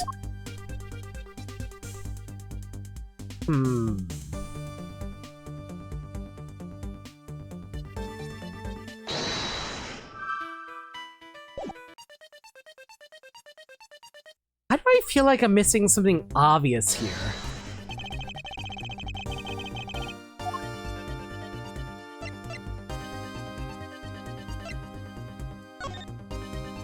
Gay Waterland is full of mysteries. See if you can find and experience them all. The 7 Wonders of the Haunted House. Disappearing Badger. Seeing is believing.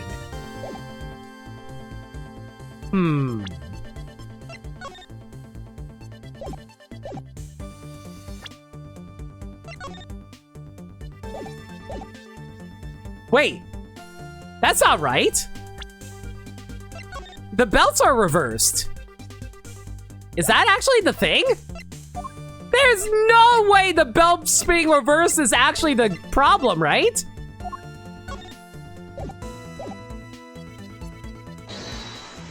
There ain't no way that's it, right?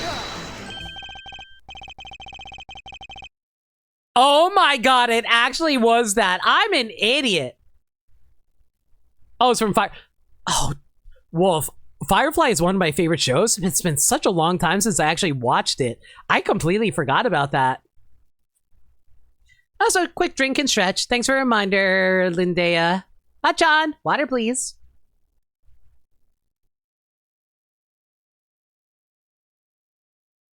The Blue Badger Bible is the ultimate religious book in fictional history? Yeah, let's go with that. Huh? Like what? The way the belt is on him is opposite of how it should be. Did you make a mistake?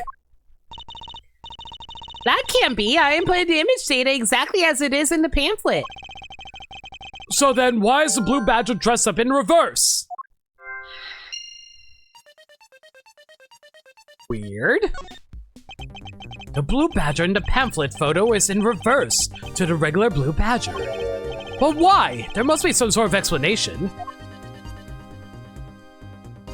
Wait a second!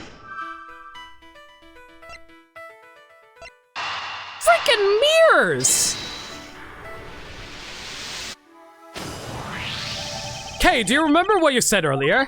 What I said earlier about what? About how this building might as well have been a house of mirrors? A house of mirrors? Oh, that would explain the reverse or mirror image. Yes, this Blue Badger might be nothing more than a reflected image of a real one. Then was the Blue Badger you saw just a reflection? When I looked down this hall, I thought it was perfectly straight. However, if there was a mirror... Oh, that would actually form an L shape, right? I can't believe we're rewriting the frickin' geometry of a building. Precisely, I was deceived. The hallway was almost pitch black. And there was a beam in the way that obstructed my view of the other hallway. Wait, but why build it this way like that? It sounds pretty pointless to me. Hey, this house is just another attraction for an amusement park. They created a mirror wall for a very specific purpose. One I can point out to you. This was the reason they built a mirror hallway.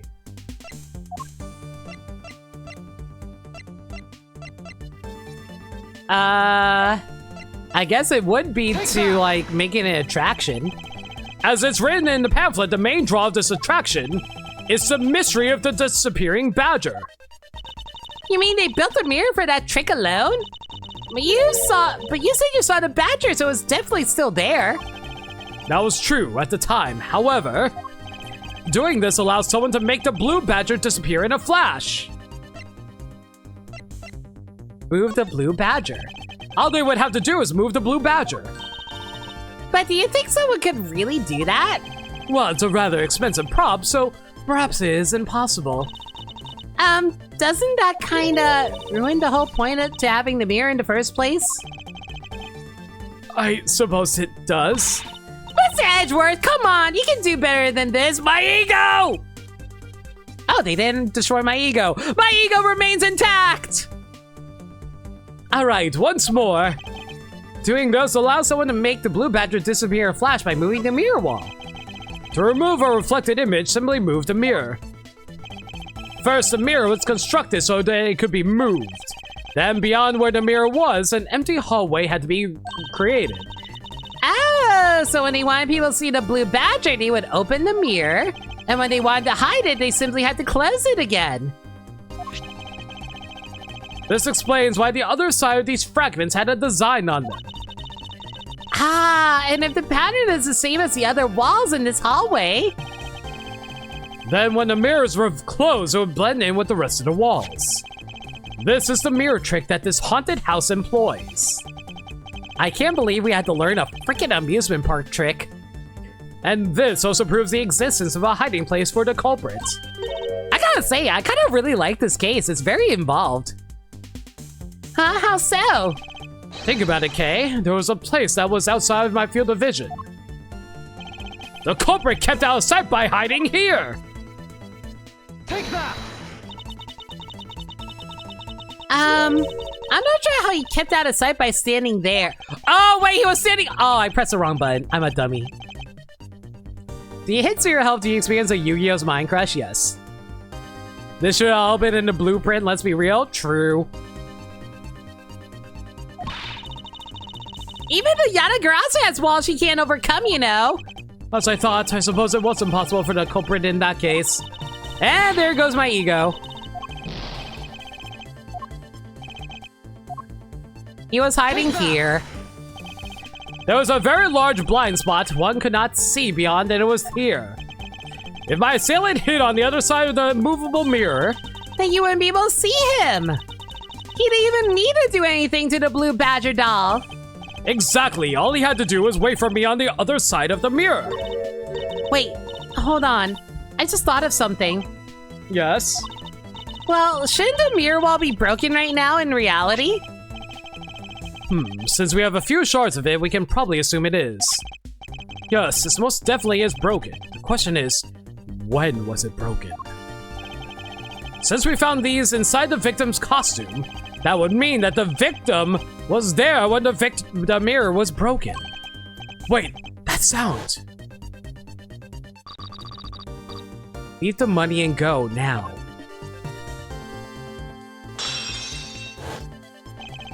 That sound I heard was most definitely the sound of a mirror breaking. Kay, I'd like you to input some new information. Ah, don't scare me like that. Sorry, but I need you to recreate something for me. Sure, whatever you need. So what do you need anyway?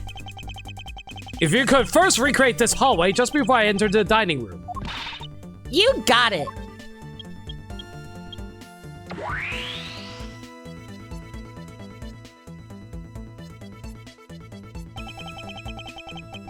Now this, I believe this is how it was right before I entered the dining room.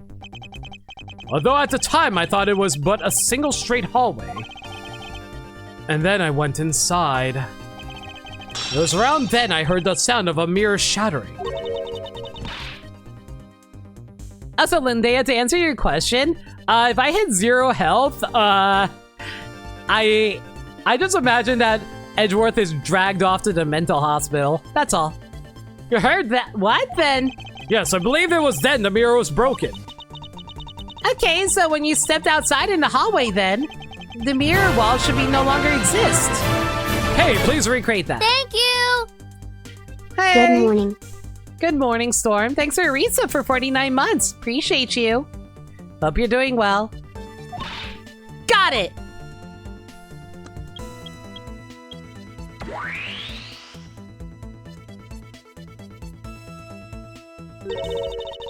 Wait, but with the mirror gone, the culprit lost his hiding spot. So where did he go in his proto-badger suit, Miss Edgeworth?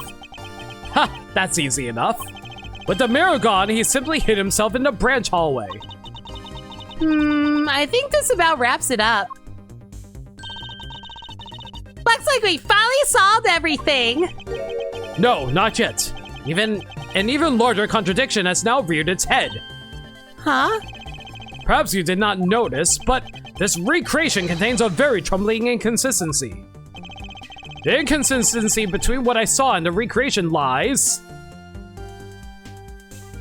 Take that! Okay, take a good look at the end of the hall. Oh, there's no blue badger there. Exactly! The blue badger I saw in the reality is not here. This is the final point on this long chain of logic. The last remaining contradiction. I like how it looks like Little Thief is projecting out of like Edgeworth's head. So, let me get this straight. When you came out of the dining room, you saw a badger, right? And that is precisely where the final contradiction lies. Something that shouldn't exist was there before me. Who or what do you suppose it... Oh! I believe this is the real identity of our mystery badger. It was the dead body of Oliver.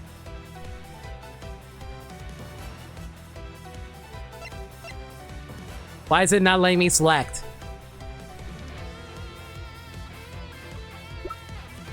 Oh, am I not supposed to select that? Okay, I guess we select the bad badger?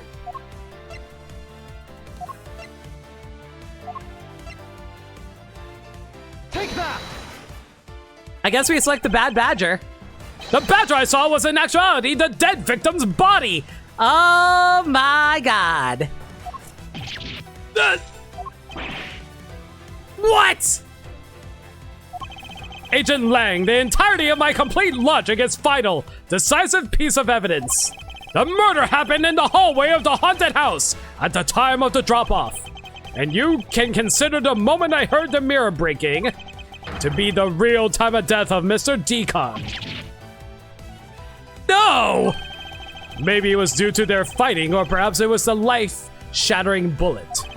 But no matter what the cause was, the hallway mirror wall was broken. You were in the house at the time, right? Are you telling me that you missed the sound of a gunshot? Objection! Objection, please, chat. There was a variety of sound effects playing at the time. All for theatrics, I assume. The gunshot must have blended right in. Ugh. Now then, I'd like you to recall something for me. Who was it that was the victim at the haunted house? Ugh. Who was the one who had the opportunity to rob the victim of his gun and use it on him? It was you, Lanzamano! He's free! And crying like a bitch! I'm sorry!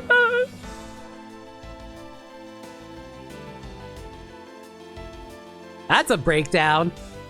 It's not like I had a choice. Oliver turned on me all of a sudden. He snapped and turned violent right after I hung up with you. He shoved me to the ground and straddled me. Oh, okay. This has gotten worse. I fought back as hard as I could, grabbed his gun, and I shot him. The bullet must have went through his body and shattered the mirror. If I hadn't taken his gun and shot him first, I would have been the one you found.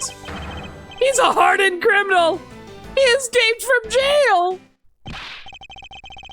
See? That's justified self-defense. My boy was he only trying to protect himself.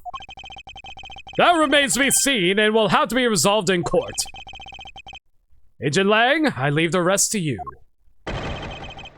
As if you were the one in charge around here.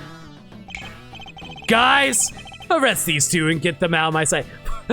Wait, why is the dad getting arrested now? Wait, I had nothing to do with the murder. Yeah, I was about to say, why is he getting arrested now? Is it obstruction of justice or something? The only person you should be arresting is Lance. Wow. A family full of shitters, all of you. Dad! Sorry, but you're not slipping away that easily, Mr. Ernest Amano. You are not earnest whatsoever. You tampered with the evidence so you could cover for your son. What a great dad you are, willing to risk it all. Truly touching. Ugh. By the way, do you know why I'm really here? And how could I possibly know the answer to such an asinine question? You wound me. I came all this way from across the sea just to see you, you know. You came to see me? What's that supposed to mean?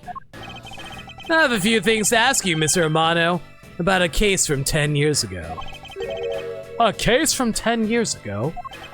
Oh, what's that name that you used here for that case? Sheena? It's known as the KG8 incident. KG8. The KG8 incident?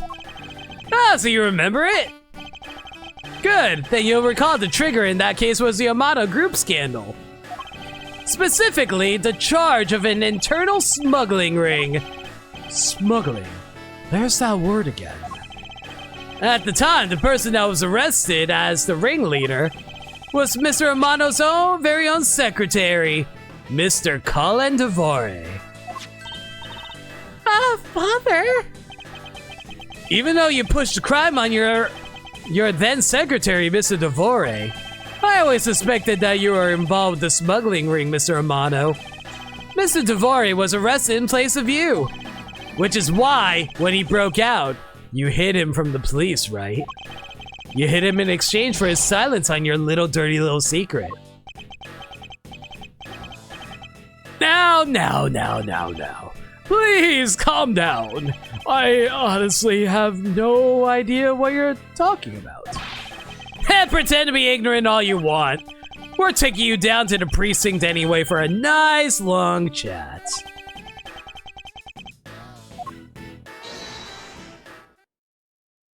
Hello? What the? Who the heck was that? What? What? Weren't you the— wait, hang on, did I misremember? Am I misremembering details? What? Case order is 312. Oh! This was a prequel? I didn't realize case 2 and 3. What? I didn't realize the order of the flashback. I didn't realize we were in a flashback. I'll take him down to the precinct if you don't mind. And who the heck are you? I'm Jacques Portsman, and I'm the prosecutor in charge of this case. Fuck you. Ah, Jacques. Thank goodness you're here. Don't jerk me around. This is an Interpol case, so keep your paws off my suspect. Sorry, but I can't comply. I got the backing of the prosecutor's office. See, in this country, we prosecutors work with the police to bring cases to court. So if you could please cooperate with me here, that'd be great. Now, how about a handshake to seal the deal? Sorry, but I hate prosecutors, a whole lot of you. Well, case 2 is. Case 3 is after 1, as Bermside said. Oh. Wait, I thought Bermside said the order was... I thought it was like case 3 and then 1 and then 2. Guys, arrest the 2 suspects. Sir! Oh, you mistyped? Oh. Wait, so... It's... Oh. Yeah, that actually makes a lot more sense, because I would be like, wait, how is this supposed to take place before 2 if Edgeworth has the brief, like the suitcase from case 2?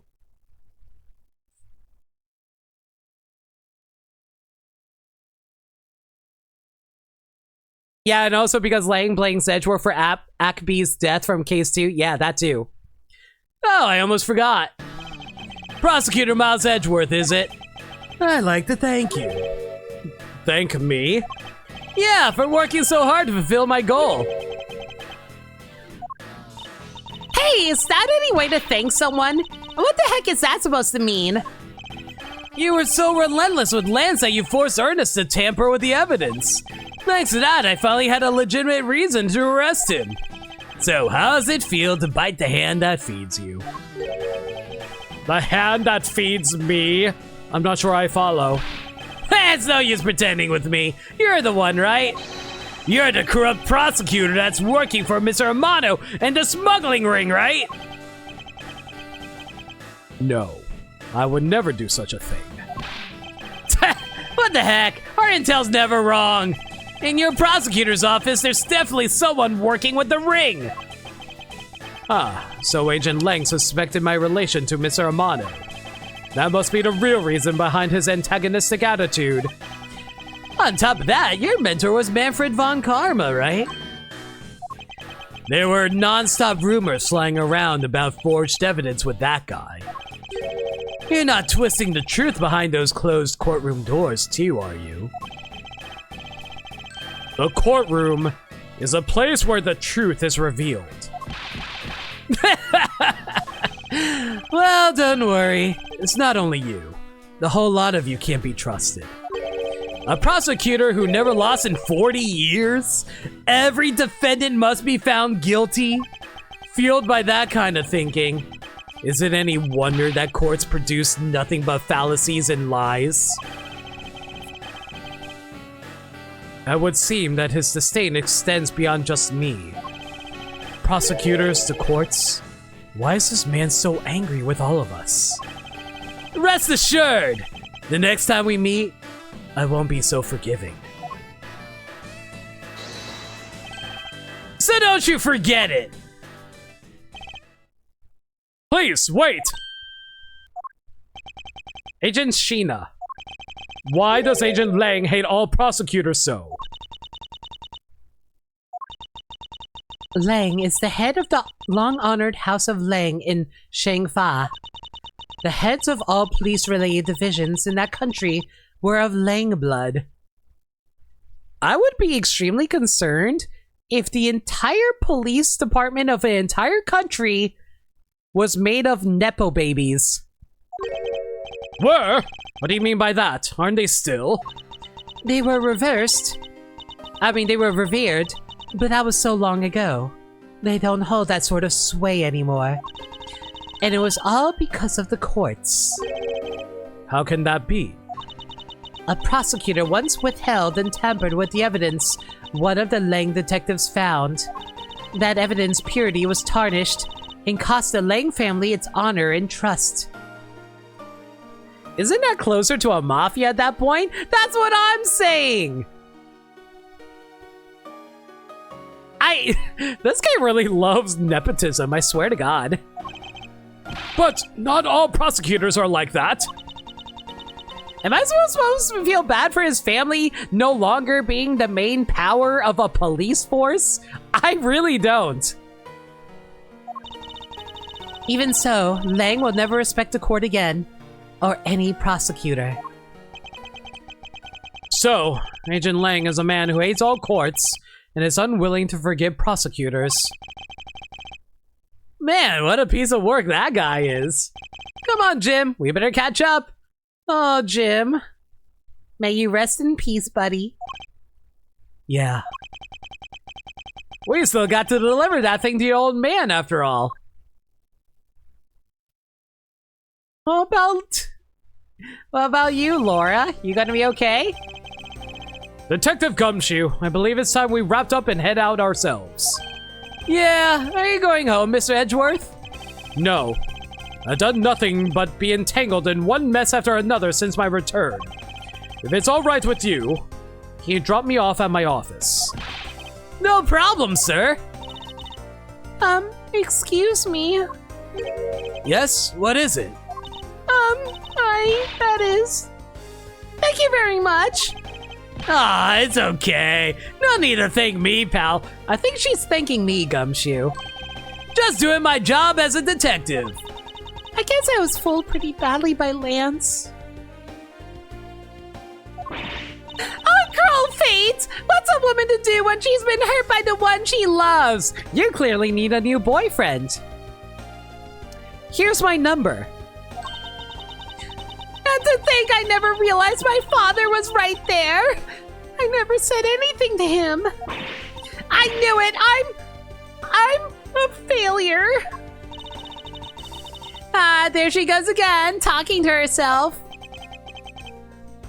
Miss Pops, I wonder if you know why your father participated in the kidnapping.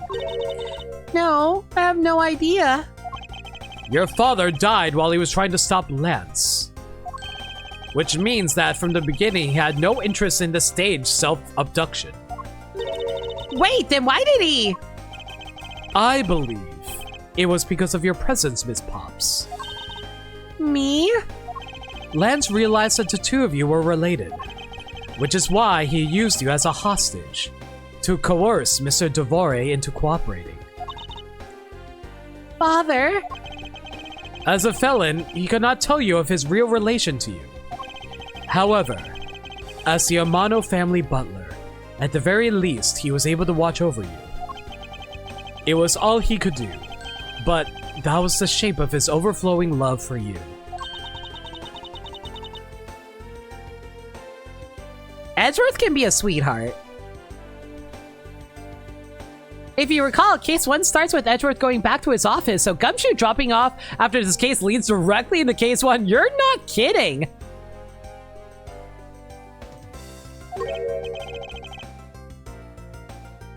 Actually, never mind. I shouldn't be asking that in Ace Attorney. Yeah, if it's a spoiler, I don't want to know. Go on, speak your mind. That is. Thank you very much. You're very welcome. Although there is no need to thank me. No, Lauren, stop. I mean, this man's so much older than you. Edgeworth isn't that old. He's only like, what, 30? And she's like, what?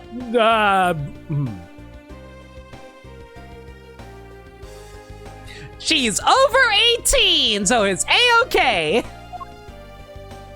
Here comes the pain! Westford, thanks for the raid. We're just finishing up case 2 of Ace Attorney Investigations. How was ZA? I don't know. Sounds about right. If you gotta take care of your post-stream stuff like get food or water, do what you gotta do. Thank you again for the raid. Isn't Edgeworth in his mid-20s here? I forget how old he actually is here. Looks like you completely stolen her away, Mr. Edgeworth. Way to go, sir. Your technique is way beyond the level of a great thief. What are you going on about now? Wow, your deducing skills may be sound, but you have no street smarts. That's Mr. Edgeworth for you. Yeah, I mean, he still hasn't figured out who I am at all. If you haven't remembered in all this time, I guess I'm just going to have to say it. This isn't the first time we've met, you know. What do you mean, pal, Miss Edgeworth? How do you know this girl? Looks like you totally forgot me too, Gummy. Gummy? Here, maybe this will jog your memories. I promised I'd return this to you one day, remember? That's... That single piece of cloth took me back, far into my past, to that fateful day 7 years ago, when I first met the then child Kay and Detective Gumshoe. Ah! The first meeting between Gumshoe and Edgeworth? Oh, that's actually going to be cute. That's going to be so cute. Oh, I can't wait to get to that. Oh my god. Well, I'll worry about this next time, everybody. You thought the flashback was over? When are we going to get back to present day? Yo, I heard you like flashbacks. So you put a flashback in your flashback. Oh my god. The origin of size difference Yowie. I mean, Gumshoe's not that huge. All right, everyone. Thank y'all for coming out tonight. Present day, present time. So case order is actually 4231? What? What a weird freaking order.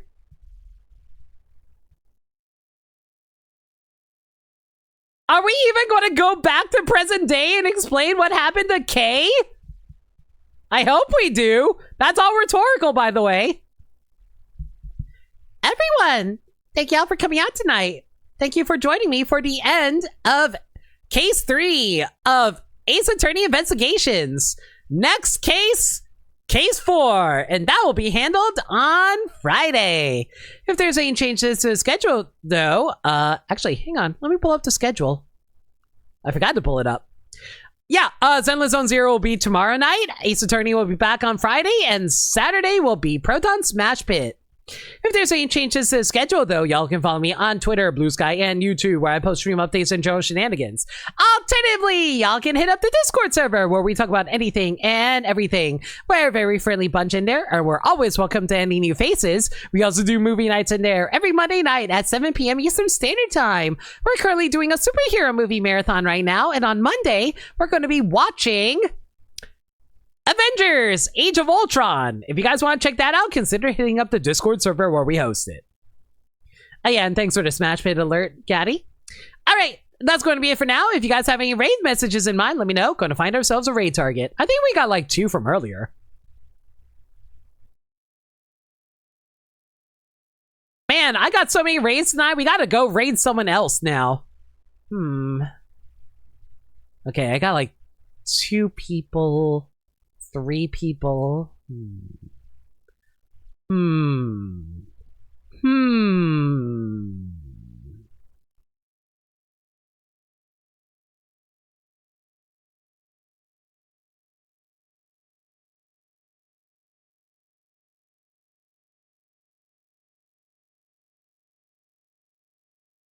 Inception flashback, the decisive pantsing.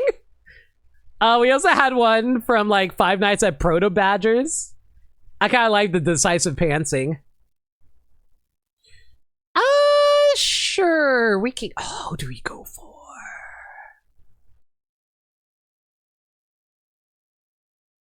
I feel like I rated them recently, so I'm going to go for. Okay, quick shout out to Cinderblaze. They're currently playing Tomodachi Life, but we're going to be rating Aelita. Aelita's currently doing Power Wash Simulator 2. Go give her all the love. As for the, like I said, we're going to go with decisive pantsing. So, you know what? We never used this one. So, the decisive pantsing. And we'll be using the what emote. Man, I wish people use this one more. It's actually one of my... It's one of the cuter ones, in my opinion. I don't use it all that often, but it's cute. I love it. All right, everybody. Until next time, y'all still stay safe. I can words. Y'all stay safe. Take care of yourselves. And remember, love always. Have a good night, everybody.